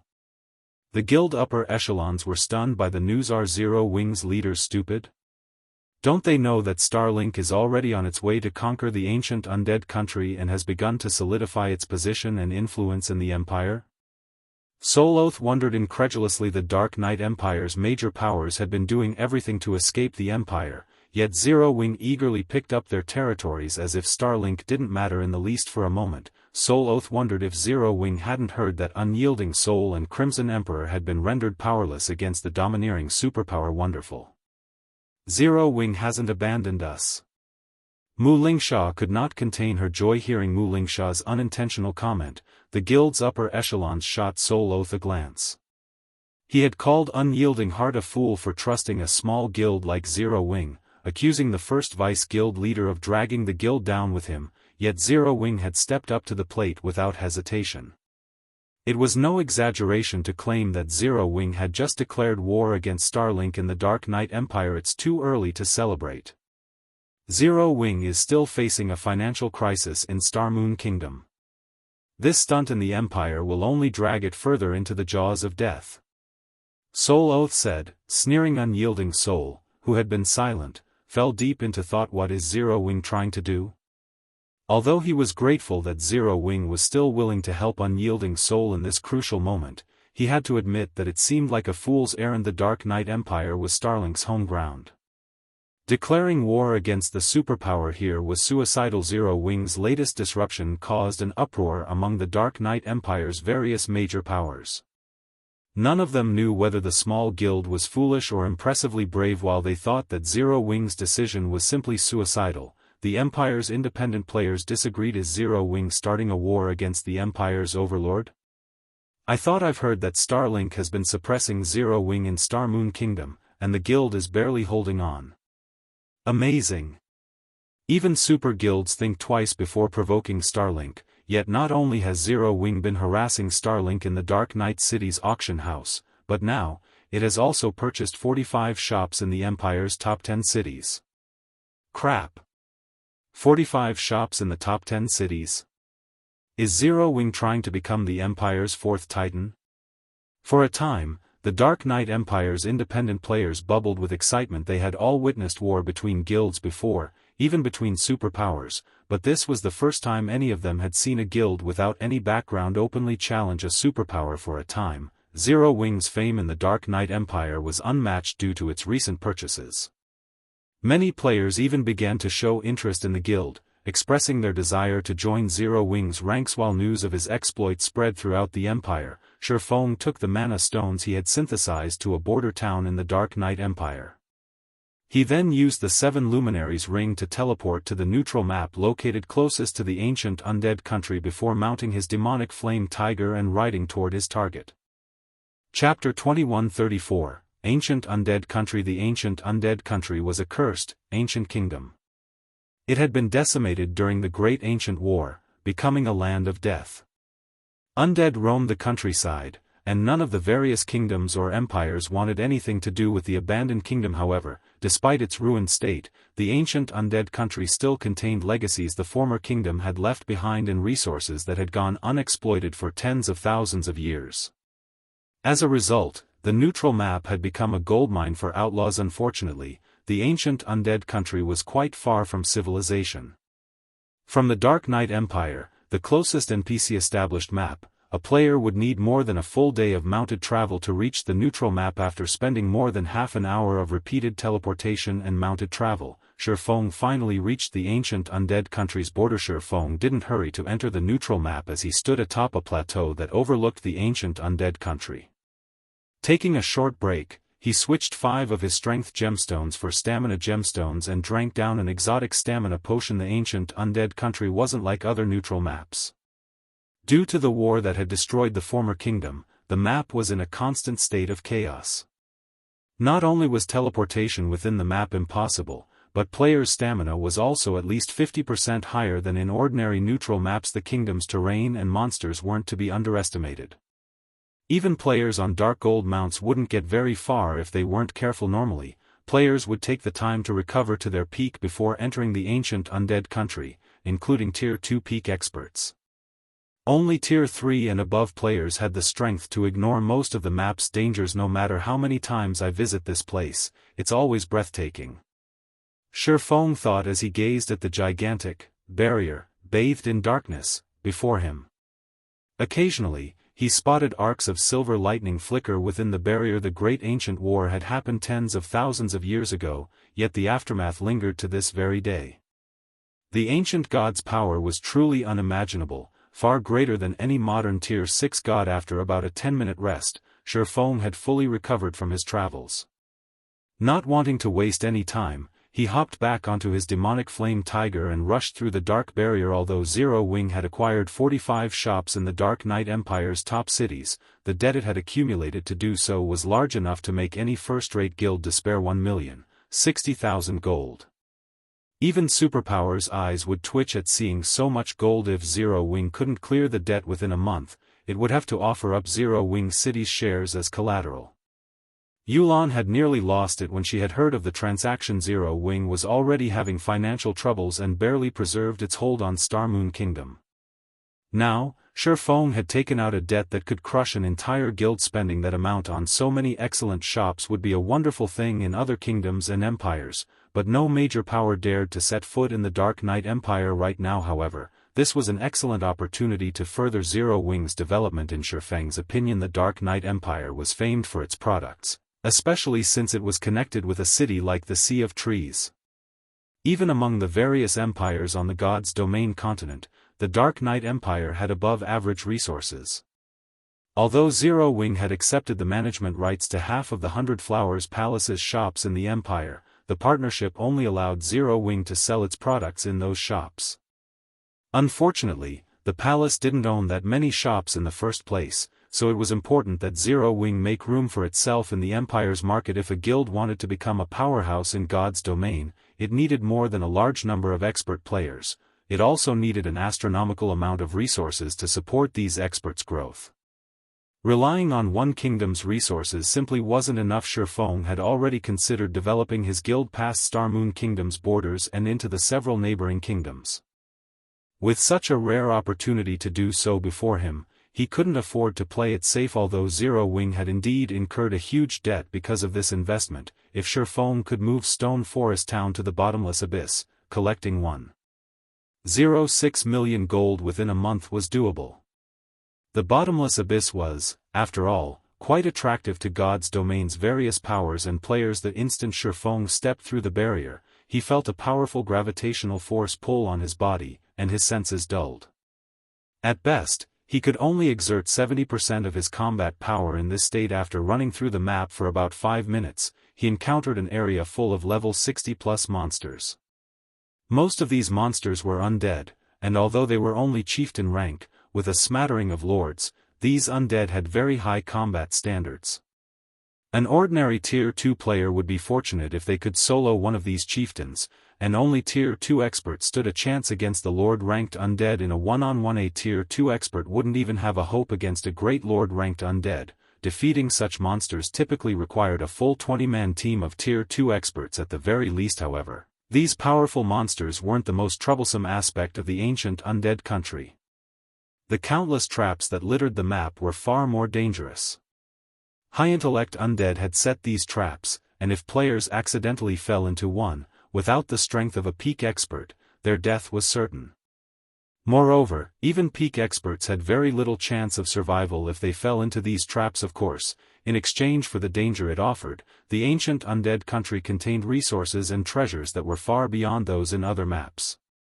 After just 10 minutes, Shifeng had encountered plenty of rare herbs and ores. He even found fragments of ancient equipment scattered across the ground. These ancient equipment fragments were remnants of the Great Ancient War, and although the corrosion of time had rendered them unusable, a powerful death energy had tainted the items after so long in this land. Hence, players could trade these equipment fragments for goods with the neutral map's NPC residents. It was even possible to purchase level 100 fine gold set equipment with these fragments, although the price was extraordinarily high. Unfortunately, he couldn't be bothered to clear out the monsters around these valuable resources. He was in a hurry. He avoided the monsters and continued toward the Bottomless Abyss. Since he had already reached level 76, far higher than the level 60+ undead roaming the map, the monsters didn't harass him as he traveled through one region and into another. After more than 6 hours, Shifeng finally reached the psychedelic forest, located in the ancient undead country's inner region. Most of the monsters here were around level 67, and great lords were far more common. Even level 70 grand lords made an appearance from time to time. This forest was certainly no place for ordinary experts. As Shifeng walked along a forest path toward the Bottomless Abyss, which was located in the ancient undead country's core, he heard an explosion echo throughout the woods. Nearby, dazzling lights illuminated the gloomy sky, and as they disappeared, a furious roar shook the entire forest. Boss. Shifeng immediately jumped into a treetop and activated Omniscient Eyes. Visibility in the ancient undead country was particularly poor. Players with normal vision couldn't see further than 100 yards away, but Omniscient Eyes gave Shifeng perfect vision, even past that range. If he focused on a direction, he could see up to 600 yards away. Even in this area, Shifeng quickly noticed two groups of players roughly 300 yards away. Both groups had surrounded a level 69 Grand Lord, which attempted to protect a dark gold treasure chest. Each group had 100 players, but instead of focusing on the boss, they split their attention between the monster and the other team. Interesting. Despite being independent players, these guys are actually fighting Starlink over a boss. Shifeng was slightly surprised to see this. None of the players in one of the two groups wore guild emblems, while the other group bore Starlinks. Normally, independent teams did their best to avoid guild teams, but these independent players didn't seem to have that intention. Moreover, this independent team had fought Starlink's players to a standstill. It was a rare sight in God's domain. Unable to help himself, Shifeng smiled brightly as he boldly approached the two groups. If this independent team had fought any other guild, he would have ignored them and continued toward the Bottomless Abyss. However, since they fought one of Starlink's expert teams, just walking away without saying hello simply wouldn't do as Zero Wings guild leader. Chapter 2135, Peak Legacy Forest Saint. Healers, stabilize the MT's HP, melee unit, keep Starlink's members away from our healers. A purple-clad, level 67 Cursemancer standing among the independent team commanded while swinging his blue, wooden staff, buffing his teammates like well-trained soldiers. The independent players followed the Cursemancer's commands to the letter. Even if they faced imminent danger, they followed their orders. Commander, Starlink's offensive is too strong. The boss still has 24% of its HP. I don't think we'll be able to outlast it, a woman expressed her concern as she eyed the boss's HP. In an exquisite, light green dress, the woman looked like a fairy as she wielded her green cane. She wore a Tier 2 class insignia for druids. Monsters in the psychedelic forest were quite strong, and to make matters worse, the forest's mana density was painfully low. Magical class players would only be able to exert half of their normal combat power here. Naturally, this affected healers, as well. Fighting one of this area's field bosses was incredibly difficult, even more so when trying to fight one of Starlink's expert teams. I know. But if we hand them the boss, we'll have wasted our suppression scroll. Late Autumn, the Cursemancer commander, said as he glanced at the silver-armored berserker leading Starlink's team. Gnashing his teeth, Late Autumn growled, moreover, Bright Dawn is leading this team. He's a vicious bastard that kills any player he comes across. He has wiped out more than 10 teams in the ancient undead country thus far. He won't just let us leave even if we retreat. I support the commander. We are Purple Shadow, one of the Dark Knight Empire's top 10 adventurer teams. If we're going to lose this fight, we'll make sure that no one gets this boss. Half Feather, a level 66 ranger guarding Late Autumn's side, confidently declared. The rest of the team members nodded in agreement. The Dark Knight Empire had countless adventurer teams, so competition was intense. Any adventurer team that could rank among the top 100 in the Empire was powerful enough that even first-rate guilds treated them with some respect. Ordinary third-rate guilds wouldn't even dare offend the Empire's top 100 adventurer teams. Every one of those teams was, without question, a peak adventurer team. Many first-rate guilds would give anything to recruit them. Although the Purple Shadow adventurer team was no match for a superpower like Starlink, it was strong enough to challenge one of the superpower's expert team's. Commander, I don't think our frontline can hold out against Starlink for much longer. Should I help them out? Colorful Fruit, the female druid, asked as she watched the enemy push back her team's frontline. I'll help, too. I'm tired of attacking the boss. I want to teach those Starlink bastards a lesson. Half Feather roared. All right, but be careful. Starlink's members aren't pushovers, Late Autumn said after giving the matter some thought. Although their team hadn't yet suffered any casualties, he knew Bright Dawn's aim. The Berserker likely wanted to use their team to whittle down the boss's HP. Once the boss's HP was low enough for him, he'd join the fray and wipe out Purple Shadow's healers. Without their healers, the rest of their team would fall. Colorful Fruit and Half Feather had the best chances of stopping Bright Dawn among the team. Both were, after all, experts that ranked among the top 20 of their respective classes within the Dark Knight Empire. Colorful Fruit was particularly powerful within a forest. Although she was a druid, a healer class, she had acquired a peak legacy called Forest Saint. The hidden class greatly enhanced her combat power whenever she stood in a forested area. Understood. Colorful Fruit and Half Feather replied before joining the PvP battle near the boss. Both teams did their best to avoid sending too many players near the boss's perception range to avoid triggering a power boost for the monster. Hence, they restricted themselves somewhat while in combat. To be precise, the teams had only tested each other's strength so far. Vice Guild Leader, the boss has less than 20% of its HP now, a level 67 cleric reported to Bright Dawn, who commanded Starlink's members in this fight. Good. Everyone, follow me into battle. Leave none alive. Bright Dawn roared, licking his lips as he led the rest of his team in a charge against the Purple Shadow adventurer team. With his command, the rest of Starlink's members grew serious about eliminating their enemies. The Purple Shadow experts might seem powerful to first-rate guilds, with many of them capable of reaching the trial tower's 6th floor. But they were nothing before Bright Dawn's personal security team. Bright Dawn's team consisted of experts that could reach the trial tower's 7th floor. 40 of them were even Refinement realm experts. They could easily decimate a first-rate guild's main force, much less a meager adventurer team. A moment later, Starlink's experts smashed through Purple Shadow's defensive line, which had remained stable until now. Not even the cooperation between 2 or 3 Purple Shadow experts was enough to stop one of Starlink's, and their HPs plummeted as the fight dragged on. In the end, Starlink only needed a dozen or so players to suppress the 30-plus frontline players from Purple Shadow. The remaining 20-plus then barreled their way toward Purple Shadow's healers alongside their commander. Every one of these players was a Refinement realm expert. When only 100 yards separated the healers from Bright Dawn's experts, Colorful Fruit and Half Feather reached the battlefield.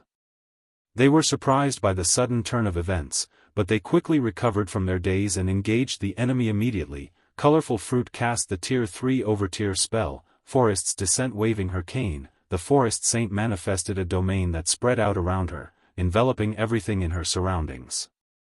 The trees within the domain then gained sentience, becoming level 67 Great Lord rank Treants.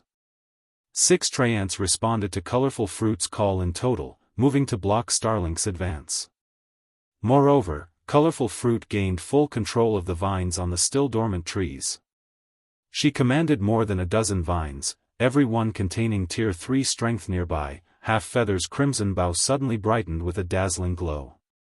5 crimson magic arrays manifested around the ranger, and whenever he loosed an arrow, the magic arrays did the same, launching flaming arrows to accompany his attacks. Although these flaming arrows were weaker than Half Feather's normal attacks, they couldn't be blocked.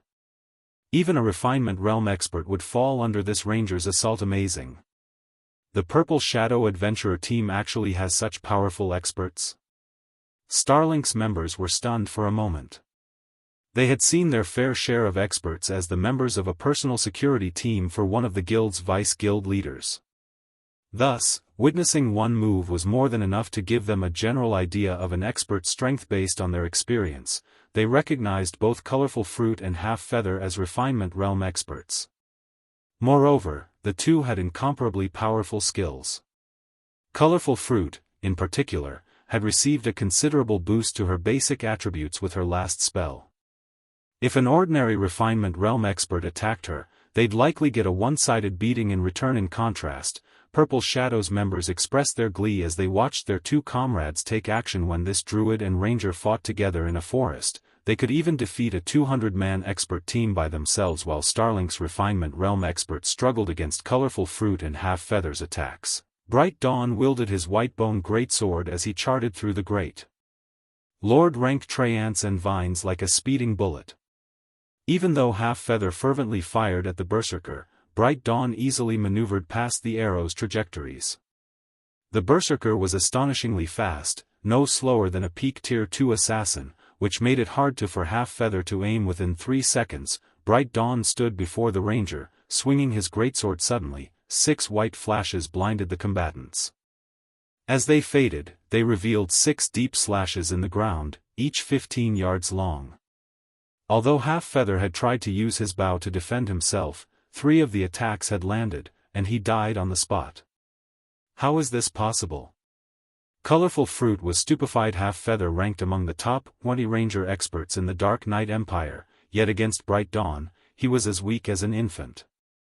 His life had ended in a single move. The strength difference was astounding. A mere ant dares to oppose me? Bright Dawn sneered at Half Feather's corpse.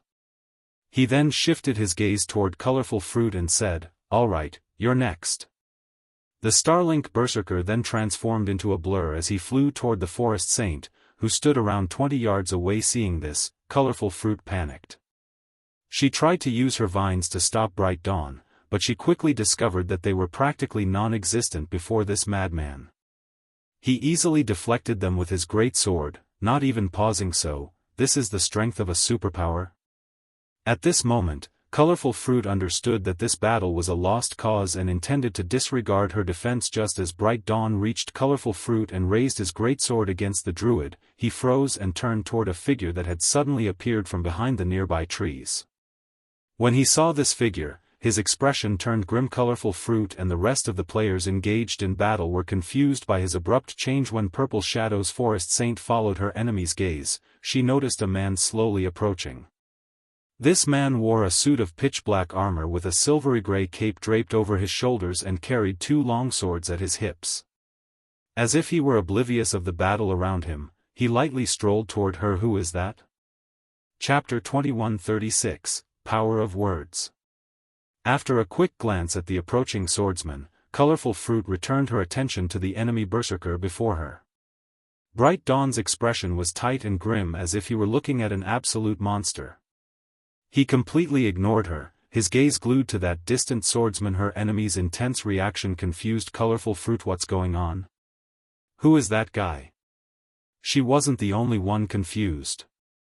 Late Autumn, who commanded Purple Shadow's members from some distance away, was just as shocked by this turn of events. Based on the strength Bright Dawn had revealed thus far, Late Autumn was certain the man was a monster on the battlefield. He even suspected that Bright Dawn could annihilate every Purple Shadow member here by himself, yet such a monster clearly feared the swordsman who had just arrived. Moreover, Bright Dawn wasn't the only person to react like this. Starlink's other members wore the same grim expressions, all of them staring at the approaching swordsman. Black Flame.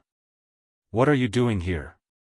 Bright Dawn demanded frostily. At this point, Bright Dawn's hatred for the player known as a Black Flame was immeasurable. He had made the difficult decision to abandon Unyielding Soul, joining Starlink as one of its vice guild leaders. He had wanted to make himself more important to Lu Xinglua by sabotaging Unyielding Soul and Crimson Emperor's plans to secure the traveling bard hidden class, but Black Flame had single-handedly ruined his.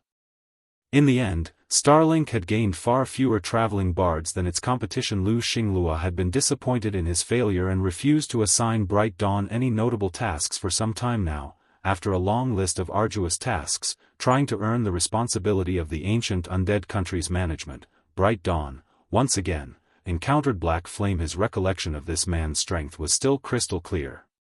He couldn't forget it if he tired. After all, Black Flame had defeated Sword Demon in the battle for White River City's auction house. Although Sword Demon was quite old, he was a bona fide monster, far stronger than Bright Dawn.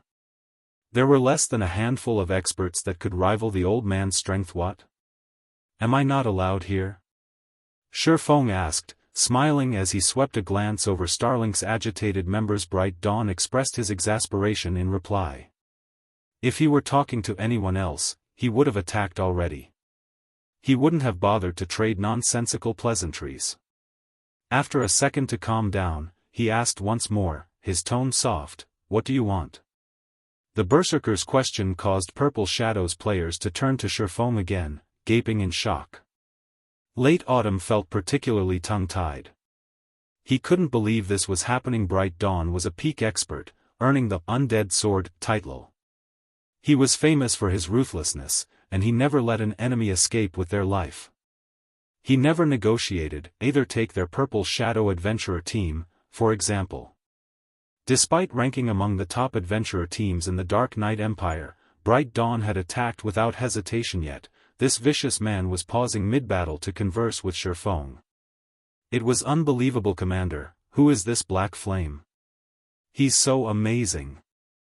Colorful Fruit whispered through the team chat. Alone, Shifeng was strong enough to still Bright Dawn's expert team with fear. These Starlink experts didn't even show Unyielding Soul or Crimson Emperor's experts any respect in the Dark Knight Empire. I've heard of Black Flame before. I think he's Zero Wing's guild leader, the guild that previously helped the 100 Flowers Palace. Black Flame himself ranks among the top 50 on the God's Domain experts list. He stands at the very peak of God's Domain. Late Autumn explained what he knew. I hadn't expected an expert like him to show up in a place like this. Top 50 on the God's Domain experts list. It's no wonder why Bright Dawn seems so afraid. Realization dawned on Colorful Fruit. She barely ranked among the top 100 in the Dark Knight Empire's overall combat power ranks. Naturally, she'd be considered quite powerful in any kingdom or empire, but on the full scale of God's domain, her strength was nothing. Although the God's Domain experts list focused on players' public achievements, it did reflect a portion of the players' strength. Those who could rank among the top 50 would likely be some of the strongest players in the Dark Knight Empire. Although Bright Dawn was quite powerful, he definitely couldn't rank at the top of the Empire. If Bright Dawn could hear Colorful Fruit's thoughts, he'd likely vomit blood. If his opponent had merely ranked among the top 50 on the God's Domain experts list, he wouldn't have been so afraid.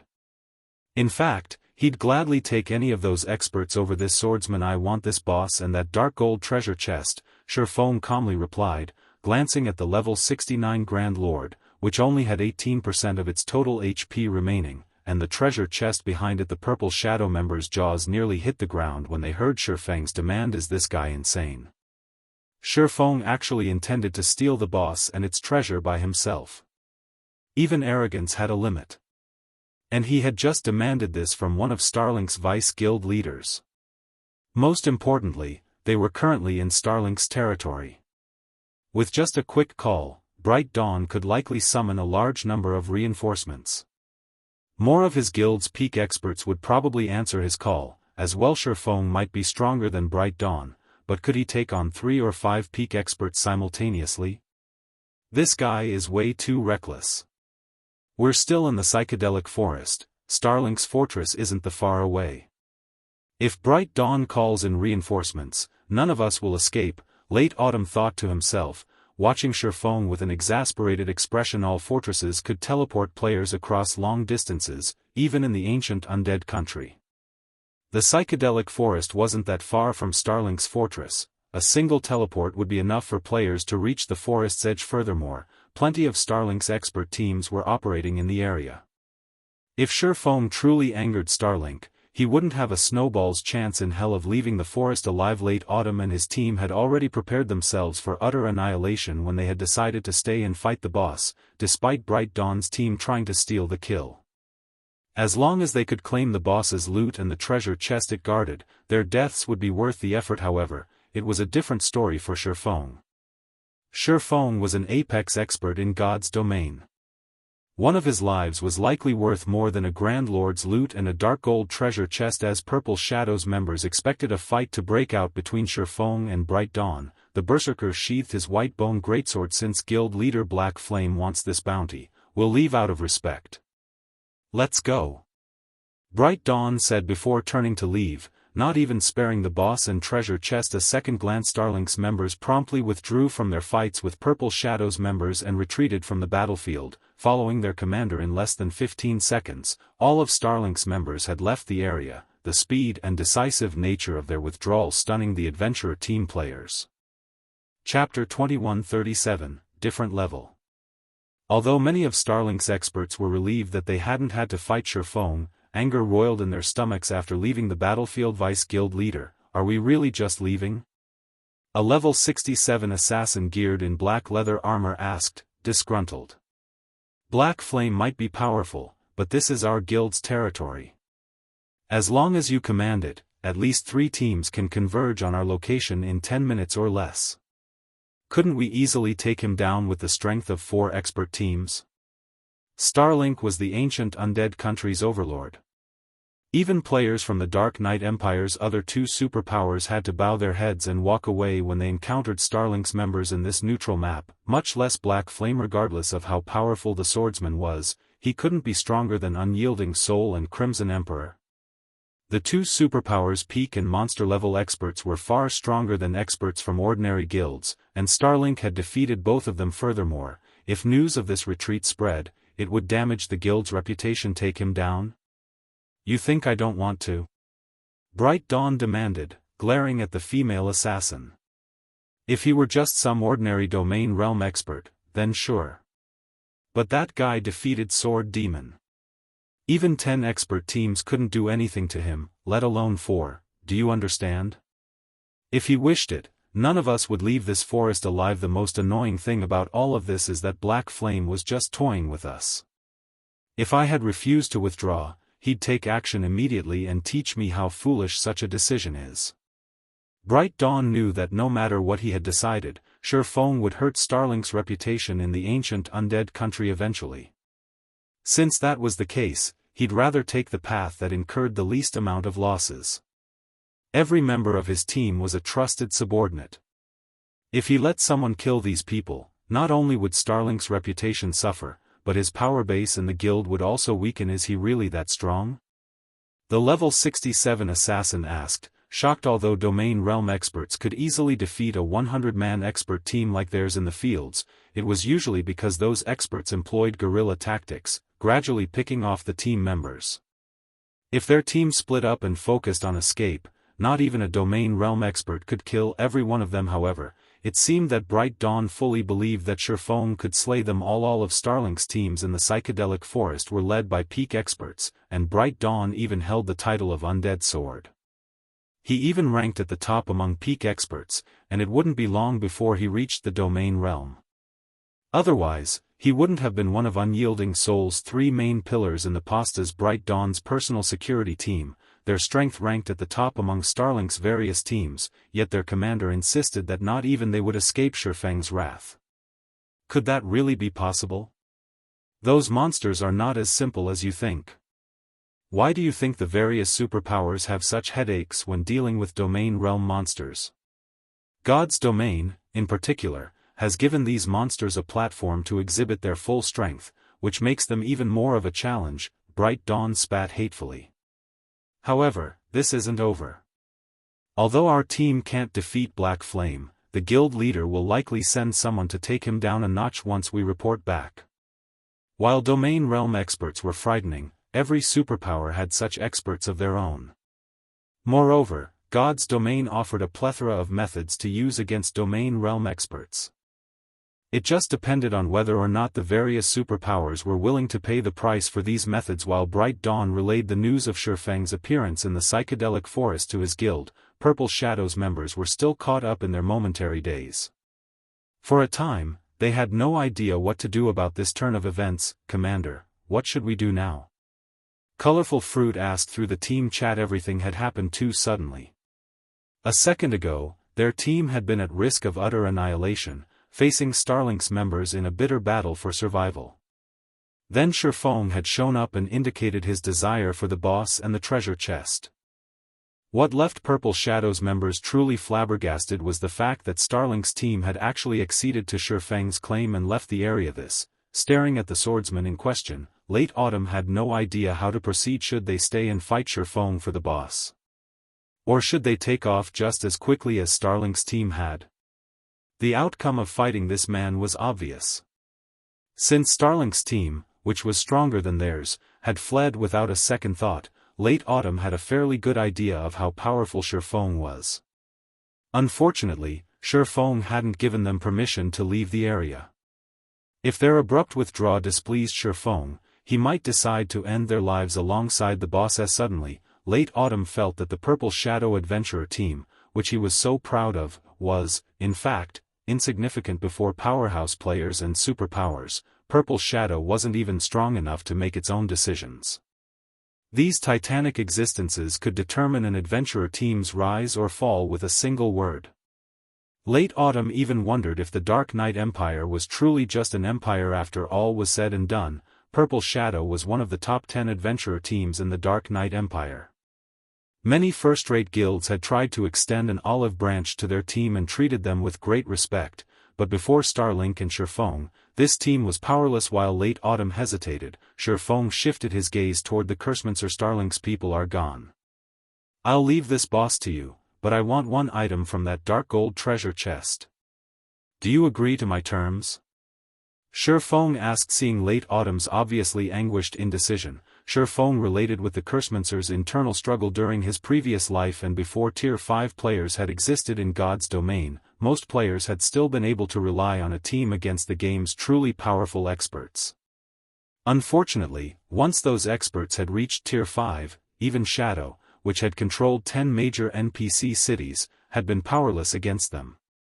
Shadow hadn't had a choice, forced to concede any treasures those experts had demanded. If it hadn't, the guild would have lost both the treasures and its members' lives. However, Feng was no longer the ordinary expert he had been. He had become strong enough to reach God's domain's apex just one item? Of course, we agree.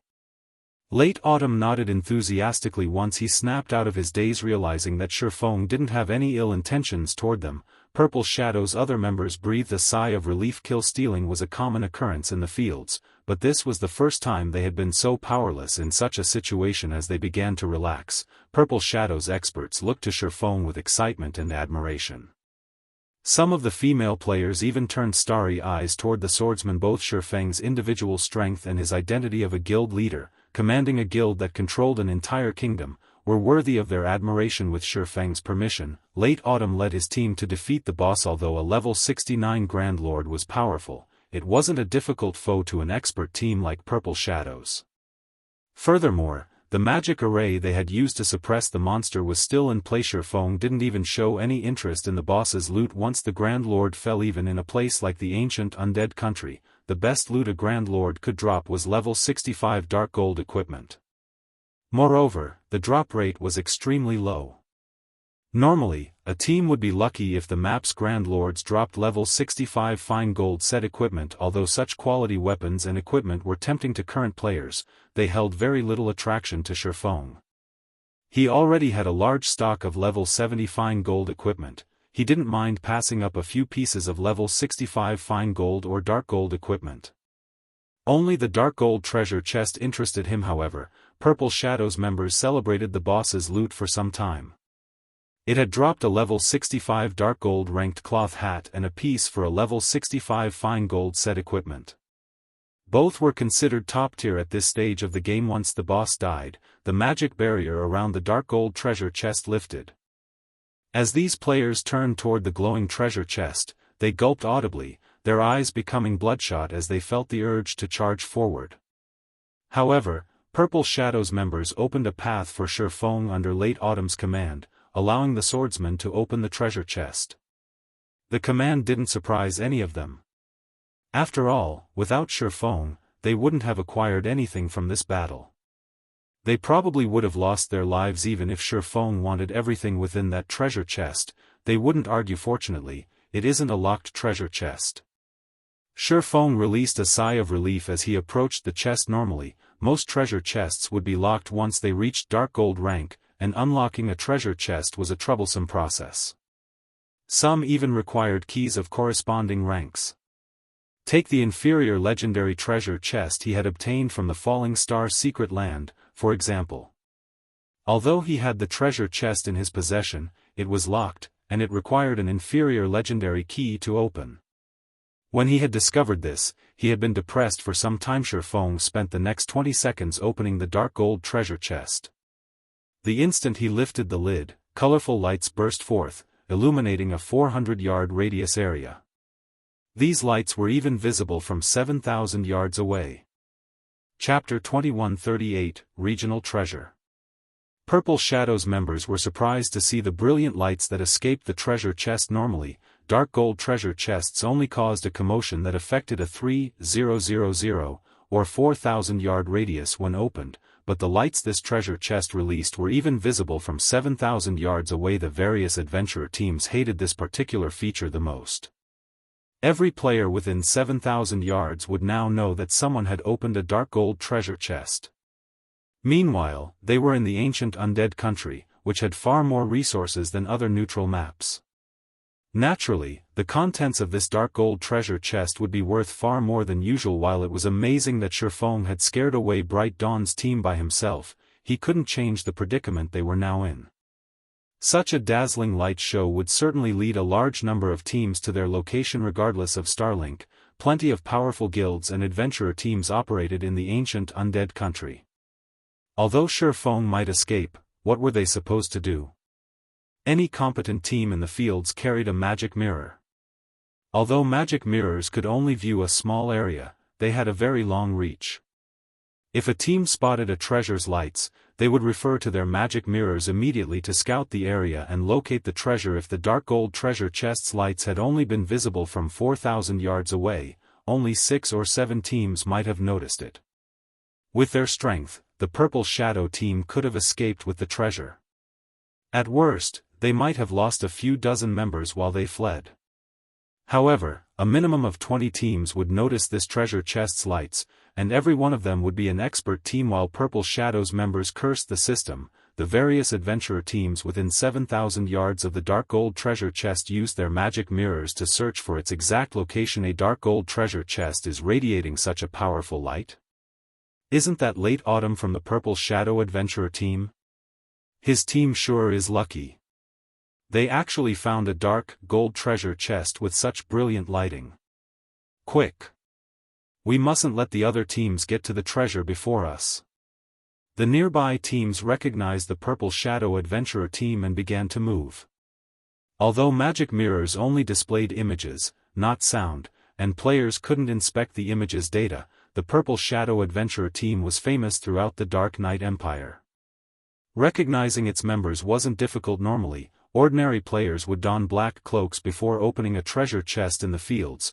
Only powerful guild teams or adventurer teams didn't bother to conceal their identities. However, it was obvious that Purple Shadow's team had miscalculated. It must not have taken into account the commotion opening this dark gold treasure chest would cause.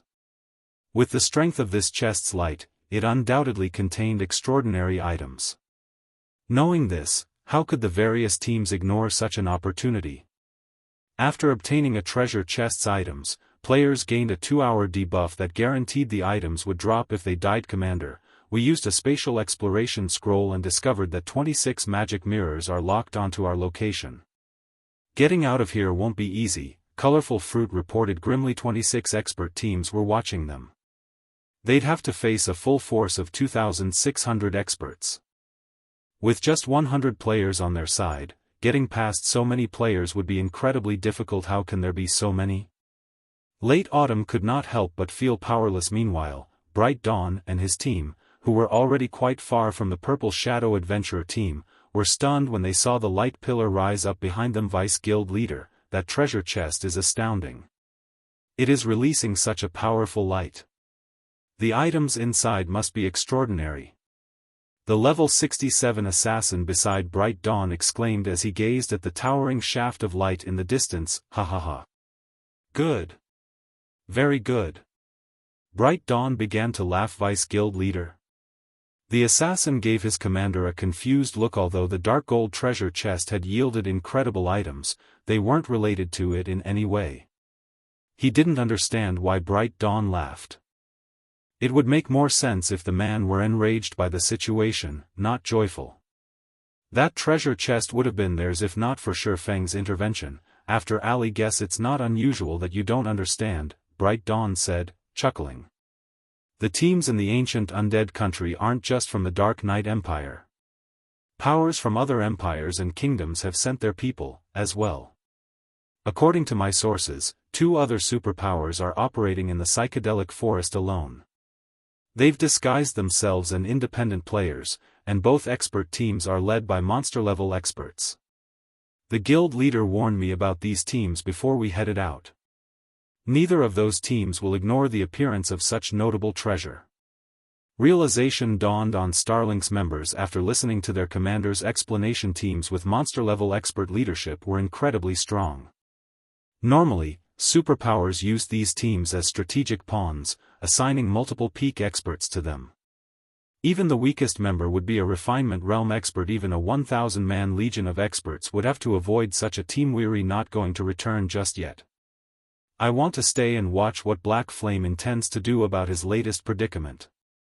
Bright Dawn said as he told his teammates to rest. Meanwhile, astonishment overwhelmed Sure Feng as he watched the treasure chest's colorful lights fade. Others might not recognize a dark gold treasure chest, with the ability to influence a 7,000-yard radius, for what it was, but Sure Feng was no stranger to the phenomenon. A regional treasure. A regional treasure was the most important treasure chest in an area.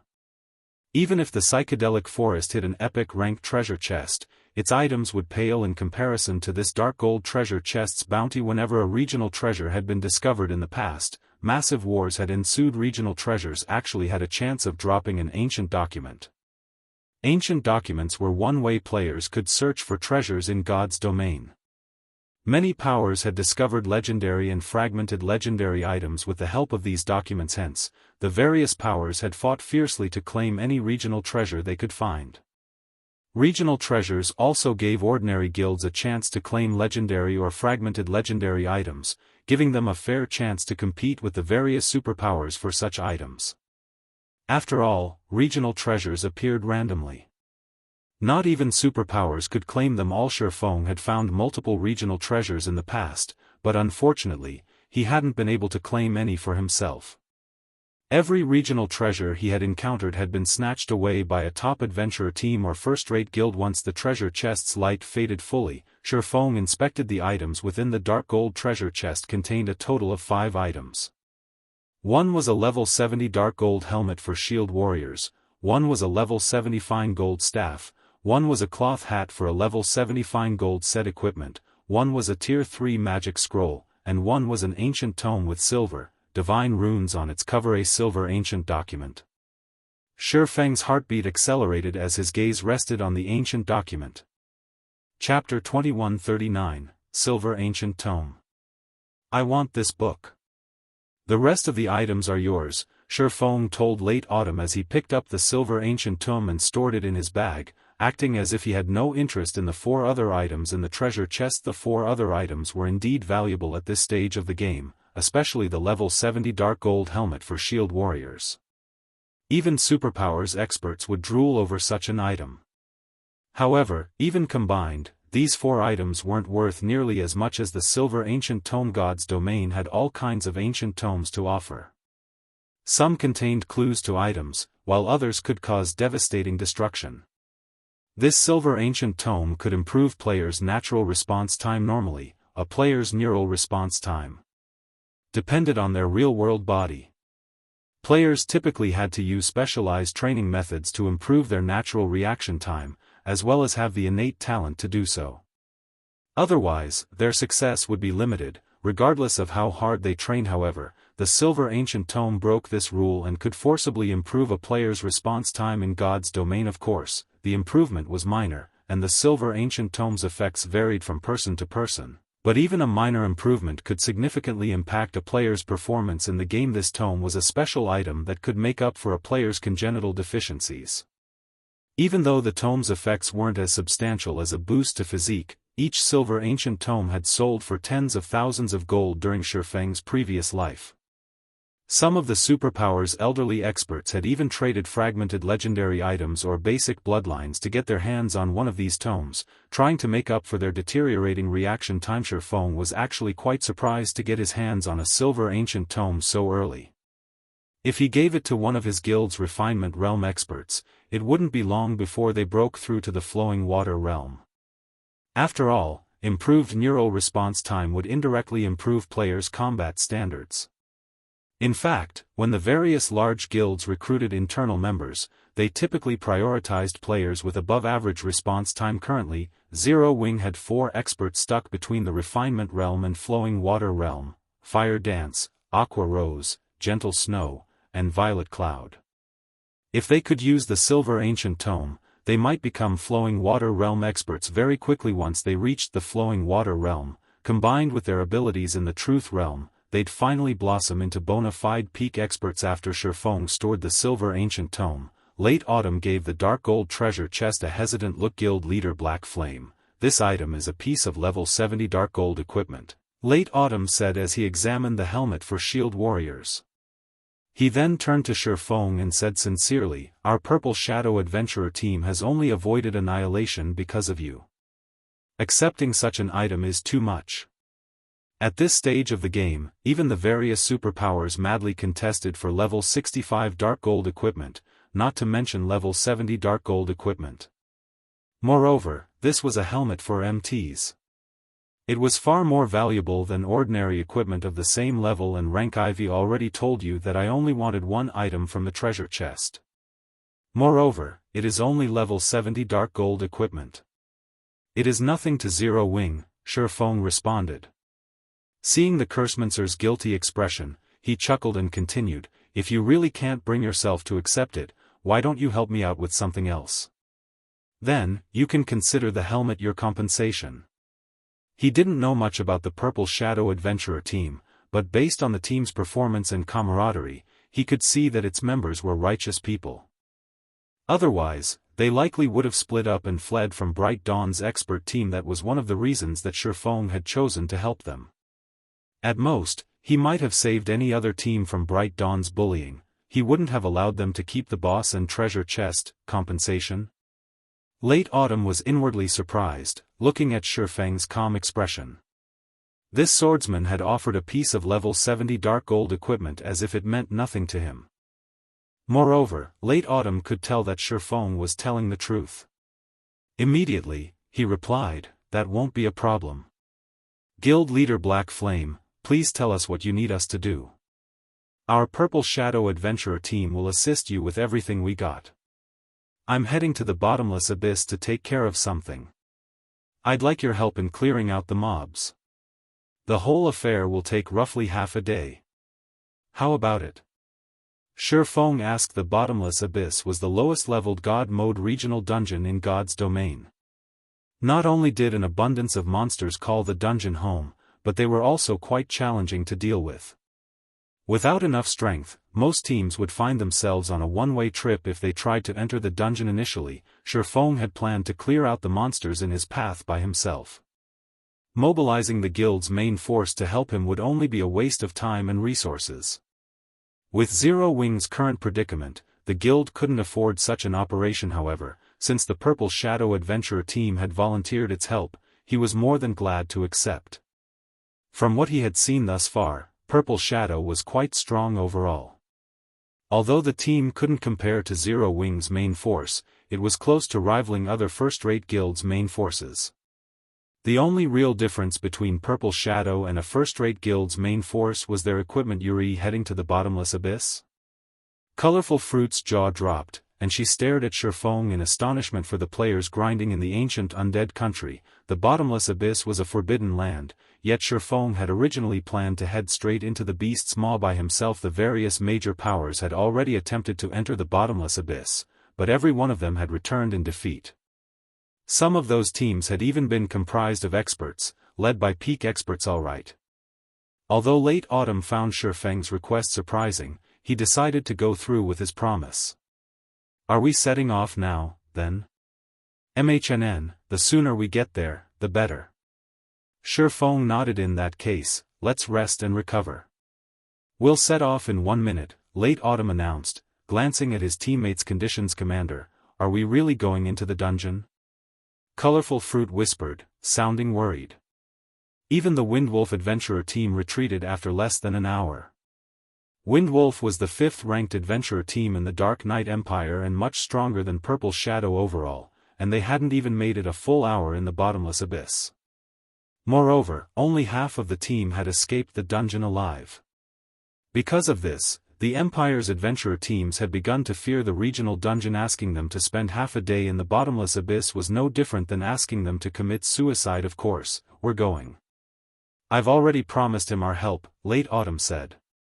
"Besides, we're in just as much danger now as we would be in the Bottomless Abyss. We might as well take out chances." Currently, more than 20 expert teams were targeting them. It was almost guaranteed that they wouldn't all make it out of the psychedelic forest alive. Since that was the case, they might as well try their luck in the Bottomless Abyss. After giving the matter some thought, Colorful Fruit found Late Autumn's reasoning sound. Since both paths led to death, they could at least try to establish a friendship with an expert like Shifeng. Once the Purple Shadow Adventurer team had rested, Shifeng led them toward the God Mode regional dungeon. About 5 minutes after Shifeng and his new companions left the area, a team with an averaged around level 67 found the dark gold treasure chest. These players' weakest piece of equipment was level 65 fine gold rank, and some of its experts even wore multiple pieces of epic equipment. Every member of the team radiated an imposing aura, as well. Overall, this was certainly no ordinary adventurer team. "Boss, those people have already left. By the looks of it, they're heading toward the Bottomless Abyss," a bald, level 68 assassin in blue reported to the stalwart man in a suit of crimson armor. "They should only have departed recently." "They're heading to the Bottomless Abyss?" "A wise decision," the crimson-armored man said, chuckling. It's a pity that they caught our attention. Notify the other scouts. We'll give chase immediately. Chapter 2140, God Mode Regional Dungeon Ancient Undead Country, Bottomless Abyss. The Bottomless Abyss was a gigantic hole in the center of the psychedelic forest. The radius could rival that of an NPC city's. Pitch-black fog constantly billowed from within, and even from afar, players felt a chill as they watched the fog escape. So, this is the Bottomless Abyss? Shock gripped colorful fruit as she stared at the massive pit before her. The rest of the Purple Shadow Adventurer team felt the same. Not only was the Bottomless Abyss a spectacular sight, but its aura was also particularly daunting. Despite the distance between them and the regional dungeon, they felt stifled. They couldn't even imagine what it would feel like to stand within the foggy pit. It's no wonder why Windwolf couldn't even last an hour in there. If its aura feels so powerful from out here, I can't imagine how horrific it feels inside. Just moving will likely be taxing, Late Autumn muttered as he watched the fog rise from the Bottomless Abyss. After seeing this pit himself, he, more or less, understood why Windwolf's members had paled whenever they had mentioned the Bottomless Abyss, claiming that the regional dungeon was no place for current players. The fog is still quite thin. Let's hurry inside, Sherfone commented, as he, too, watched the fog. He was incredibly familiar with the Bottomless Abyss, so he was used to the sight. He immediately approached the staircase leading into the pit. Many ancient gods had participated in the Great Ancient War, and the Bottomless Abyss was a byproduct of one of those battles. According to legend, the destruction the gods had wrought here had been so massive that it had broken through the world barrier that separated the gods' domain continent from the Dark Abyss. As a result, the Dark Abyss's dark energy had flowed into God's domain through the breach, creating this Bottomless Abyss. Fortunately, the ancient gods had set up a magic barrier here to prevent the dark energy from escaping the regional dungeon, protecting the nearby kingdoms and empires from ruin. Without that foresight, the Dark Abyss's power might have devoured the entire continent. Now, the dark energy within the Bottomless Abyss sometimes spiked due to the weakening barrier. By this point, the barrier had been in place for tens of thousands of years, and even if the materials used to create it had been godly relic rank, they couldn't withstand the corrosion of time. When the Bottomless Abyss's dark energy was at its strongest, Tier 1 players could only remain within the regional dungeon for 3 or 4 hours. Tier 2 players could, at most, withstand the energy for 10 hours before they'd have to flee. If they exceeded this time limit, the dark energy would corrode their flesh, and their stamina and concentration consumption would increase exponentially. It wouldn't be long before they died from exhaustion. To make matters worse, players that died from exhaustion within the Bottomless Abyss would suffer double the normal death penalty, and their souls would enter a weakened state due to the corrosion. The corrosion would give them a debuff that significantly reduced EXP gain for the next 3 to 48 hours. This was why teams without sufficient strength suffered such miserable fates within the God Mode regional dungeon. Not even ordinary Tier 2 players had dared to set foot in the Bottomless Abyss during Shifeng's previous life. However, as a God Mode regional dungeon, the Bottomless Abyss had many benefits to offer. Its bountiful resources were only secondary. More importantly, the dungeon's mana density was exceedingly high. Even though the mana within was chaotic and impure, players could rapidly grow stronger by fighting within the dungeon. Furthermore, the Bottomless Abyss had no lack of powerful monsters with high combat standards, which players could use as training partners. To put it simply, the Bottomless Abyss was heaven for the strong and hell for the weak. Hence, God's domain's various superpowers had developed a love-hate relationship with the dungeon. In the past, as Late Autumn watched Sherfone walk into the Bottomless Abyss without any hesitation, he gritted his teeth and led his team to follow the Swordsman. The moment Purple Shadow's members entered the Bottomless Abyss, their bodies began indescribably heavy. Their reaction speeds also slowed slightly. However, the dense mana allowed their minds to remain at their peaks.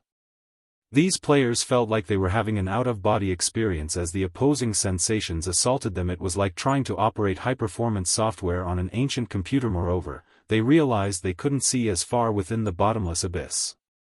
Normally, they could see up to 100 yards away, despite the ancient undead country's poor visibility, but now, they couldn't see past 50 yards.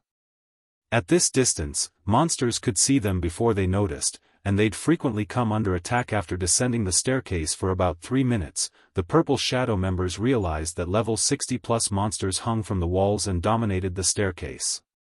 The weakest among them was a lord, and they all radiated intense auras that felt particularly deadly to Purple Shadows members. Before Purple Shadows members could react, a group of level 60 and 61 demonic stone apes charged at the team. Demonic stone ape, elemental creature, lord, level 60. HP 19,000/19,000,000. Prepare for battle. MTs, prioritize the stone apes on the staircase. Melee players, contain the monsters on the wall. Healers, focus on everyone's HP.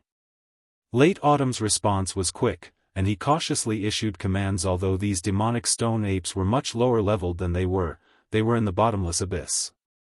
Late Autumn couldn't afford to be reckless. Employing the most conservative strategy he could think, the demonic stone apes slammed into Purple Shadows level 66 and 67 MTs.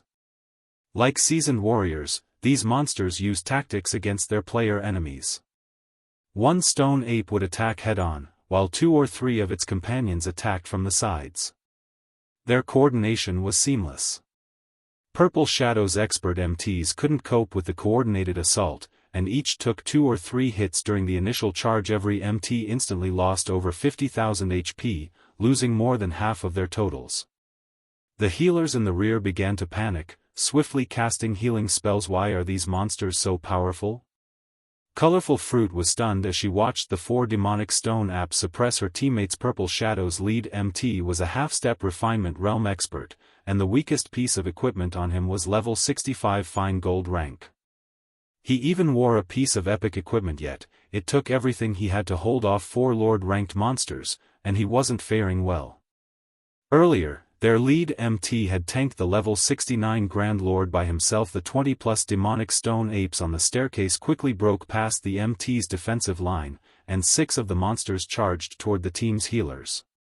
The remaining dozen or so stone apes preoccupied the team's melee players before Purple Shadows members could recover from their shock of seeing how powerful these demonic stone apes were. A 5-meter-tall stone ape, much larger than its companions, dropped down from the wall above, landing with a thud behind the team. Great Stone Ape, elemental creature, Great Lord, level 62. HP 42,000/42,000,000. Before the level 66 Berserker, who guarded the healers, could react, the Great Stone Ape slammed its massive fists into him. The Berserker slammed into the wall, his HP falling to a critical level. The Great Stone Ape's frightening strength and speed stunned every member of the team. Although Colorful Fruit reacted immediately and attacked the Great Stone Ape with her vines, the monster easily tore the 2 vines to shreds. A dull, black glow then enveloped the monster's fist, and it threw a punch at Purple Shadow's healers. The Great Lord moved from defense to offense so smoothly that it didn't move like any monster they had seen. Rather, the Great Stone Ape fought like an expert player with a plethora of combat experience. It's over. Colorful Fruit's heart sank. A Great Lord's skill could instantly kill a plate-wearing player, let alone a cloth armor class player. Once the team's healers fell, they'd lose any chance of winning this battle. However, before the Great Stone Ape's fist could connect with the healers, Sherfong appeared before the Great Lord. He unsheathed Killing Ray and responded to the monster with a light slash. An arc of blue lightning blinded the players for a split second before the Great Stone Ape joined the level 66 Berserker in decorating the wall. Its chest bore a deep, oozing cut. Chapter 2141, Flying Improvements. Purple Shadows members were stunned to see the Great Stone Ape embedded in the hard, stone wall. How high is his strength? Colorful Fruit could not help but stare at the Great Stone Ape in disbelief. She had felt the Great Stone Ape's strength when it had torn apart her vines so effortlessly, high enough to rival a Grand Lord's of the same level. However, not only had Sherfong repelled the monster's skill with a single swing of his blade, but he had also thrown the Great Lord with that strike. His strength was simply absurd. Meanwhile, Purple Shadow's healers breathed a sigh of relief at receiving Sherfang's help. They immediately put more distance between them and the Great Lord. Lead MT, Aggro the boss. Guardian Knights, activate Protection Blessing, and hold down the demonic stone apes. Late Autumn shouted commands to Teams Lead MT the moment the Great Stone Apes' offensive had halted. From this initial clash with the Stone Apes, he realized that these monsters possessed extremely high combat standards, especially the Great Stone Ape. Only their Team's Lead MT could likely hold down that boss. If he sent any of his other MTs to tank it, he'd just be sending them to their death's roar. However, as soon as Late Autumn finished his command, the Great Stone Ape pulled itself away from the wall with a furious roar. Its eyes became bloodshot, its muscles bulged. Clearly, this Great Lord had just entered some kind of berserk state, charging straight for Sherfone crap. Solitary, activate your berserk skill, and stop that thing. Late Autumn hurriedly ordered the level 67, tier 2 berserker that stood closest to the monster. Leave it to me. Solitary Dragon nodded in reply before the berserker could activate his berserk skill and face the Great Stone Ape. However, Sherfone stopped him and said, "No need. It's still too soon to use berserk skills here. Leave this to me." After saying so, Sherfone took a step forward and appeared before the enraged Great Stone Ape in an instant. The swordsman looked like a child compared to the 5-meter-tall monster. Seeing its hated enemy standing up to it, the Great Stone Ape swung its fists at Sherfone. The sharp sound of the movements cutting through the wind was audible from 30 yards away. In the blink of an eye, the Great Stone Ape fired 6 strikes at Sherfone, the massive size of its fists making the punches impossible to dodge. The other players' expressions darkened as they watched from the corner of their eyes. This move was enough to tell that the Great Stone Ape's combat standards were on par with a player who reached the middle stage of the Trial Tower's 5th floor. Combined with attributes that rivaled a Grand Lord of the same level, how were they supposed to fight this monster? Contrary to expectations, however, the attack hadn't sent Sherfone flying. Instead, all 6 punches harmlessly passed through Sherfone before the swordsman began to fade out of existence, revealing that the Great Stone Ape had only struck an afterimage without anyone realizing it. Sherfone had moved behind the Great Stone Ape and had already swung his sacred sword Xiao. Another blue flash sliced through the Great Stone Ape, eliciting a scream and plundering over 70,000 HP from the Great Lord. Another visible cut now graced the monster's sturdy form. The Great Stone Ape's fury reached new heights as it took another hit. In response, it spun around and launched another barrage of punches at Sherfone. As if Sherfone existed in another space entirely, the Great Lord couldn't hit him no matter how hard it tried. Instead, one cut after another joined the first 2. Not only did Sherfone continue to reduce the boss's HP, but he repeatedly inflicted injuries, as well, reducing the Great Stone Ape's reaction speed. Is this real? Colorful Fruit watched Sherfone give the monster a one-sided beating, utterly awestruck. For a moment, she even forgot to support her teammates. Purple Shadow's lead MT, who had been in the midst of trying to assist, was just as stupefied. A Tier 2 swordsman was perfectly suppressing a level 62 Great Lord with the combat standards of the Trial Tower's 5th floor.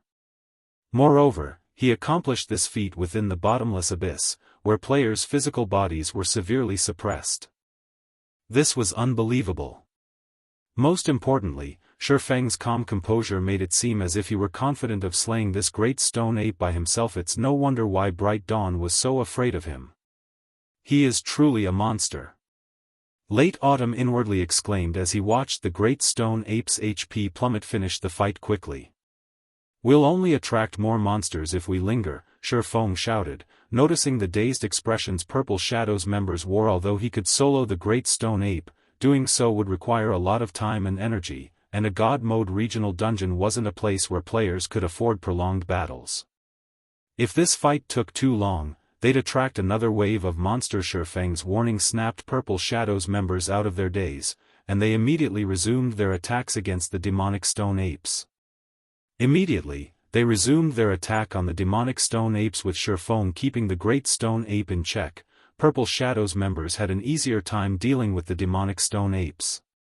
Moreover, they began to adapt to the bottomless abyss's environment as they fought.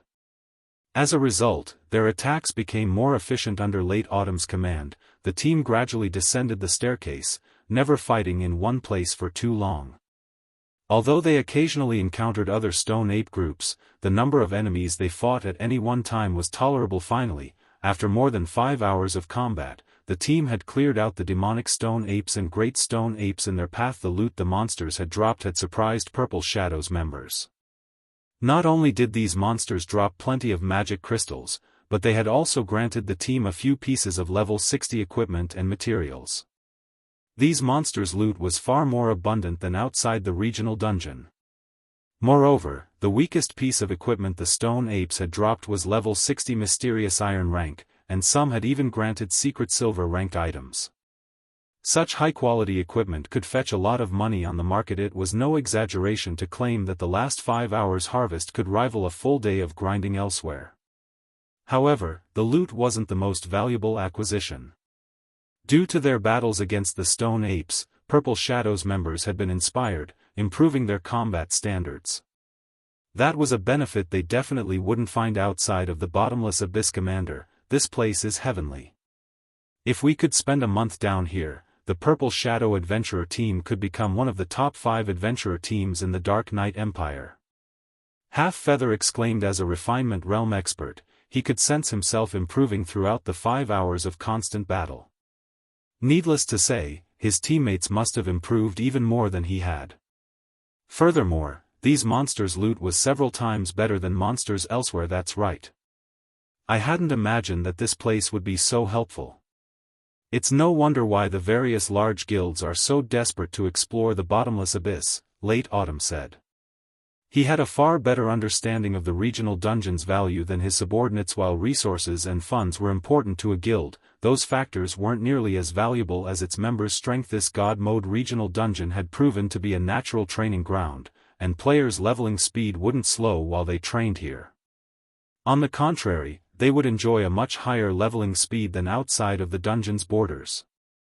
If a guild took control of the Bottomless Abyss, its development would skyrocket. As he considered this, Late Autumn's gaze drifted back to Sherfong, who stood some distance away. A large part of the reason why they were able to survive for more than 5 hours in the Bottomless Abyss was because of Sherfong. Sherfong had defeated one great lord after another for them. There were also times where 2 great lords had appeared simultaneously. If not for Sherfong suppressing every great lord that appeared, they would have long since been annihilated. After all, the only person in the Purple Shadow Adventurer team capable of holding their ground against the Great Lord-ranked Great Stone Apes was their lead MT. Even then, the lead MT could only hold his ground against one Great Stone Ape at a time. Meanwhile, after moving for more than 5 hours, everyone also arrived inside a cave. The cave wasn't formed naturally, but man-made instead. There were also multiple paths leading out of the cavern, the paths forming a labyrinth. You guys rest here for now. This place is very safe, Sherfong said as he looked at the exhausted Purple Shadow members. After saying so, he made his way into the labyrinth. The labyrinth-like cave was the Bottomless Abyss's first floor. At the same time, it was the only place in the entire regional dungeon that allowed for a guild town or city to be transferred over. Chapter 2142, Abyss Residence. After hearing Sherfeng's instructions, Late Autumn and the others sighed in relief as they sat down to rest. As for what Sherfeng planned to do inside the labyrinth, they had no intention of asking about it. After all, Sherfeng was the leader of a guild. He naturally had his reasons for coming to this dangerous place. If they pried too deeply, they might end up annoying or angering him. Moreover, even if they wanted to enter the labyrinth with Sherfeng, they most likely didn't have the ability to survive for very long in there. The labyrinth was rife with level 65 plus undead, many of which were great lords. With just their adventurer team's strength, they wouldn't be able to progress very far into the labyrinth. Not to mention, if they came across a Grand Lord, their fates would be sealed in the next moment. Purple Shadow's members saw Sherfeng easily weaving through the undead's attacks. Moreover, the undead here actually couldn't keep up with his speed at all, the distance between the two sides steadily widening. After a few seconds, only the undead remained in sight. The difference between us is really huge, Colorful Fruit said, a bitter smile forming on her face after Sherfeng disappeared. It is, indeed, massive, but it's not like we can't catch up, Late Autumn said, nodding. An organization called the Adventurer Alliance has appeared in the Fire Dragon Empire and is currently recruiting powerful adventurer teams. I heard that even super guilds have to treat this Adventurer Alliance with respect. Moreover, the Alliance is even nurturing experts. I received an invitation, but I didn't put too much stock in the matter. On further thought, I feel that we should join the Alliance. In the past, he had been very confident in Purple Shadow's strength, believing that even if Purple Shadow was no match for superpowers wouldn't have an easy time dealing with Purple Shadow either. After today's fight with Bright Dawn's team, however, he realized that he was sorely mistaken. Before a superpower, Purple Shadow didn't even have the strength to protect itself unless they became monsters like Sherfong, daunting even an expert like Bright Dawn at the thought of attacking them. They would never secure a foothold in the Dark Knight Empire. Meanwhile, the Fire Dragon Empire's Adventurer Alliance was an existence that could intimidate even super guilds. Needless to say, its existence was extraordinary. After all, the Fire Dragon Empire was one of God's domain's 4 great empires, and far superior to the Dark Knight Empire. Many superpowers and even quite a few super guilds had established footholds there. The fact that the Adventurer Alliance was able to establish a foothold in the Fire Dragon Empire, despite competition from so many superpowers, proved just how powerful it was. As for joining a guild, that was something Late Autumn was not willing to do, no matter what. Otherwise, he would have long since joined Starlink together with his comrades. After all, Starlink had extended an invitation to many of the powerful adventurer teams in the Dark Knight Empire. Commander, can we really catch up to him? Colorful Fruit turned to look at Late Autumn reflexively, a hint of anticipation gleaming in her eyes. Sherfang's strength was already deeply ingrained in her heart.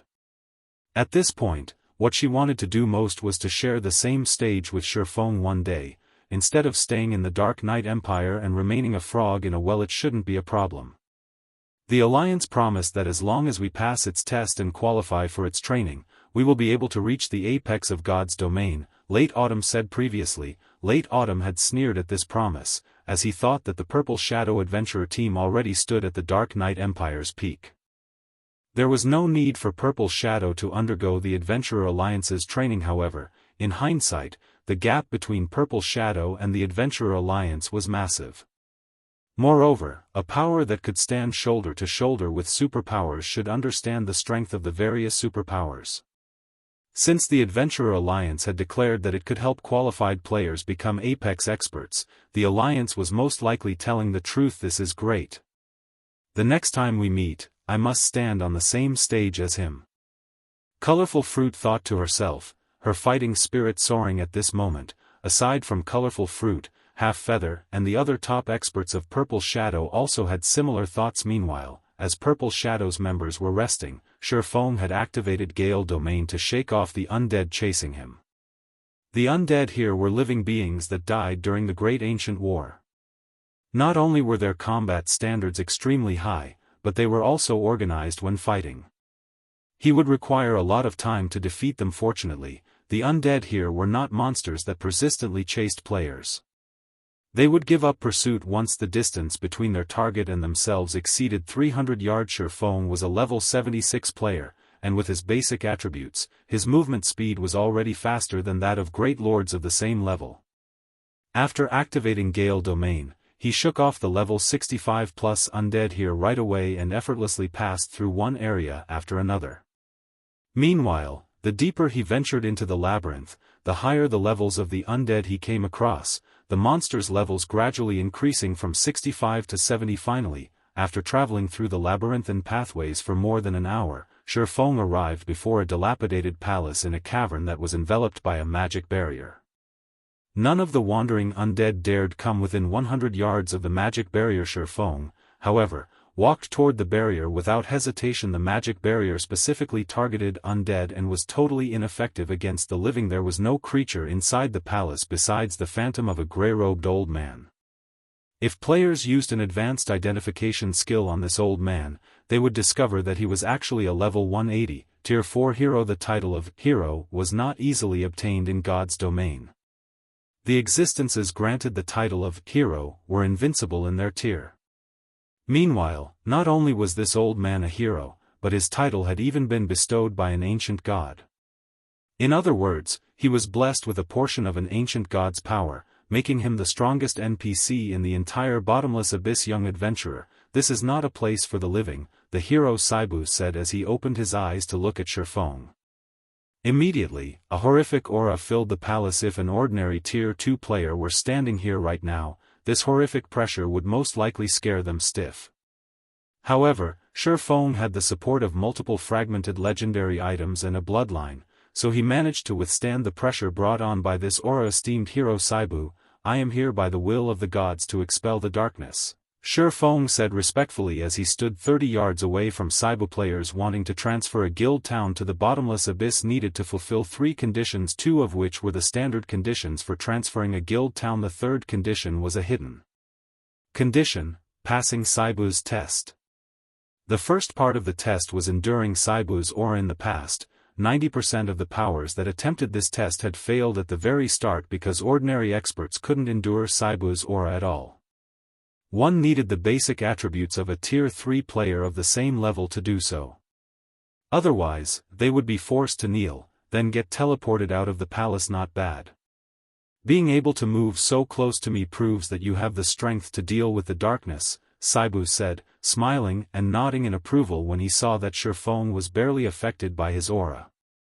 However, you cannot expel the darkness here with just this.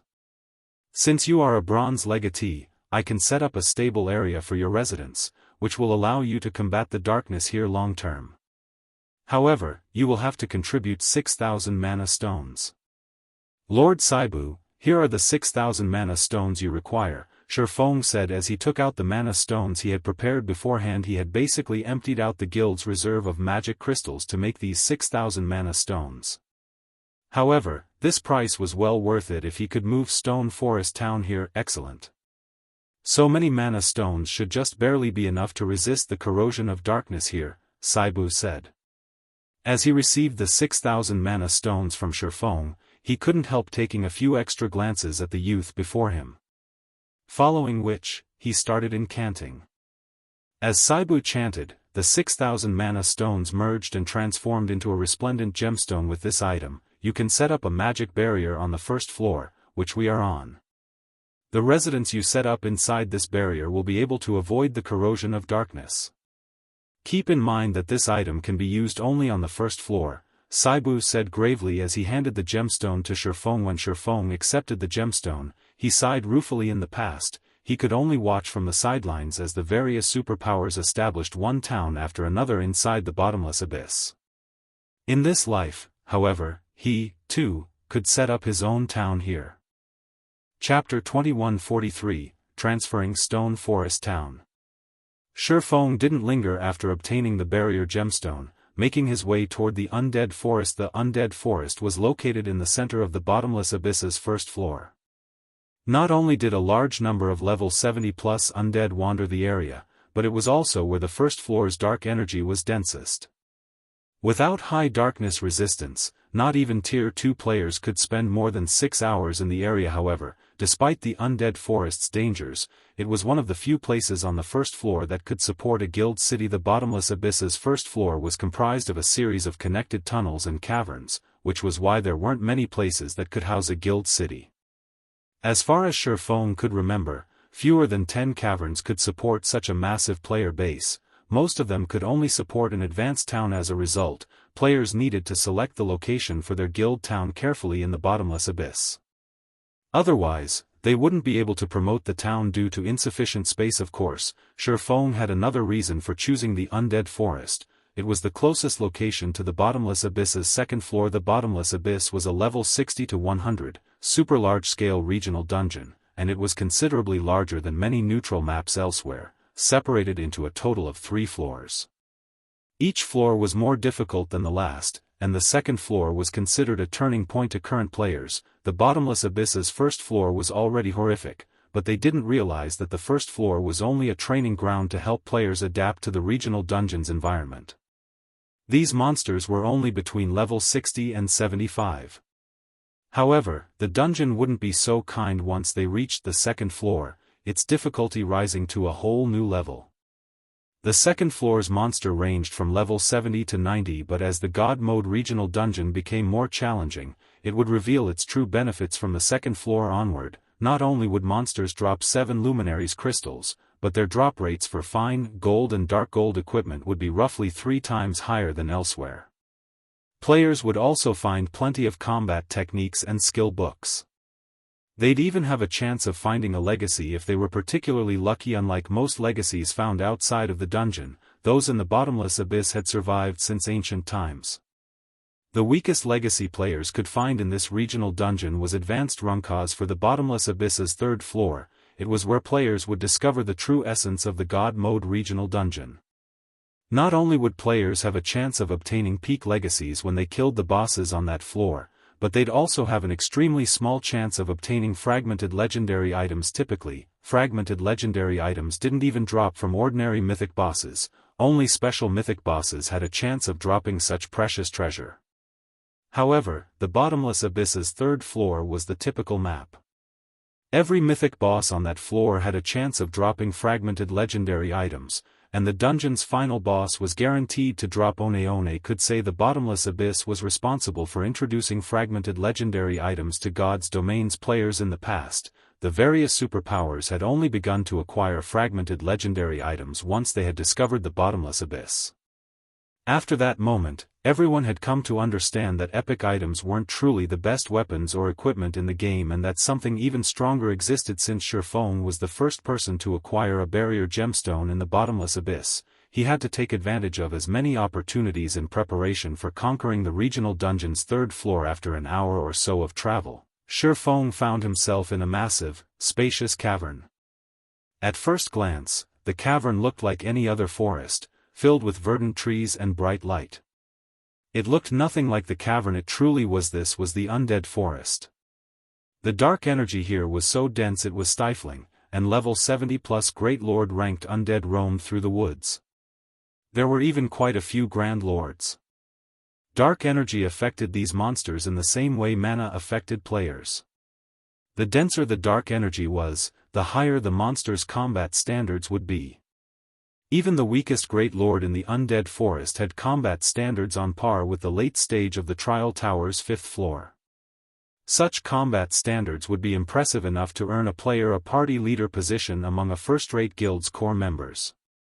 Including the monster's high basic attributes, even a first-rate guild's chief MT would have a tough time against these Great Lords. The Grand Lords, on the other hand, could reach the 6th floor's early stage. They were nightmarish opponents, even for a first-rate guild's main force. Only the various superpowers' top combatants had a chance against these monsters. Thank goodness I have the Bible of Darkness. I don't know how I'd make it through this forest without it. Sherfone was relieved as he used omniscient eyes to watch the level 74 Grand Lord ranked great necromancers that wandered in the distance. These level 74 great necromancers were extremely powerful. Not even Sherfone would dare provoke them in his current state. If he accidentally aggroed one, he'd have no choice but to flee. Fortunately, the Bible of Darkness granted him control over the power of darkness. This, in turn, allowed him to resist dark energy and significantly lowered the chances of dark creatures noticing him. He'd be able to avoid the Undead Forest's residents with relative ease. After about 10 minutes or so, Sherfone had circled around more than 30 Great Lords. He had also encountered more than 3 Grand Lords. If a superpower's main force visited this forest at this stage of the game, their deaths would be a guarantee. It should be here, Sherfone thought as he observed his location. He then took the barrier gemstone from his bag and began to chant an incantation. After 10 verses and more than 30 seconds, the barrier gemstone disappeared. Then, 2 gigantic, silver magic arrays formed above and beneath Sherfone, and every monster within the array's range released pained cries before fleeing the area. The 2 magic arrays continued to grow larger, from their initial 500-yard radius to 1,000 yards, then 3,000 yards. The arrays only stopped expanding after another 30 seconds. Suddenly, a colossal magic barrier blossomed in the middle of the Undead Forest, occupying 1/10 of the entire area. Not a single monster stood within the barrier. Next, I need to guide Stone Forest Town's transfer. Sherfone was quite satisfied with the forest's lush greenery within the magic barrier. He then took out the town transfer token he had obtained from the Eclipse Throne and chose to transfer Stone Forest Town. Originally, he had planned to use this token to move Stone Forest Town to a neutral map neighboring Starmoon Kingdom, but with Silverwing Town in the Ore Empire, he had set the token aside. Now, the token would finally display its potential system. Do you wish to transfer Stone Forest Town to the specified area? Sherfone clicked, yes, without hesitation. Chapter 2144, Abyss Town. Once Sherfone made his selection, another system notification rang in his ears. System, you have selected to transfer Stone Forest Town to the specified location. Transfer conditions met. System, Stone Forest Town will be closed off in 1 minute. Estimated transfer time is 30 minutes. Players will not be able to enter the specified transfer area during this time. You will automatically be teleported out of the transfer area in 10 seconds. Half an hour, huh? When Sherfone heard the system notification, he could not help his growing excitement. Nothing was more important to the various large guilds than resources and experts. As long as Stone Forest Town's transfer completed smoothly, it would become even more important than Zero Wing City. The guild town would even generate more profit than the city. While Sherfone considered his next step, he was transported out of the magic barrier. Meanwhile, back in Starmoon Kingdom's Stone Forest Town, the players in the town were in an uproar. What's going on? Stone Forest Town is moving to another location? Crap. I just got here to level up. What is Zero Wing trying to do? Stone Forest Town has just begun to recover, yet Zero Wing is moving it elsewhere? Does Zero Wing think the town will attract more players if it's in another location? This is a scam. We need to boycott Zero Wing.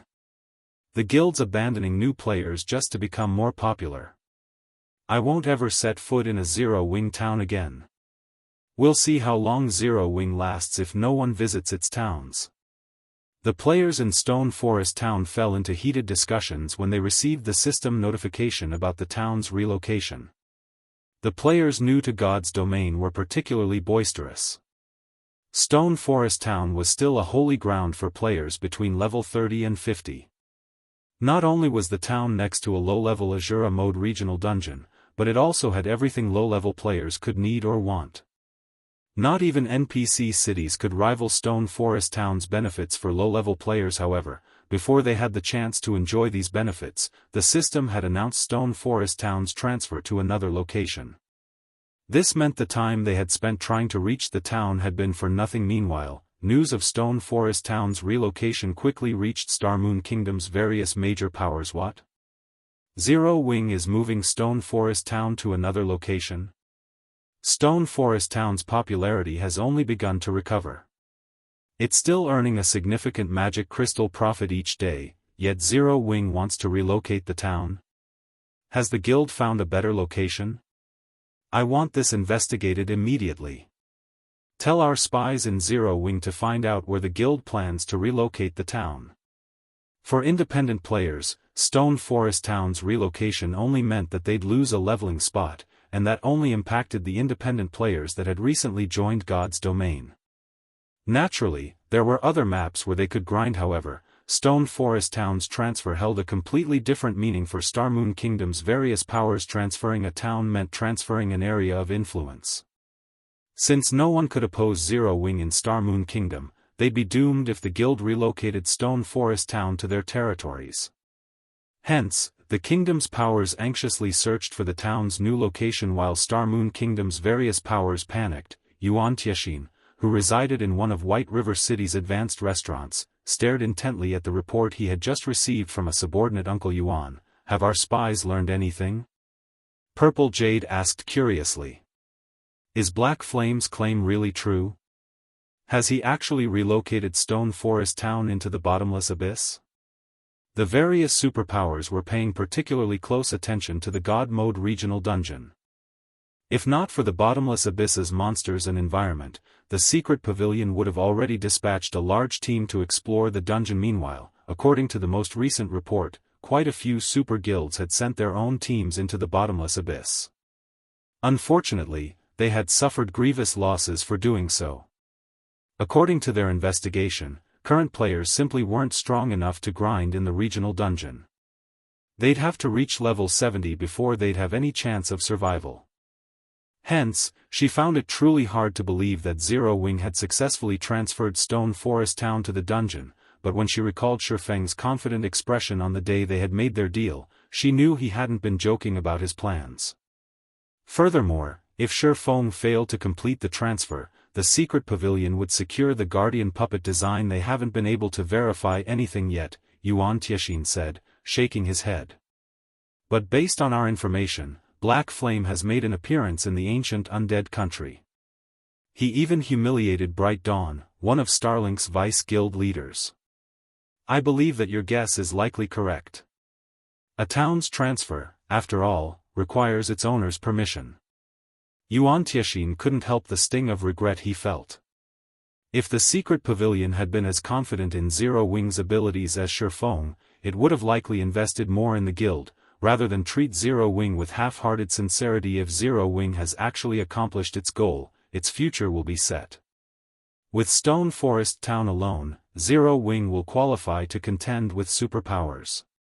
If it can solidify its legacy foundation as well, then we can reasonably expect that it will become a super first-rate guild any day now. Purple Jade said. She had a thorough understanding of how valuable the Bottomless Abyss's resources were. If a guild monopolized those resources, its development speed would be astonishing. Moreover, the various superpowers would have a very difficult time dealing with Zero Wing before players reached level 100. Even Starlink would find it challenging to shake Zero Wing's foundations. Meanwhile, within Zero Wing, guild members excitedly discussed the latest news regarding Stone Forest Town. I wonder where the guild is moving Stone Forest Town to? I'm guessing that it's moving the town to a neutral map. All of the large guilds are trying to claim them, and our guild is no exception. I can't wait to find out which neutral map the town will occupy. I agree. Since Starlink is so dead set on suppressing our guild in the Ore Empire, we can't really do anything in the Empire's core area. We're stuck around Silverwing Town. It'd be wonderful if the guild transferred Stone Forest Town to that area. Honestly, it's not a big deal if the guild doesn't transfer Stone Forest Town to the Ore Empire.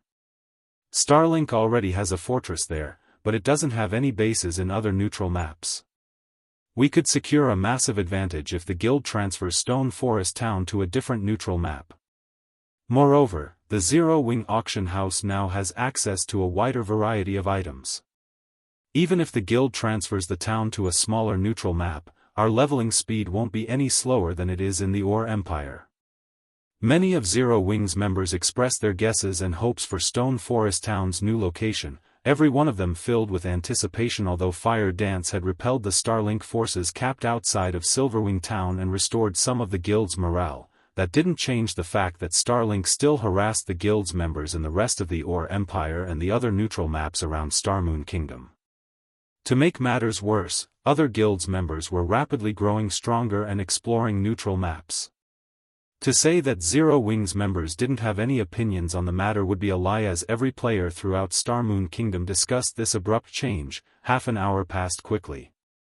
Many of the players keeping an eye on the guild teleportation function soon noticed that Stone Forest Town's name had reappeared among the list of available destinations. However, they were dumbfounded when they saw the level 60 limit. What's going on?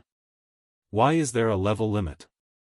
As players wondered about this oddity, some guild members, those above level 60, couldn't help themselves and purchased a guild transfer scroll to visit Stone Forest Town. When these Zero Wing members arrived, the sound of a system notification reached their ears. System, you have discovered the Bottomless Abyss. Chapter 2145, Attention, the Bottomless Abyss? Most of the Zero Wing members that had teleported to Stone Forest Town had failed to react to the system notification, but some of those players, who had a certain understanding of the ancient undead country, were excited to see this real. We're actually inside a God Mode regional dungeon. All hail the guild leader. Our guild is set for life now. Although none of the various powers had made any progress in exploring the Bottomless Abyss, what they had learned of the regional dungeon gave them high hopes. Moreover, the The Bottomless Abyss was the reason that Starlink had been able to suppress both Unyielding Soul and Crimson Emperor when it had laid claim to a single fortress. Stone Forest Town's new environment also surprised Zero Wing's members. In the Bottomless Abyss, the town's mana density was likely even higher than in Zero Wing City. Players would be able to achieve the same results when training their combat standards with half the effort here. Stone Forest Town had become a sacred ground, ideal for players. Not only could players level up and upgrade equipment around the town, but they could also train their combat standards and techniques in the town. Shortly after Zero Wing's members discovered Stone Forest Town's new location, news spread quickly to Starmoon Kingdom's various major powers. How is that possible? Someone must have made a mistake with this report. That's a God mode regional dungeon we're talking about. How could Zero Wing just transfer Stone Forest Town there? All of the various powers instinctively denied the validity of the news. Everyone knew that even the various superpowers were powerless in the Bottomless Abyss. Surviving in the dungeon was nearly impossible, much less raiding it. It simply shouldn't be possible to move a guild town to such a lethal location. However, when these powers began to receive similar reports from other spies within Zero Wing, they couldn't deny the truth. There was no doubt that after today, Zero Wing would become an overlord in God's domain. Even if it wasn't yet a superpower, it now qualified to contend with the various superpowers in the game. Meanwhile, in one of White River City's advanced restaurants, Xianxia and Purple Jade received confirmation of their suspicions, and they fell silent for some time. Zero Wing did it, Uncle Yuan. Are we going to begin the next part of our plan now? Purple Jade asked excitedly after recovering from her surprise. Although she had known that Shifeng hadn't lied to them, she couldn't help the surprise and admiration she felt once he had actually made good on his promise. Notify our subordinates and tell them to organize the necessary manpower to visit Stone Forest Town. We need to secure the Bottomless Abyss before the other superpowers have time to prepare. Xianxia nodded.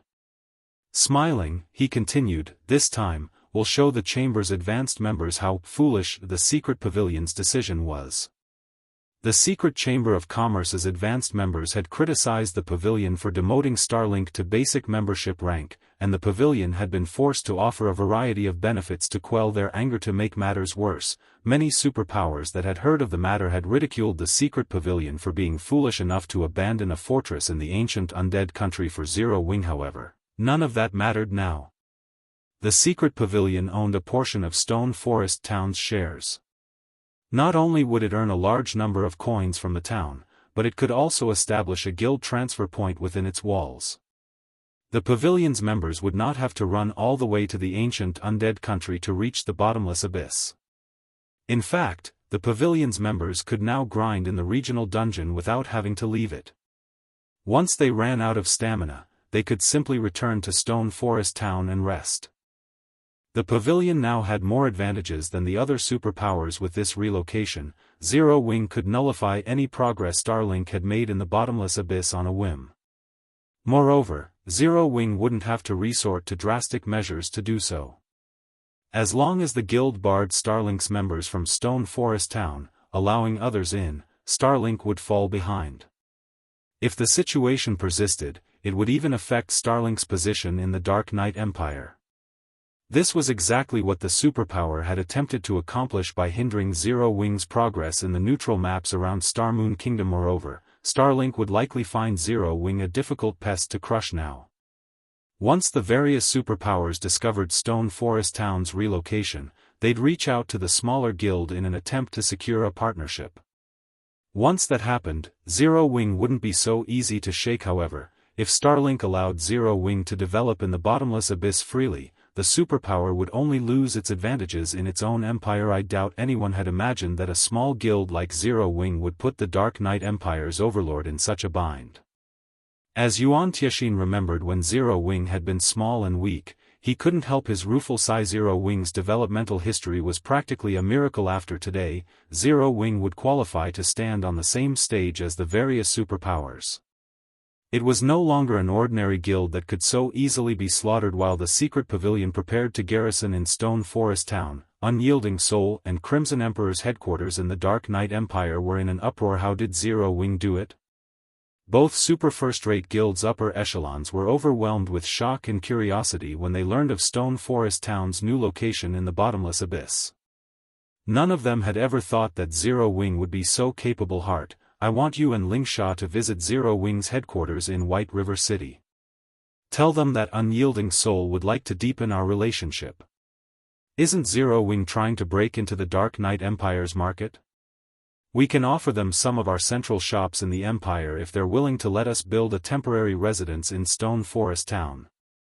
Unyielding Soul's guild leader, Silent Soul, commanded after giving the matter some thought. You two have full authority to negotiate those shops' management and sales. When the guild upper echelons in the meeting room heard Silent Soul's decision, they stared at him with dropped jaws. They hadn't thought that their guild leader would willingly grant Unyielding Heart and Xianxia so much authority. Financial strength was the most important aspect when running a guild as large as Unyielding Soul. The profits from the guild's shops were particularly crucial.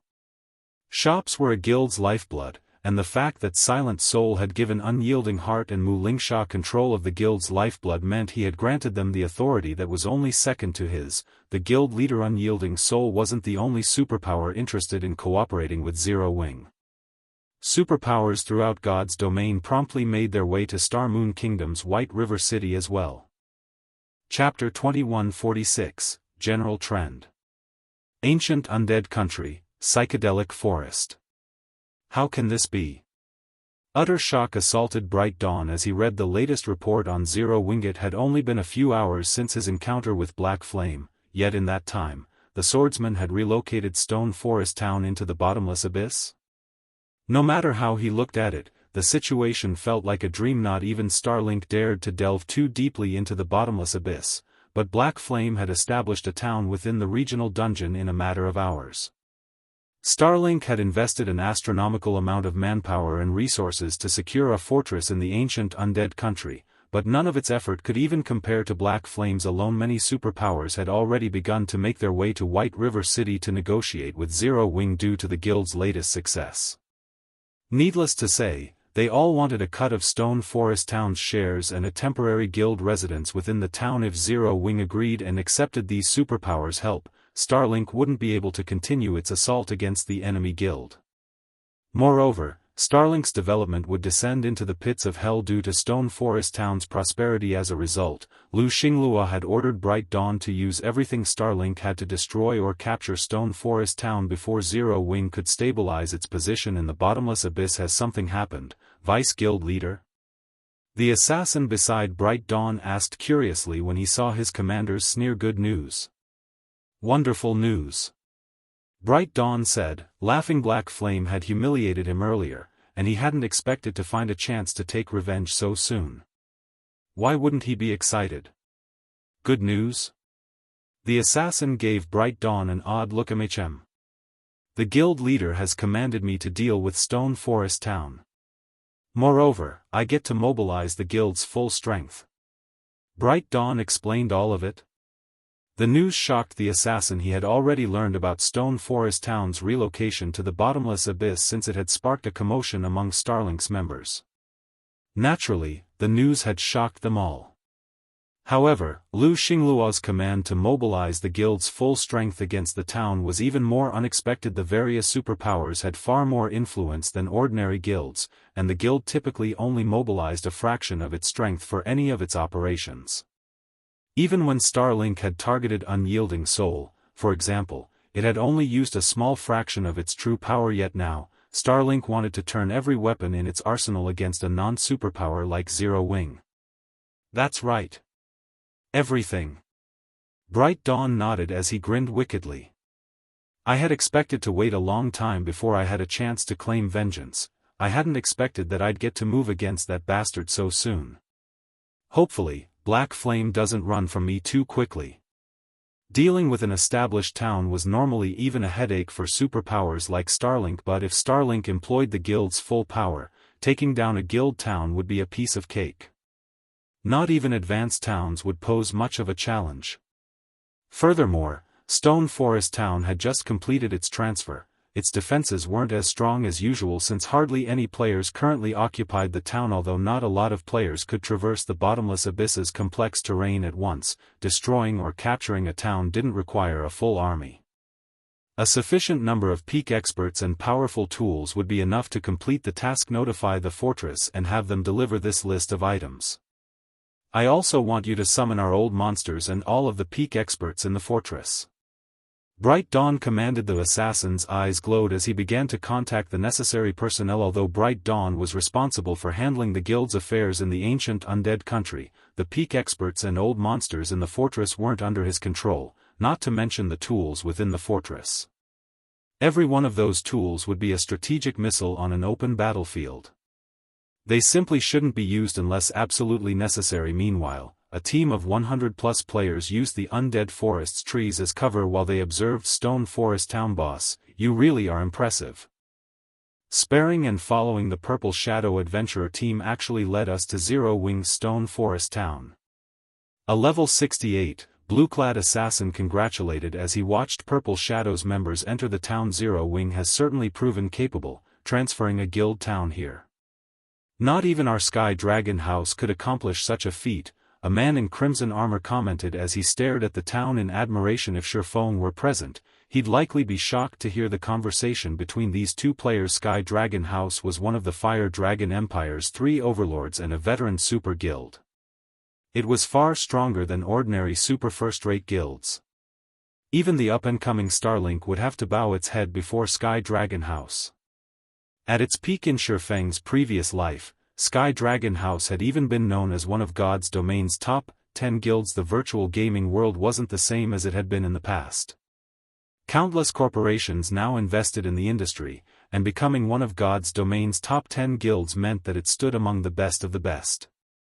Not even ordinary super guilds had any hope of comparing to Sky Dragon House. Only a transcendental existence like the Secret Pavilion could contend with such a powerhouse. What should we do next, boss? The blue-clad assassin asked. We're not just here to pay a visit, are we? Of course not, the crimson-armored man said, laughing.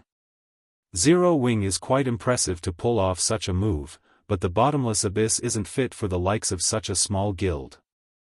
Moreover, Zero Wing hasn't learned that the nail that sticks out gets hammered down.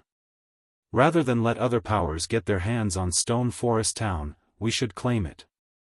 I was hoping you'd say that, the blue-clad assassin said as he licked his lips, anticipation and killing intent flashing in his eyes. As far as he was concerned, treasure only belonged to those with the strength to keep it. Zero Wing, meanwhile, didn't qualify to lay claim to such a precious place like Stone Forest Town. But we should wait for a little while longer, the crimson-armored man decided. Wait? Why? The assassin asked, confused. Right now, we aren't the only ones here, the crimson-armored man said, smiling as he gestured to a team hiding on a nearby plateau. Players from Pride Empire. The assassin in blue frowned when he noticed the other players. Pride Empire was another of the Fire Dragon Empire's overlords, and it wasn't any weaker than the Sky Dragon House. Finding its guild members here wasn't good news for them. They were likely thinking the same thing that we are.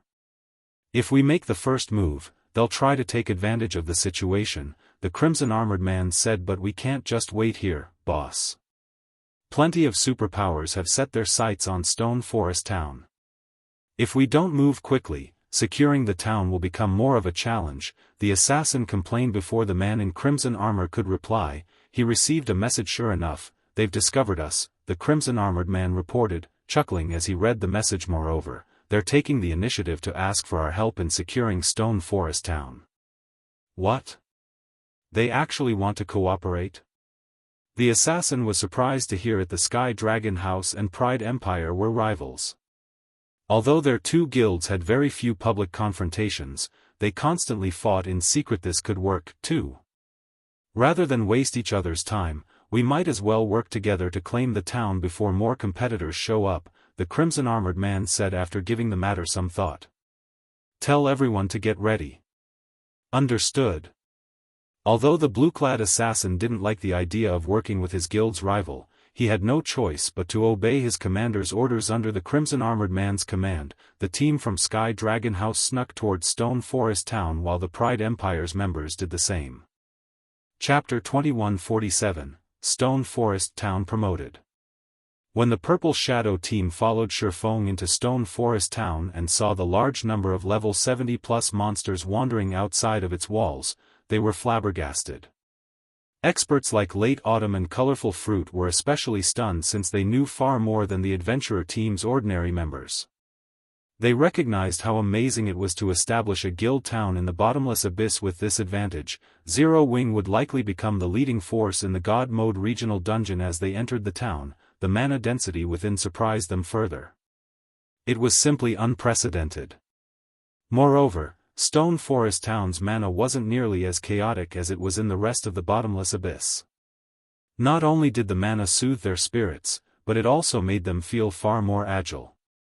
They felt that they could easily exhibit even greater combat power than outside of the regional dungeon if they could train their combat techniques, skills, and spells here. Their efforts would yield far better results than normal. Weapons and equipment might be very important, but these external factors weren't nearly as integral to expert players as internal strength. Commander, the mana in this town has sharpened my senses by at least 10%. If we could train here, our adventurer team's overall strength could reach a whole new level in less than a month. Colorful Fruit exclaimed. Generally, high mana density only allowed players to clear their minds and remain calm under pressure, but once it was dense enough, it could sharpen players' senses as well, although not by much. The fact that Stone Forest Town's mana was so dense that players' 5 senses were 10% more acute than normal was astonishing. Naturally, sharpened senses would be a massive help to players. Not only would players be able to detect their flaws more easily, but players would also be able to notice more than they usually did. To put it simply, players could improve their combat standards far more quickly if they had more acute senses while training. A 10% difference was on par with the difference players experienced when they rose from Tier 1 to Tier 2. I know, Late Autumn replied, smiling bitterly at Colorful Fruit. This place is wonderful, but it also belongs to Zero Wing. A town can only hold so many people, and Zero Wing will prioritize its own members. After all, strength is necessary in God's domain. Outsiders will have to pay a high price if they want to train here. With our adventurer team's current strength, I'm afraid that. Late Autumn quickly realized this town's value. Of all the towns and cities he had seen before, Stone Forest Town was undoubtedly the best place for training. If his adventurer team could train here long-term, he was confident that Purple Shadow would become the Dark Knight Empire's #1 adventurer team. However, enjoying such benefits without paying a steep price would be impossible for non-guild members like them. They were only allowed in Stone Forest Town now because they had accepted Shifeng's commission. Late Autumn doubted that he had the qualifications or connections necessary to negotiate garrisoning his adventurer team in Stone Forest Town long-term. Colorful Fruit, more or less, understood what her commander was trying to say. They had only met WDTH Shifeng by chance, and the Swordsman was the only reason that their adventurer team had avoided annihilation. They'd be delusional to think that they could train in a paradise like Stone Forest Town. Stone Forest Town's relocation has just completed, so many of the town's facilities are temporarily unavailable. For now, it's only a resting area for players. Once the town's facilities have been readjusted, you're welcome to return at any time, Shifeng said, chuckling. He had a pretty good idea of what Purple Shadow's members had been thinking when he saw their crestfallen expressions. You don't have to do that for us, Guild Leader Black Flame. Our adventurer team hasn't done anything to help Zero Wing, after all. I'm sure your guild members will complain if you let us occupy Zero Wing's resources for nothing. Late Autumn hurriedly rejected the offer. Late Autumn recognized that Shifeng's offer came with good intentions, but that was precisely the reason that he couldn't accept it. I think you've misunderstood. I intended to open Stone Forest Town to the public since the beginning. As long as you're not Zero Wing's enemy, you'll be welcome in the town. Naturally, you will be allowed to train here as long as you become members of Zero Wing's battle arena, Shifeng explained. If he reserved Stone Forest Town for Zero Wing's members, he'd certainly see desirable results. However, doing so would be shallow. First, level 100 wasn't the maximum level in God's domain, and second, the town's growth was far more important than monopolizing its benefits. Are you serious, Guild Leader Black Flame? Colorful Fruit could not help but ask none of the various major powers would share such a paradise with outsiders, but based on Shifeng's claim, he even planned to cater to ordinary players in the town. This was simply madness, of course. Why would I joke about something like that? Shifeng asked, chuckling. Shifeng's response rendered Purple Shadow's members speechless. He acted as if such a crucial matter were insignificant. Late Autumn couldn't help his budding admiration for both Shifeng and Zero Wing as a whole. Not even the various superpowers would likely be so this generous. While Purple Shadow's members rested in Stone Forest Town, Zero Wing's members began to flood in. Yuan Tianxin and his entourage arrived shortly after. Due to the agreement with Shifeng, the secret pavilion established a temporary residence in Stone Forest Town, allowing the pavilion's members to teleport to the town freely. However, it was only temporary. After multiple system updates, the main god system had placed many restrictions on temporary residences. One of these restrictions limited the number of players that could teleport to the temporary residence each day. Permanent residences, on the other hand, didn't have such a limit. Hence, before the secret pavilion's members flooded into Stone Forest Town and reached the daily transfer limit, Yuan Tianxin led a 100-man expert team, which the secret pavilion had prepared earlier, to the town. Uncle Yuan, we've just received a message from the guild leader. It seems Starlink has made its move. Sky Dragon House and Pride Empire are here as well, and more superpowers are quickly approaching. By the looks of it, they all plan to capture Stone Forest Town before Zero Wing can stabilize its position, Purple Jade reported, frowning as she read the message clearly. Starlink was serious about taking the town this time and had armed its forces with the items it had stored in its fortress in the ancient Undead country. To make matters worse, 2 super guilds and a handful of superpowers had designs on the town as well. This was bad news for both Zero Wing and the secret pavilion. It seems that none of them can just sit by and watch, Yuan Tianxin chuckled as he caressed his beard. That's enough, old Yuan. The guild leader didn't send you here for a casual chat. Zero Wing can't protect Stone Forest Town with how valuable it has become. We'll have to contribute the most to its defense. Notify Black Flame and inform him that we'll have to renegotiate Stone Forest Town's shares, a white-haired old man reprimanded Yuan. I understand, but I believe it's too soon to discuss that with Zero Wing. We should wait and let Zero Wing realize its predicament. Then, I'll have an advantage in the negotiations, Yuan Tianxin said, sighing as he gazed at the distant Zero Wing residence. Although he didn't want to take advantage of the guild, this was the cruel reality of God's domain.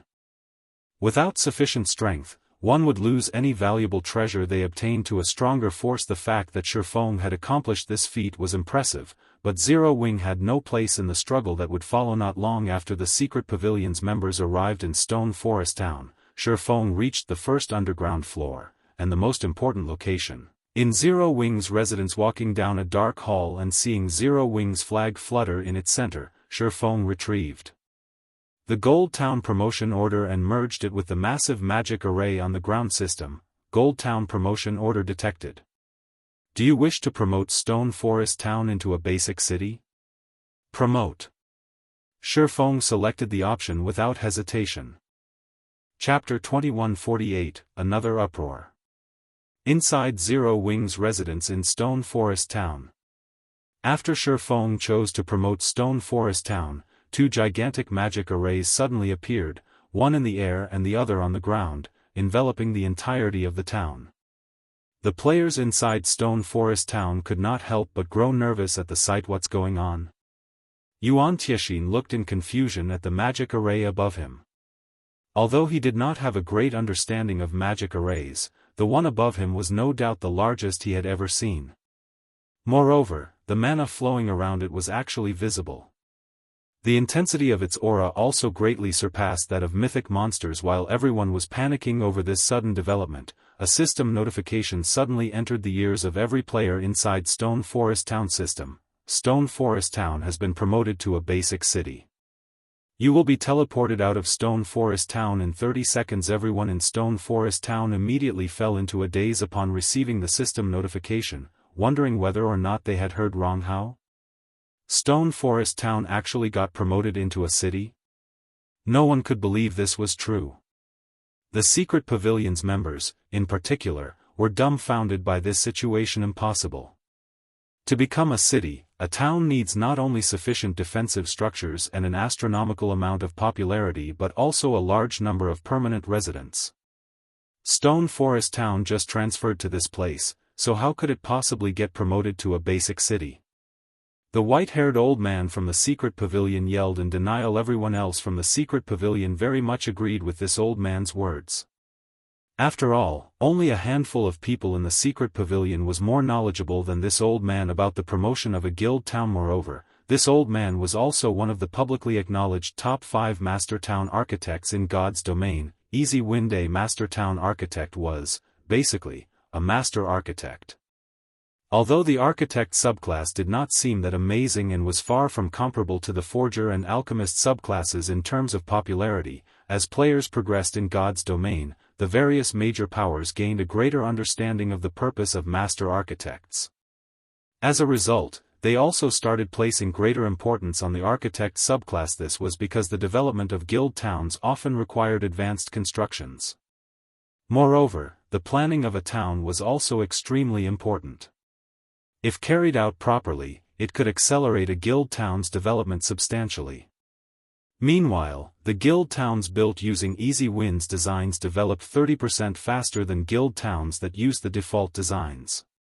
Moreover, Easy Wind had even designed an advanced construction before. Due to Easy Wind's ability and accomplishments, his position in the secret pavilion was superior to even Yuan Tiexin's, who was constantly conducting negotiations and leading expeditions for the guild.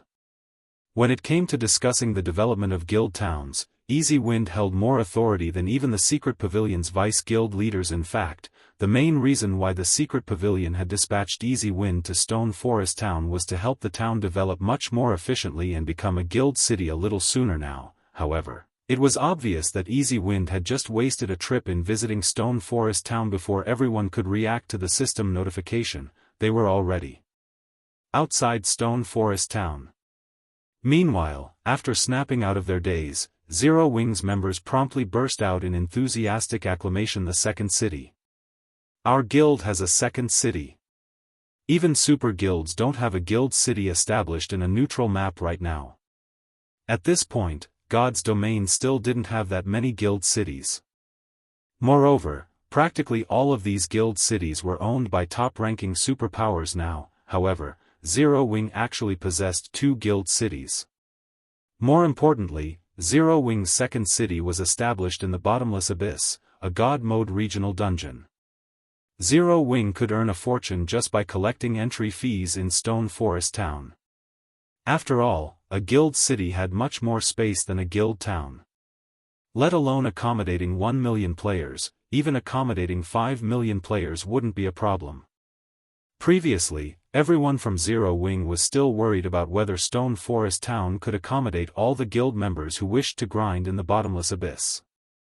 Now, however, that no longer seemed to be a problem. Meanwhile, outside the forest, some distance away from Stone Forest Town, the members of Sky Dragon House and Pride Empire automatically halted their advance when they saw the 2 gigantic magic arrays enveloping Stone Forest Town and a large number of players suddenly materializing outside the town. Old Sheng, any information on your side?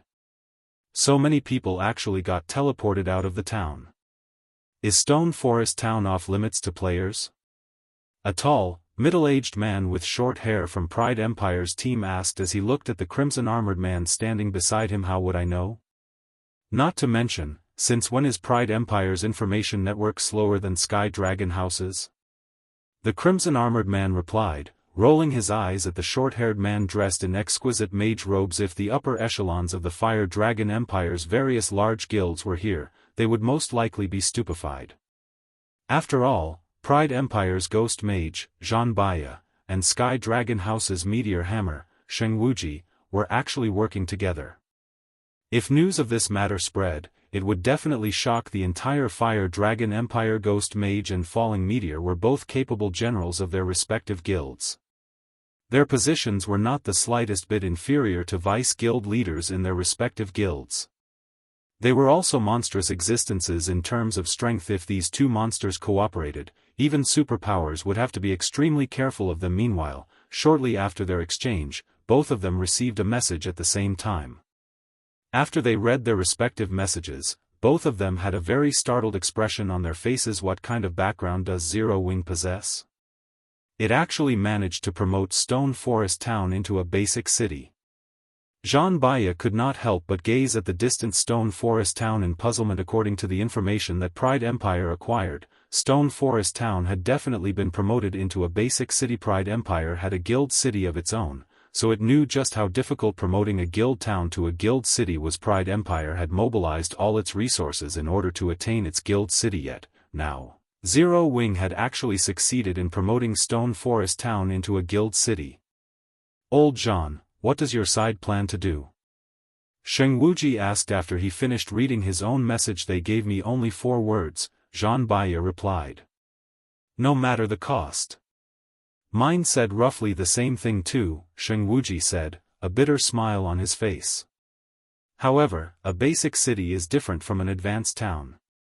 The difficulty of capturing Stone Forest Town is many times greater than before. Only powers that owned a guild city would understand just how formidable it was. It was not only a gigantic ATM but also an impenetrable fortress. Just the city's built-in defensive magic array was already enough to render current players utterly powerless, not to mention the large number of high-tiered NPC soldiers inside the city. Fortunately, promoting a town did not grant a protection period. A newly promoted city could be snatched away as soon as its promotion process ended. Since that is the case, let's start moving fast. Otherwise, once the Secret Pavilion's members arrive, we'll have a much more difficult time capturing the newly promoted Stone Forest City. Jean Baya suggested after hearing that Sky Dragon House harbored the same intentions as Pride Empire. All right. News of Stone Forest Town's promotion should have spread already. Delaying any longer will give those several superpowers time to get here, Sheng Wuji said, nodding as he shifted his gaze to the Zero Wing members crowded outside Stone Forest Town. He then turned back to look at his team and said, everyone, split up and move in parties. We have to end the battle as quickly as possible. At this point, Zero Wing was no longer their main enemy but the superpowers that were currently en route. What they needed to do now was take care of Zero Wing expeditiously before those superpowers arrived. After obeying Sheng Wuji's order, Sky Dragon House's and Pride Emperor's members immediately charged towards Stone Forest Town. Chapter 2149, Divide? Uncle Yuan, this is bad. Stone Forest has just become a city, its foundations have yet to be stabilized. Now is the perfect time to attack it. Those superpowers that held off before are now going all out in sending manpower to this place. With just the few of us here, I'm afraid we'll have a difficult time protecting Stone Forest, Purple Jade said, a serious expression on her face as she read the latest report from the guild. Previously, although various superpowers were tempted into action by Stone Forest Town, they had dispatched only a small portion of their strength to capture it. However, due to Stone Forest Town's promotion, Starlink wasn't the only superpower going all out anymore. Other superpowers now intended to pull out all the stops for seizing Stone Forest Town. Even one superpower going all out would be enough to give the Secret Pavilion a headache, all the more a group of superpowers doing so. It might be fine if the upcoming battle took place in the outside world, however, they were inside the bottomless abyss. Dispatching ordinary experts here would be utterly meaningless. They would just become liabilities. Only experts at the Refinement realm standard or above could provide useful combat power. However, the total number of Refinement realm experts, the various superpowers, had easily surpassed that of the Secret Pavilion. This black flame. Why didn't he inform us of this promotion beforehand? We are in a tight spot now. At this moment, Yuan Tiexin was also suffering a huge headache over this matter. Prior to Stone Forest's promotion, the town provided Zero Wing with a significant number of advantages in the bottomless abyss, but it did not put the guild in an absolutely advantageous position. After all, a town could accommodate only a very limited number of players. However, with Stone Forest Town's promotion, Zero Wing now essentially held full control over the entire bottomless abyss. How could this situation not make the various superpowers desperate and force them to go all out to capture Stone Forest Town? With this, even the secret pavilion would not be absolutely certain of defending Stone Forest Town. Uncle Yuan, the scouts we dispatched into the periphery have discovered Sky Dragon House's and Pride Empire's members. They're moving in our direction and will arrive in less than 5 minutes, Purple Jade said anxiously as she read her subordinate's report. They've finally appeared? Do you know who's leading them? Yuan Tianxin was not particularly surprised by this revelation. After all, the secret pavilion had long known about the presence of these two super guilds in the bottomless abyss. Otherwise, the secret pavilion wouldn't have sent a team to Stone Forest Town as soon as teleportation to the town became available. They were Xianxia and Zhanbaya. By the looks of it, the two of them are working together, Purple Jade said, her complexion darkening. Xianxia and Zhanbaya were well-known monster-level experts in God's domain. Moreover, the teams they led were only second to their respective guilds' main forces. Even the team that the secret pavilion sent to Stone Forest Town would have trouble dealing with just one of these teams, let alone both at the same time. Why is it them? Yuan Tianxin's face sank when he heard the names of these two people. We don't have a choice. Jade, relay this matter to the guild leader immediately and have him send over as many players as possible. Also, go and stop those two. I'll meet with Black Flame to notify him about the severity of the matter. Hopefully, he'll make the correct decision quickly. The situation was now out of the secret pavilion's control. The only way left to defend Stone Forest Town was to get Shifeng to hand over more of Stone Forest Town's shares and use these additional shares to recruit other superpowers into their alliance. Otherwise, only death awaited the mile. Head over immediately. Purple Jade nodded. She then led the secret pavilion's team to stop Xianxia and Zhanbaya. Meanwhile, under Xianxia and Zhanbaya's command, Sky Dragon House's and Pride Empire's members were like fierce tigers that had just been released from their cages. Unlike the combat methods usually employed by players fighting in teams, Sky Dragon House's and Pride Empire's members split into 6-man parties, which moved independently of each other as they traversed the Undead forest. They did not try to focus their strength on a single point to break through Zero Wing's defenses. From an outsider's perspective, this method of combat would look very silly, as it allowed others to exploit it very easily. However, those who were aware of these two teams' history would understand that these teams were not executing such a combat method out of foolishness at all. Instead, their doing so was due to their absolute confidence in their strength. Moreover, when traveling through a forest, players could move much more quickly in small parties instead of large teams. This was especially true for the players Xianxia and Zhanbaya led.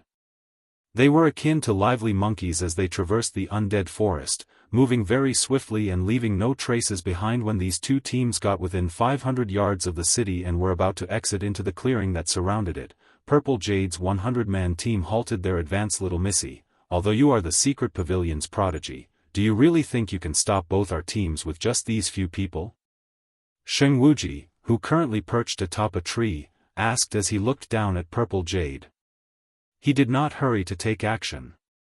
Instead, he quietly observed the young woman standing in the clearing before him. I have constantly been hearing that the secret pavilion has produced an amazing genius recently. After getting a look myself, you really are extraordinary.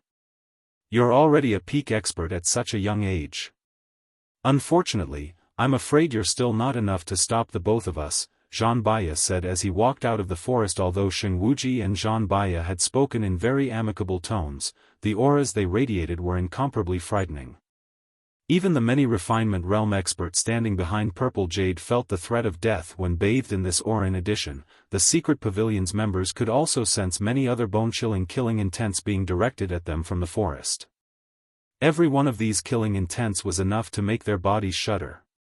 They felt that if they let their guard down for even a moment, they would definitely die a tragic death. Here at this moment, the secret pavilion's members were also certain that, if not for them representing the secret pavilion, Xianxuji's and Zhanbaya's teams would have long since taken action. So, these are the Heavenly Demon team and Horned Dragon team led by Ghost Mage and Meteor Hammer. Purple Jade automatically grew vigilant as she observed the numerous parties hidden within the forest. Just the peak experts she could sense before her right now already numbered as many as 15. Moreover, unlike herself, these peak experts had already been in the Void Realm for a long time and had much more combat experience than she did. Not only were they much more experienced at fighting against experts that had equal or superior combat standards, but their control over their five senses was also far superior to her own. Not to mention, every member of Shengwuji's and Zhan Baiya's teams boasted top-tier equipment. Even the weakest piece of equipment on them was level 65 fine gold rank, with many of them fully geared in level 65 dark gold equipment. There were even 10-odd experts with epic items. As for Shengwuji and Zhan Baiya, each of them sported 4 epic items, with the rest being level 65 dark gold equipment. If these two teams were working together, even superpowers would receive a rough beating if they did not take the two teams seriously. Not to mention, both these teams had powerful super guilds as backing. They did not have to fear any repercussions for their actions the way independent players did. After calming herself, Purple Jade smiled and said, "This is a misunderstanding. I am here only to receive you too.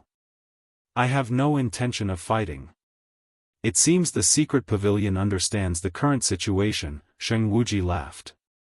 "Say it, then. How do you plan on dividing Stone Forest Town's shares?" "I'll state it clearly first. Pride Empire wants 30%, Zhan Baiya declared. "Since old Zhan has said so, then Sky Dragon House will settle for 30%, as well. As the secret pavilion is the first to occupy Stone Forest Town, it'll get 40%. I believe the secret pavilion won't have any complaints about this, right?" Shengwuji said this. The words of these two people immediately rendered Purple Jade speechless. Their combined demand was actually for 60% of Stone Forest Town's shares. Had these two people belonged to any other superpower, they definitely wouldn't speak so boldly to the secret pavilion. However, the super guilds these two represented were extremely strong and not afraid of any power in God's domain. In fact, if she were not representing the secret pavilion but some other superpower instead, these two people would not have demanded just 60%. If your secret pavilion has any opinions about this matter, speak up.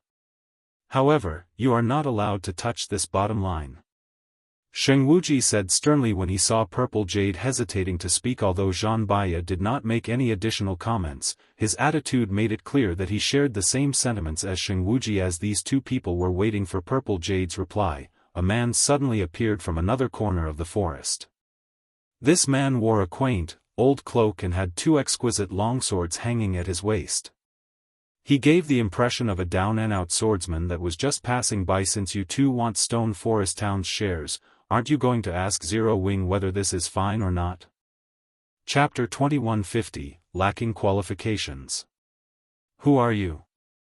Shengwuji's gaze turned chilly as he looked askance at Shifeng. As soon as Shengwuji spoke, the Sky Dragon House members hiding within the forest directed their gaze toward Shifeng. The cold killing intent they radiated could scare peak experts.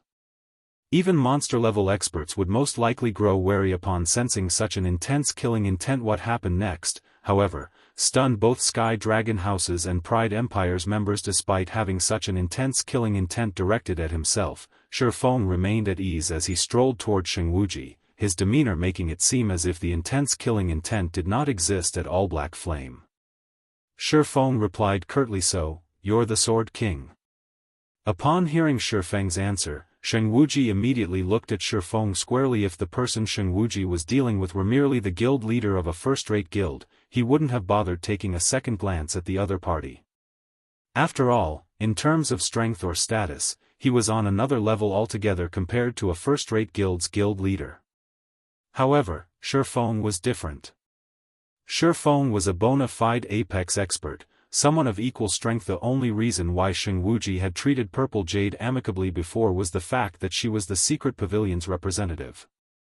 The secret pavilion was a transcendental power in the virtual gaming world, and it very rarely participated in the struggle between the various superpowers.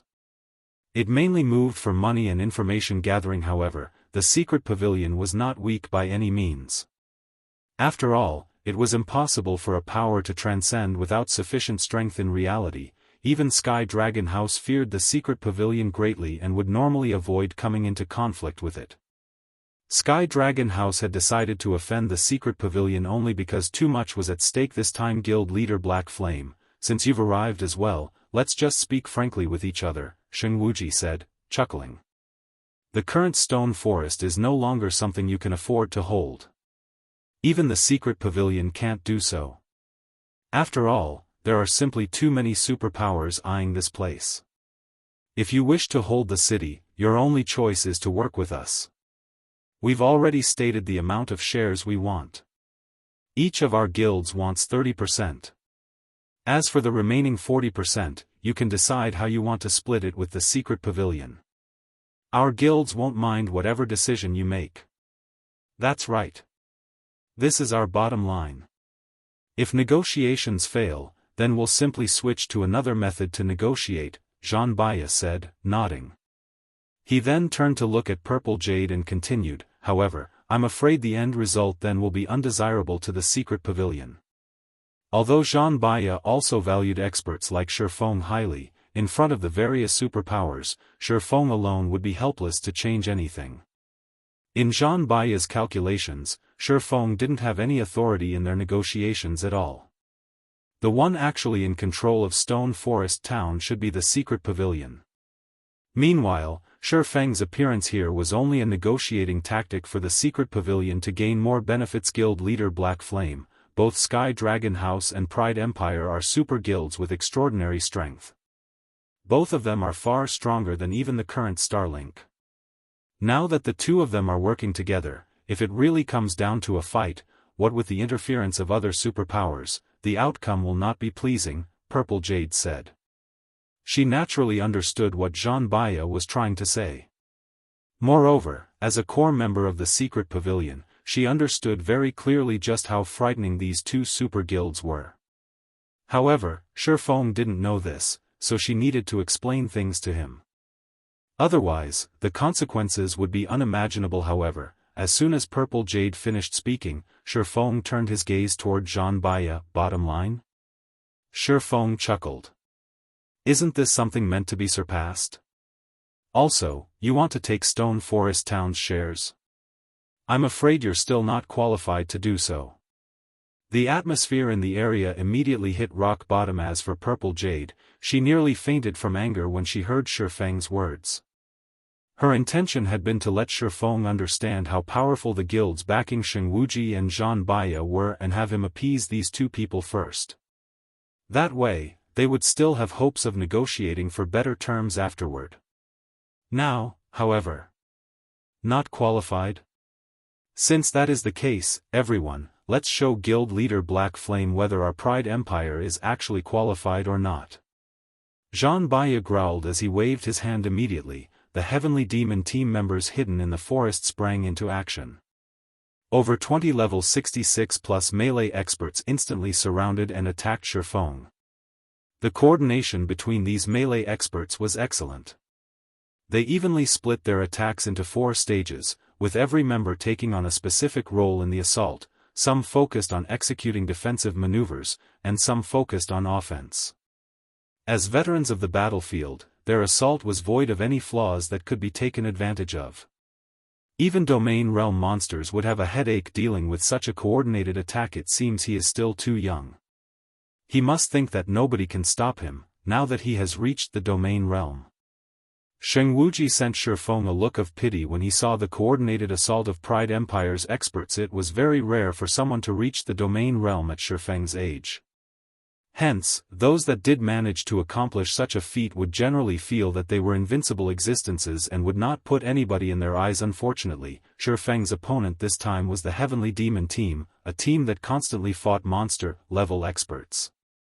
It was entirely different from the expert teams of other superpowers, which possessed only extraordinary combat power but not experience fighting monster-level experts. The Heavenly Demon team's members understood very clearly not only the combat methods of Domain Realm experts but also how to counter such combat methods. Moreover, the leaders of the 20-plus melee players attacking Shifeng right now were 2 peak experts that were just 1 step away from reaching the Domain Realm.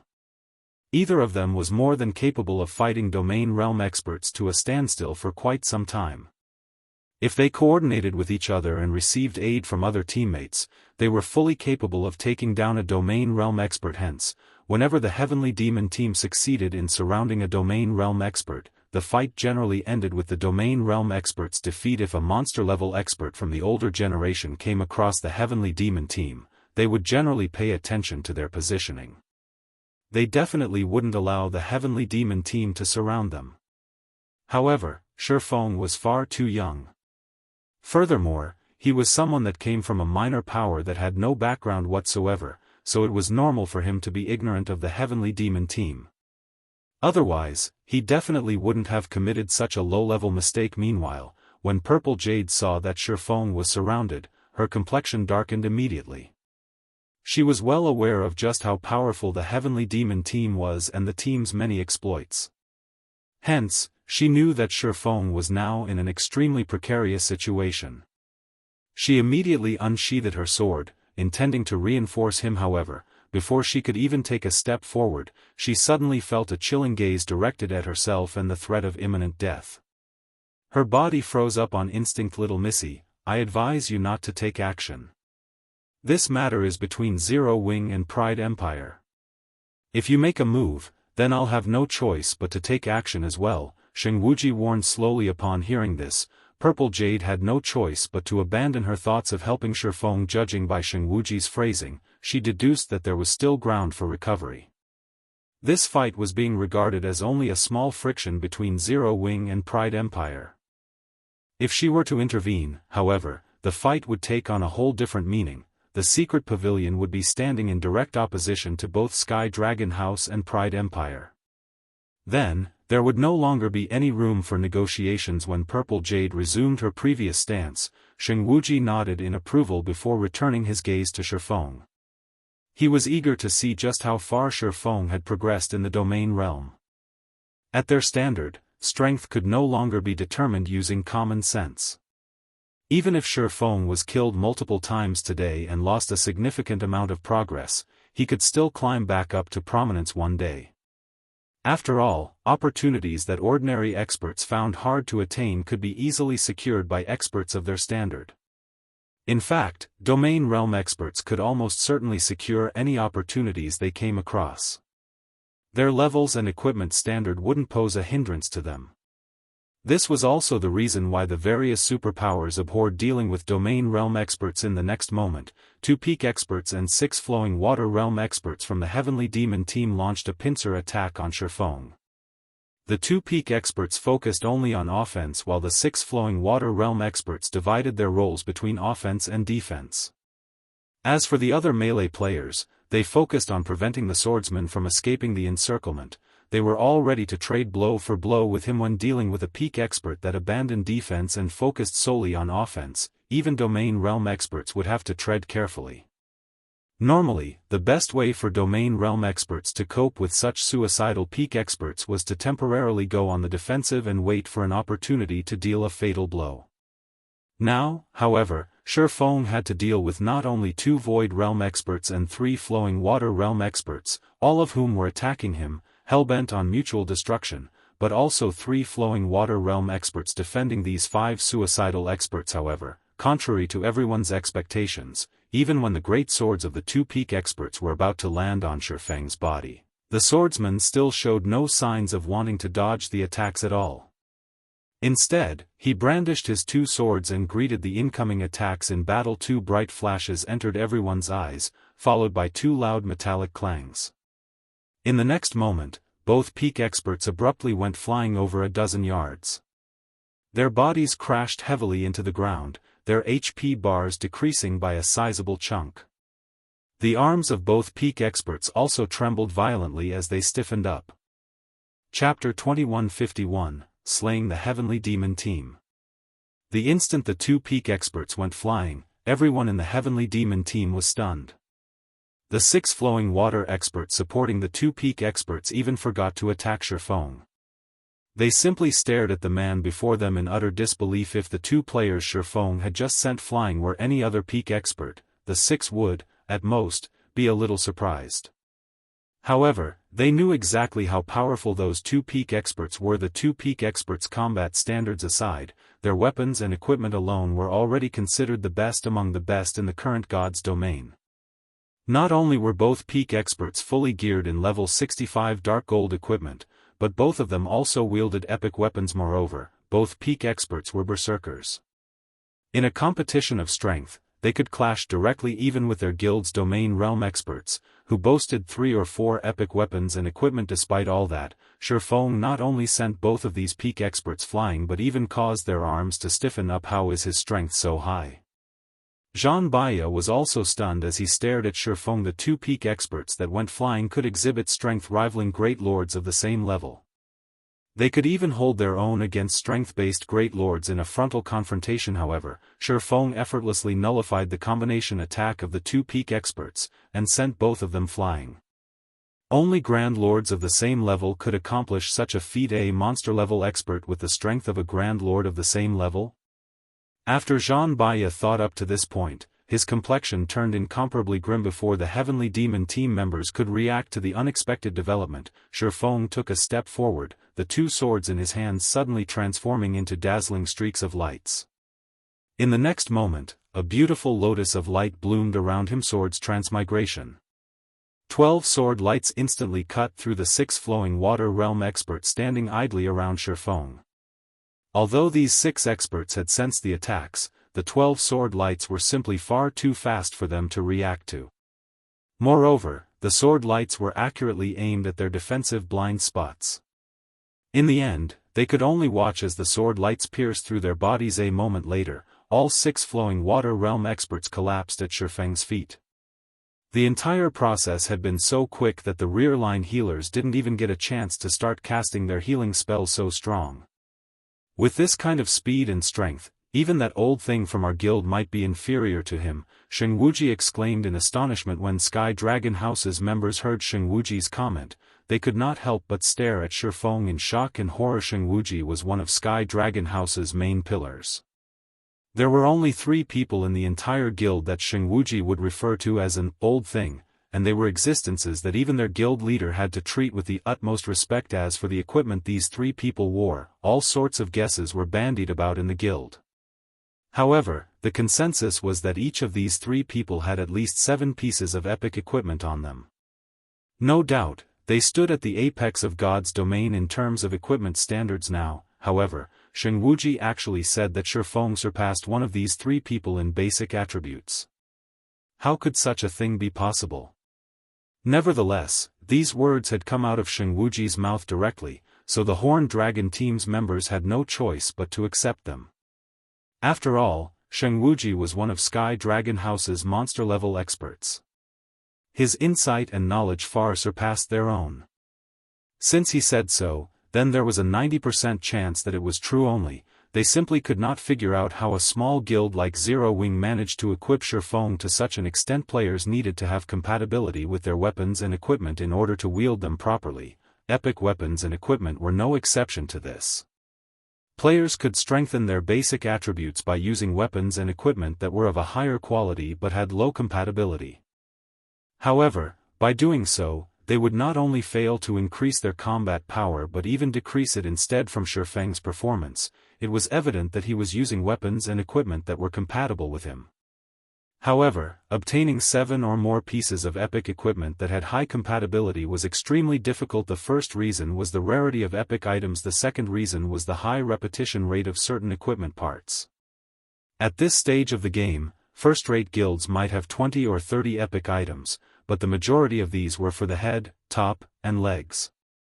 Items for other parts of the body, such as capes, belts, and pauldrons, were in the minority.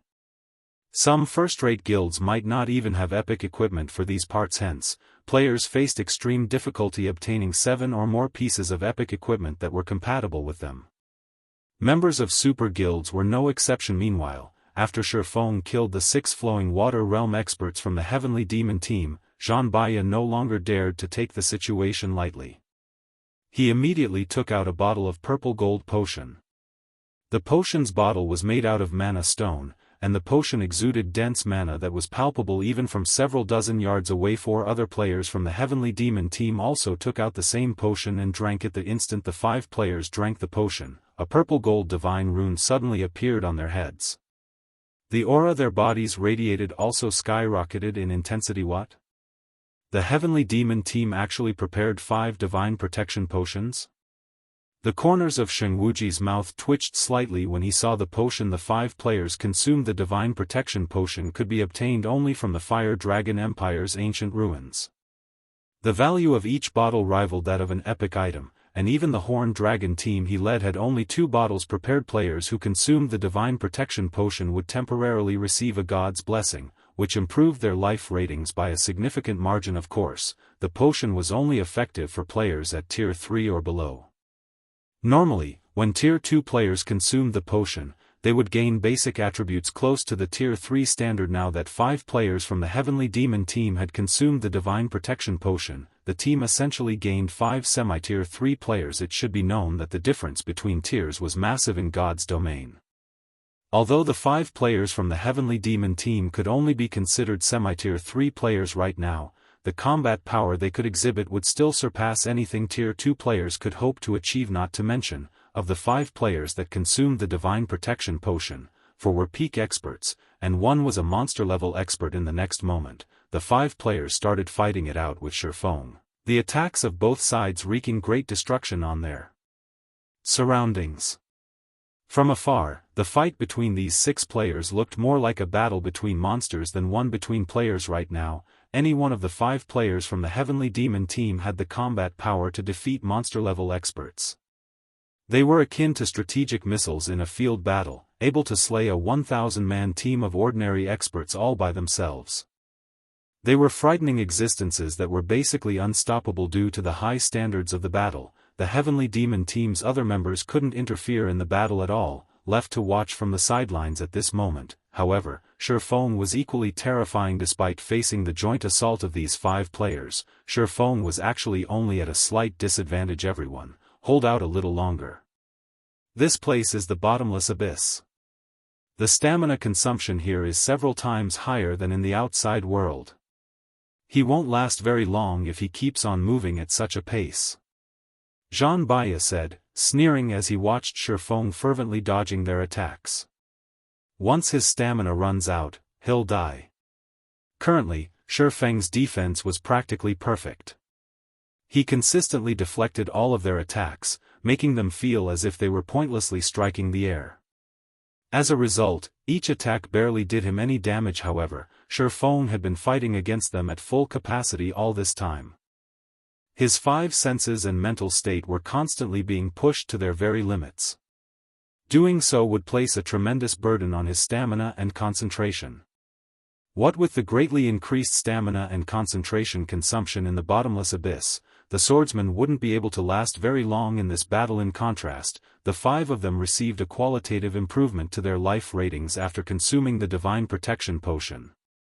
Naturally, their stamina and concentration had received improvements as well. Not to mention, they were expending far less stamina and concentration than Shifeng. It was only a matter of time before they whittled him to death. Is that so? Looking at the smug expression on Xianxia's face, Shifeng leaped back, pulling away from the Heavenly Demon team. You want to run? It won't be that easy. When Shifeng retreated, Xianxia immediately commanded, activate the Void Magic Array. Do not let him escape, no matter what. In the next moment, 24 or so members from the Heavenly Demon team each took out a Magic Array scroll from their bags. They then activated the scrolls, trapping Shifeng inside a magic barrier. Black Flame is finished now. The Void Magic Array not only prevents players from escaping but also suppresses their basic attributes by roughly 20%. Xianxia sighed involuntarily when he saw the Void Magic Array being deployed. However, I'm afraid only a few people in God's domain are capable of forcing the Heavenly Demon team to go to such lengths. Black Flame can be proud of this battle. The Home Dragon team's members also expressed their agreement with Xianxia's words. The Heavenly Demon team was Pride Empire's trump card team, only second to the guild's main force. The team had killed plenty of monster-level experts before. However, the experts that had managed to force the Heavenly Demon team to go all out could be counted on the fingers of one hand. If news of this matter were to spread in the Fire Dragon Empire, it would definitely cause a sensation in the entire empire. As soon as Xianxia finished speaking, Shifeng suddenly stopped moving. He simply watched quietly as Zhang Baiya's group of 5 charged at him, giving up now that you know you can't get away. Zhang Baiya laughed when he saw that Shifeng had stopped moving noisy. Sending a glance at Zhang Baiya, Shifeng activated deep sea meditation and charged forward suddenly. Shifeng's aura transformed. As if he had become a completely different person from before, his aura now was so violent that even the Refinement realm experts spectating from the sidelines felt their breath stifled. Moreover, they also felt pressure due to a difference in life rating. Before Shifeng's life rating, even the life ratings of Zhang Baiya's group of 5 seemed insignificant. How is this possible? When Zhang Baiya felt Shifeng's aura, his gut actually warned him that he was no match for Shifeng. However, just as Zhang Baiya was considering retreating, Shifeng suddenly appeared before him. Tier 2 taboo skill, Instant Strike. Swords Transmigration. More than 20 sword lights flew from Shifeng's swords, so fast that they were imperceptible by the naked eye. When the sword lights vanished, Zhang Baiya's group of 5 started collapsing to the ground, one after another. Chapter 2152, Inhuman Combat Power. The entire area sank into utter silence at Zhang Baiya's death. The nearby Heavenly Demon team members fell into a daze on the spot.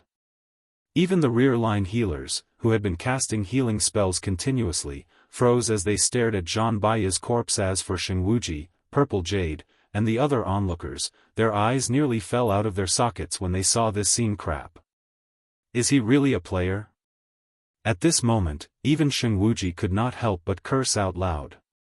He simply could not wrap his head around this outcome. Zhang Baiya was the commander of the Heavenly Demon team and was nicknamed Ghost Mage. Spells would gain life in his hands.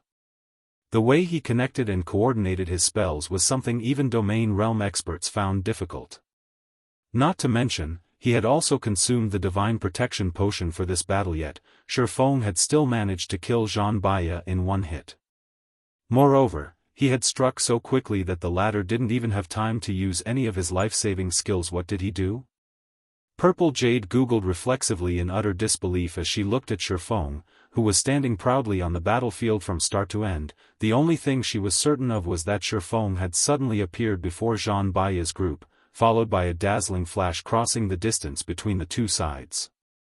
Afterward, Zhang Baiya's group of 5 collapsed to the ground.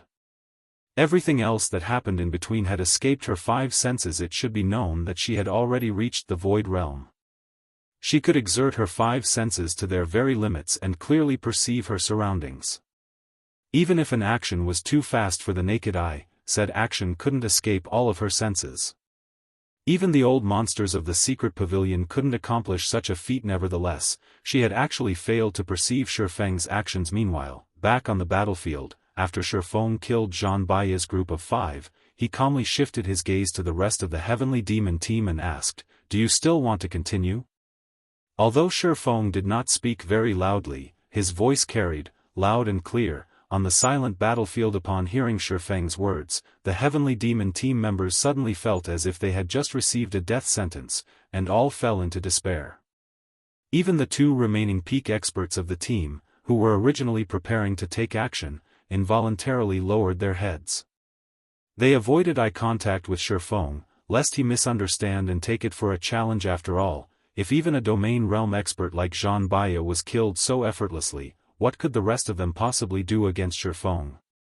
Choosing to continue the fight now would only result in additional losses for the Heavenly Demon team. Immediately, the magic barrier enveloping Shifeng crumbled and disintegrated into countless particles of light. This scene stunned Xianxia, who had just arrived at the site of the battle, his mind unable to figure out what was going on. Previously, after Xianxia had explained the situation to Shifeng, Zero Wings Guild leader had rushed toward the location of Sky Dragon Houses and Pride Empire's teams without hesitation. As Shifeng's speed was absurdly fast, Xianxia soon got left behind. While running toward the battlefield, Xianxia saw the magic barrier appear and immediately knew that the situation had gone south. Shifeng must have butted heads with the members of the 2 super guilds. Otherwise, a high-level magic barrier wouldn't have been used in such a place. However, only a few seconds after the magic barrier went up, it actually started disintegrating. Even Xianxia, with his bountiful experience, could not figure out what had just happened. However, when Xianxia saw Zhang Baiya's corpse lying on the ground and the looks of despair on the Heavenly Demon team members' faces, he became thoroughly stupefied. Who was Zhang Baiya? What was the Heavenly Demon team? These were things that he, as an elder of the secret pavilion, knew very clearly. Every member of the Heavenly Demon team was an expert among experts. They had fought in countless battles and also attained innumerable achievements for Pride Empire. They were all incomparably arrogant people and would be more than willing to fight to the death when faced with a powerful foe. They definitely would not shrink back even the slightest bit now. However, no matter how Xianxia looked at the Heavenly Demon team's members, he could not find any trace of fighting spirit on their faces, their eyes brimming with only fear as they looked at Shifeng. Elder Yuan, the secret pavilion is truly amazing. To think you would have such a trump card hidden. You have my sincere admiration, Sheng Wuji said as he approached Xianxia. With some reluctance, he continued, the Horned Dragon team will be giving up on the struggle for Stone Forest Town this time. However, understand that it is only the Horned Dragon team that is giving up. That doesn't mean that Sky Dragon House is giving up as well. When Xianxia heard Sheng Wuji's words, his expression remained impassive. Inwardly, however, his heart was pounding madly at this moment. He could not help but wish he could shout out loud and ask what Shifeng had done. Why would the almighty Home Dragon team choose to yield without even putting up a fight? Before Xianxia could sort out his emotions, Sheng Wuji had already led his team away from the Undead Forest.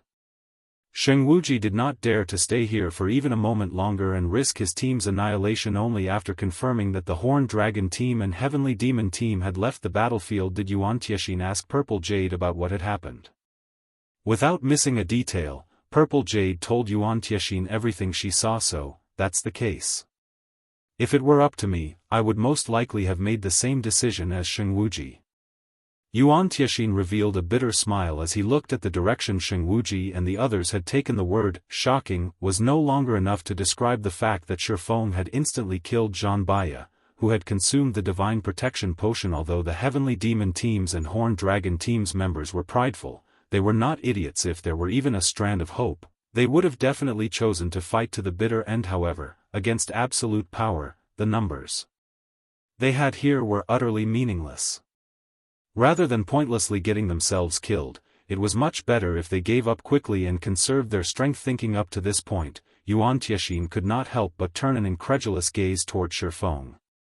He simply could not bring himself to believe that Shifeng actually possessed this kind of strength. Shifeng was far stronger than he was during the auction arena. His growth was ridiculous. However, what Xianxia did not know was that, in reality, Shifeng wasn't in a good state at all. Although his current basic attributes were indeed superior to when he had participated in the auction arena, the overall improvement in his combat power was extremely limited. The only reason why he was able to exhibit such great power just now was his combining a taboo skill with a combat technique. As for deep-sea meditation, although the secret law allowed players to tap their latent potential, it took a massive toll on the user's stamina and concentration. Using the secret law in a place like the Bottomless Abyss only served to amplify its flaws. Similarly, combining swords transmigration and instant strike also placed an enormous demand on his stamina and concentration. When he used all of these things together, his stamina and concentration had drained away like there was no tomorrow. He had expended more than half of his total stamina and concentration to kill Zhang Baiya's group of 5, he wouldn't have been able to use the move a second time. Had the Heavenly Demon team and Horned Dragon team chosen to continue fighting, he would have had no choice but to run away. Meanwhile, on the Horned Dragon team's side, the members of the team currently wore ashen expressions on their faces, their hearts filled with frustration. Commander, are we really leaving just like that? The guild leader instructed us to secure Stone Forest Town no matter the cost, and even if it isn't possible for us to secure it, we definitely can't let other powers have it, a level 67 ranger asked worriedly as he looked at Sheng Wuji. Their guild leader's orders were absolute. If they returned completely unharmed now, they would definitely incur their guild leader's ire. What are you worried about? The struggle for Stone Forest Town has just begun. Even if we secured the town now, we'd still have to face the full-bore assault of numerous superpowers, Xianxia replied, chuckling. Against that kind of attack, even if our Sky Dragon House worked with Pride Empire, we might not necessarily be able to defend the town successfully. Do you think Black Flame and the Secret Pavilion can accomplish this on their own? The struggle for Stone Forest Town can be considered to have truly begun only when the experts of the various superpowers are all assembled. Our teams are here merely on reconnaissance. If the Secret Pavilion and Black Flame had worked with us, it would have definitely been possible to defend Stone Forest Town. Unfortunately, they chose to go down a dead end. Now that Stone Forest Town had been promoted to a basic city, the number of superpowers vying for it had grown to a point where even the Sky Dragon House found capturing it worrisome. This was also why Sky Dragon House had decided to partner with Pride Empire. Feng was simply immature if he thought he could defend Stone Forest Town with only the Secret Pavilion's help. Meanwhile, shortly after Xianxuji's team left the Undead Forest, the opaque magic barrier around Stone Forest Town finally disappeared. A new city then appeared before everyone's eyes. Stone Forest Town was now officially Stone Forest City. Chapter 2153, Stone Forest City. The appearance of Stone Forest City immediately caused an uproar among the players present in the Undead Forest. Stone Forest Town had occupied only a small portion of the area covered by the magic barrier enveloping the center of the Undead Forest.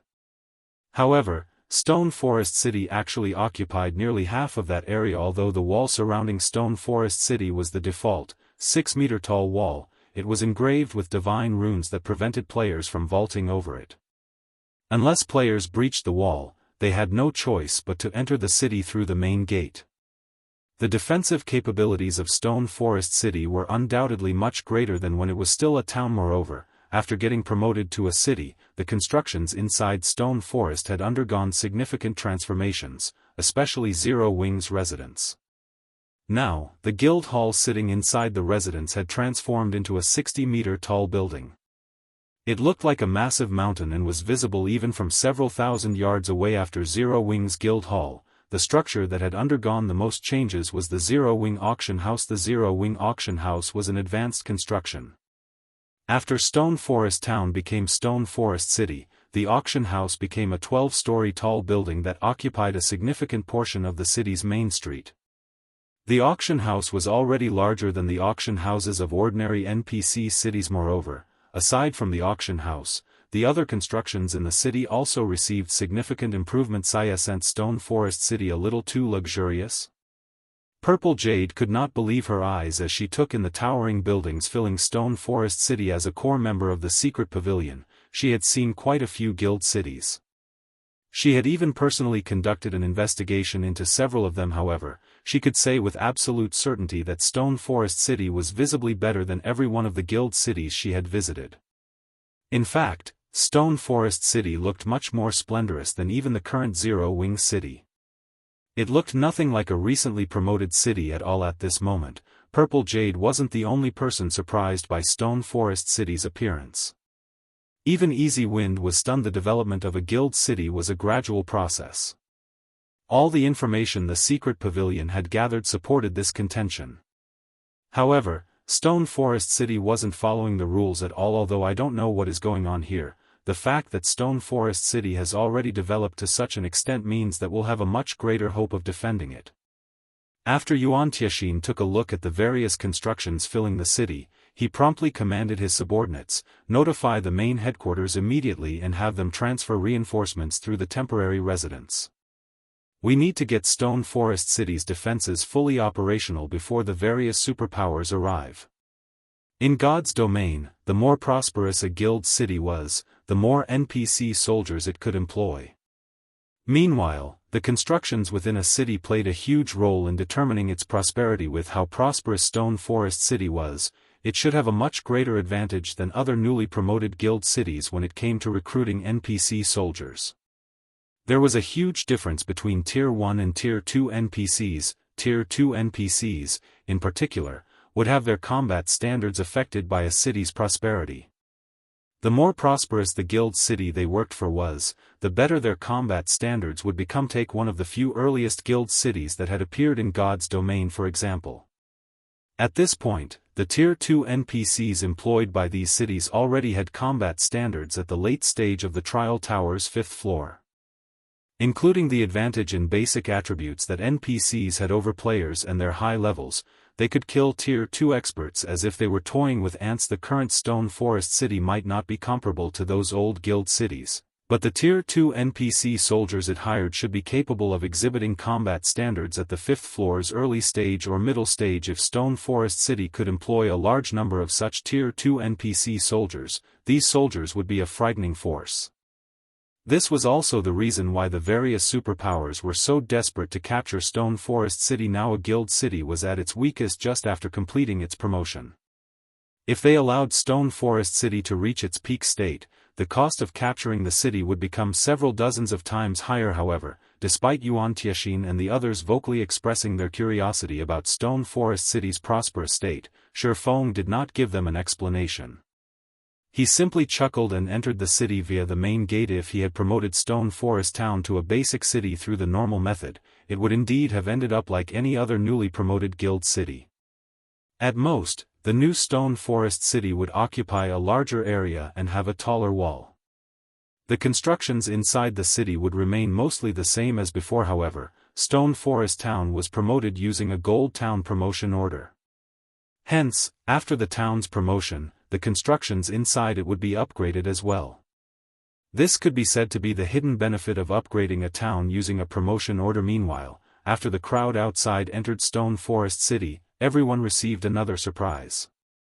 Zero Wings members, in particular, revealed ecstatic expressions on their faces at the moment. Stone Forest City's magic towers were clearly still inactive, yet the city's mana density was absurdly high, at least twice as high as Stone Forest Town's. When all 3 of its magic towers were activated, it should be known that Stone Forest Town was already treated as a sacred training ground by players, as it was capable of improving players' 5 senses by 10%. Stone Forest City's current mana density, however, was capable of improving players' 5 senses by at least 15%. Although it was only a 5% increase, it could increase a player's training efficiency by at least 20%. After all, the greater a player's 5 senses were, the more useful their 5 senses would be in helping them improve their combat standards.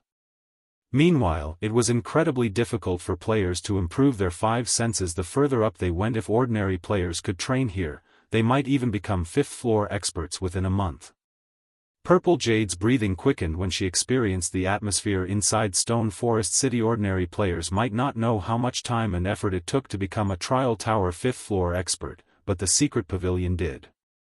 The Secret Pavilion had specifically carried out a detailed analysis of the topic. Normally, a relatively talented player would take 2 or 3 months to reach the Trial Tower's 5th floor from an ordinary player's standard. Needless to say, the average ordinary player would take even longer to accomplish this feat. However, Purple Jade could say with absolute certainty that, so long as an ordinary player was willing to put in the effort, they could definitely reach the Trial Tower's 5th floor within a month in Stone Forest City. The reason why superpowers were able to be known as such was not only their humongous capital but also their excellent training systems. They had specialized research teams tasked with studying and formulating methods of improving the strength of players and creating experts rapidly. The various superpowers expended an unimaginable amount of time and resources in order to improve the strength of their members quickly. However, most of their investments ended up in disappointment. Moreover, the training methods they did manage to create could be enjoyed by only a small number of players. Stone Forest City, on the other hand, was a natural training ground. Not only did it yield amazing training effects, but it could also accommodate an astronomical number of players. When Purple Jade imagined a guild filled entirely with expert players, her scalp tingled. Most likely, even current super guilds would shudder at this thought. However, during the time the Secret Pavilions and Zero Wings members were enthusing over the benefits Stone Forest City offered, a huge commotion suddenly erupted in the forest a short distance from the city. The noise was so loud that it echoed throughout the undead forest. In the next moment, 3 gigantic, flaming elephants walked out of the forest, each one up to 100 meters tall. Their flaming bodies also caused the space around them to blur. Flaming War Elephant, Elemental Creature, Mythic, Level 85. HP 450-000-000/450-000-000. Aside from these three flaming war elephants, several thousand players also emerged from the forest. Every one of these players was level 66 or above, and they all wore Starlink's guild emblem. Meanwhile, leading these players was none other than Bright Dawn, one of Starlink's vice guild leaders.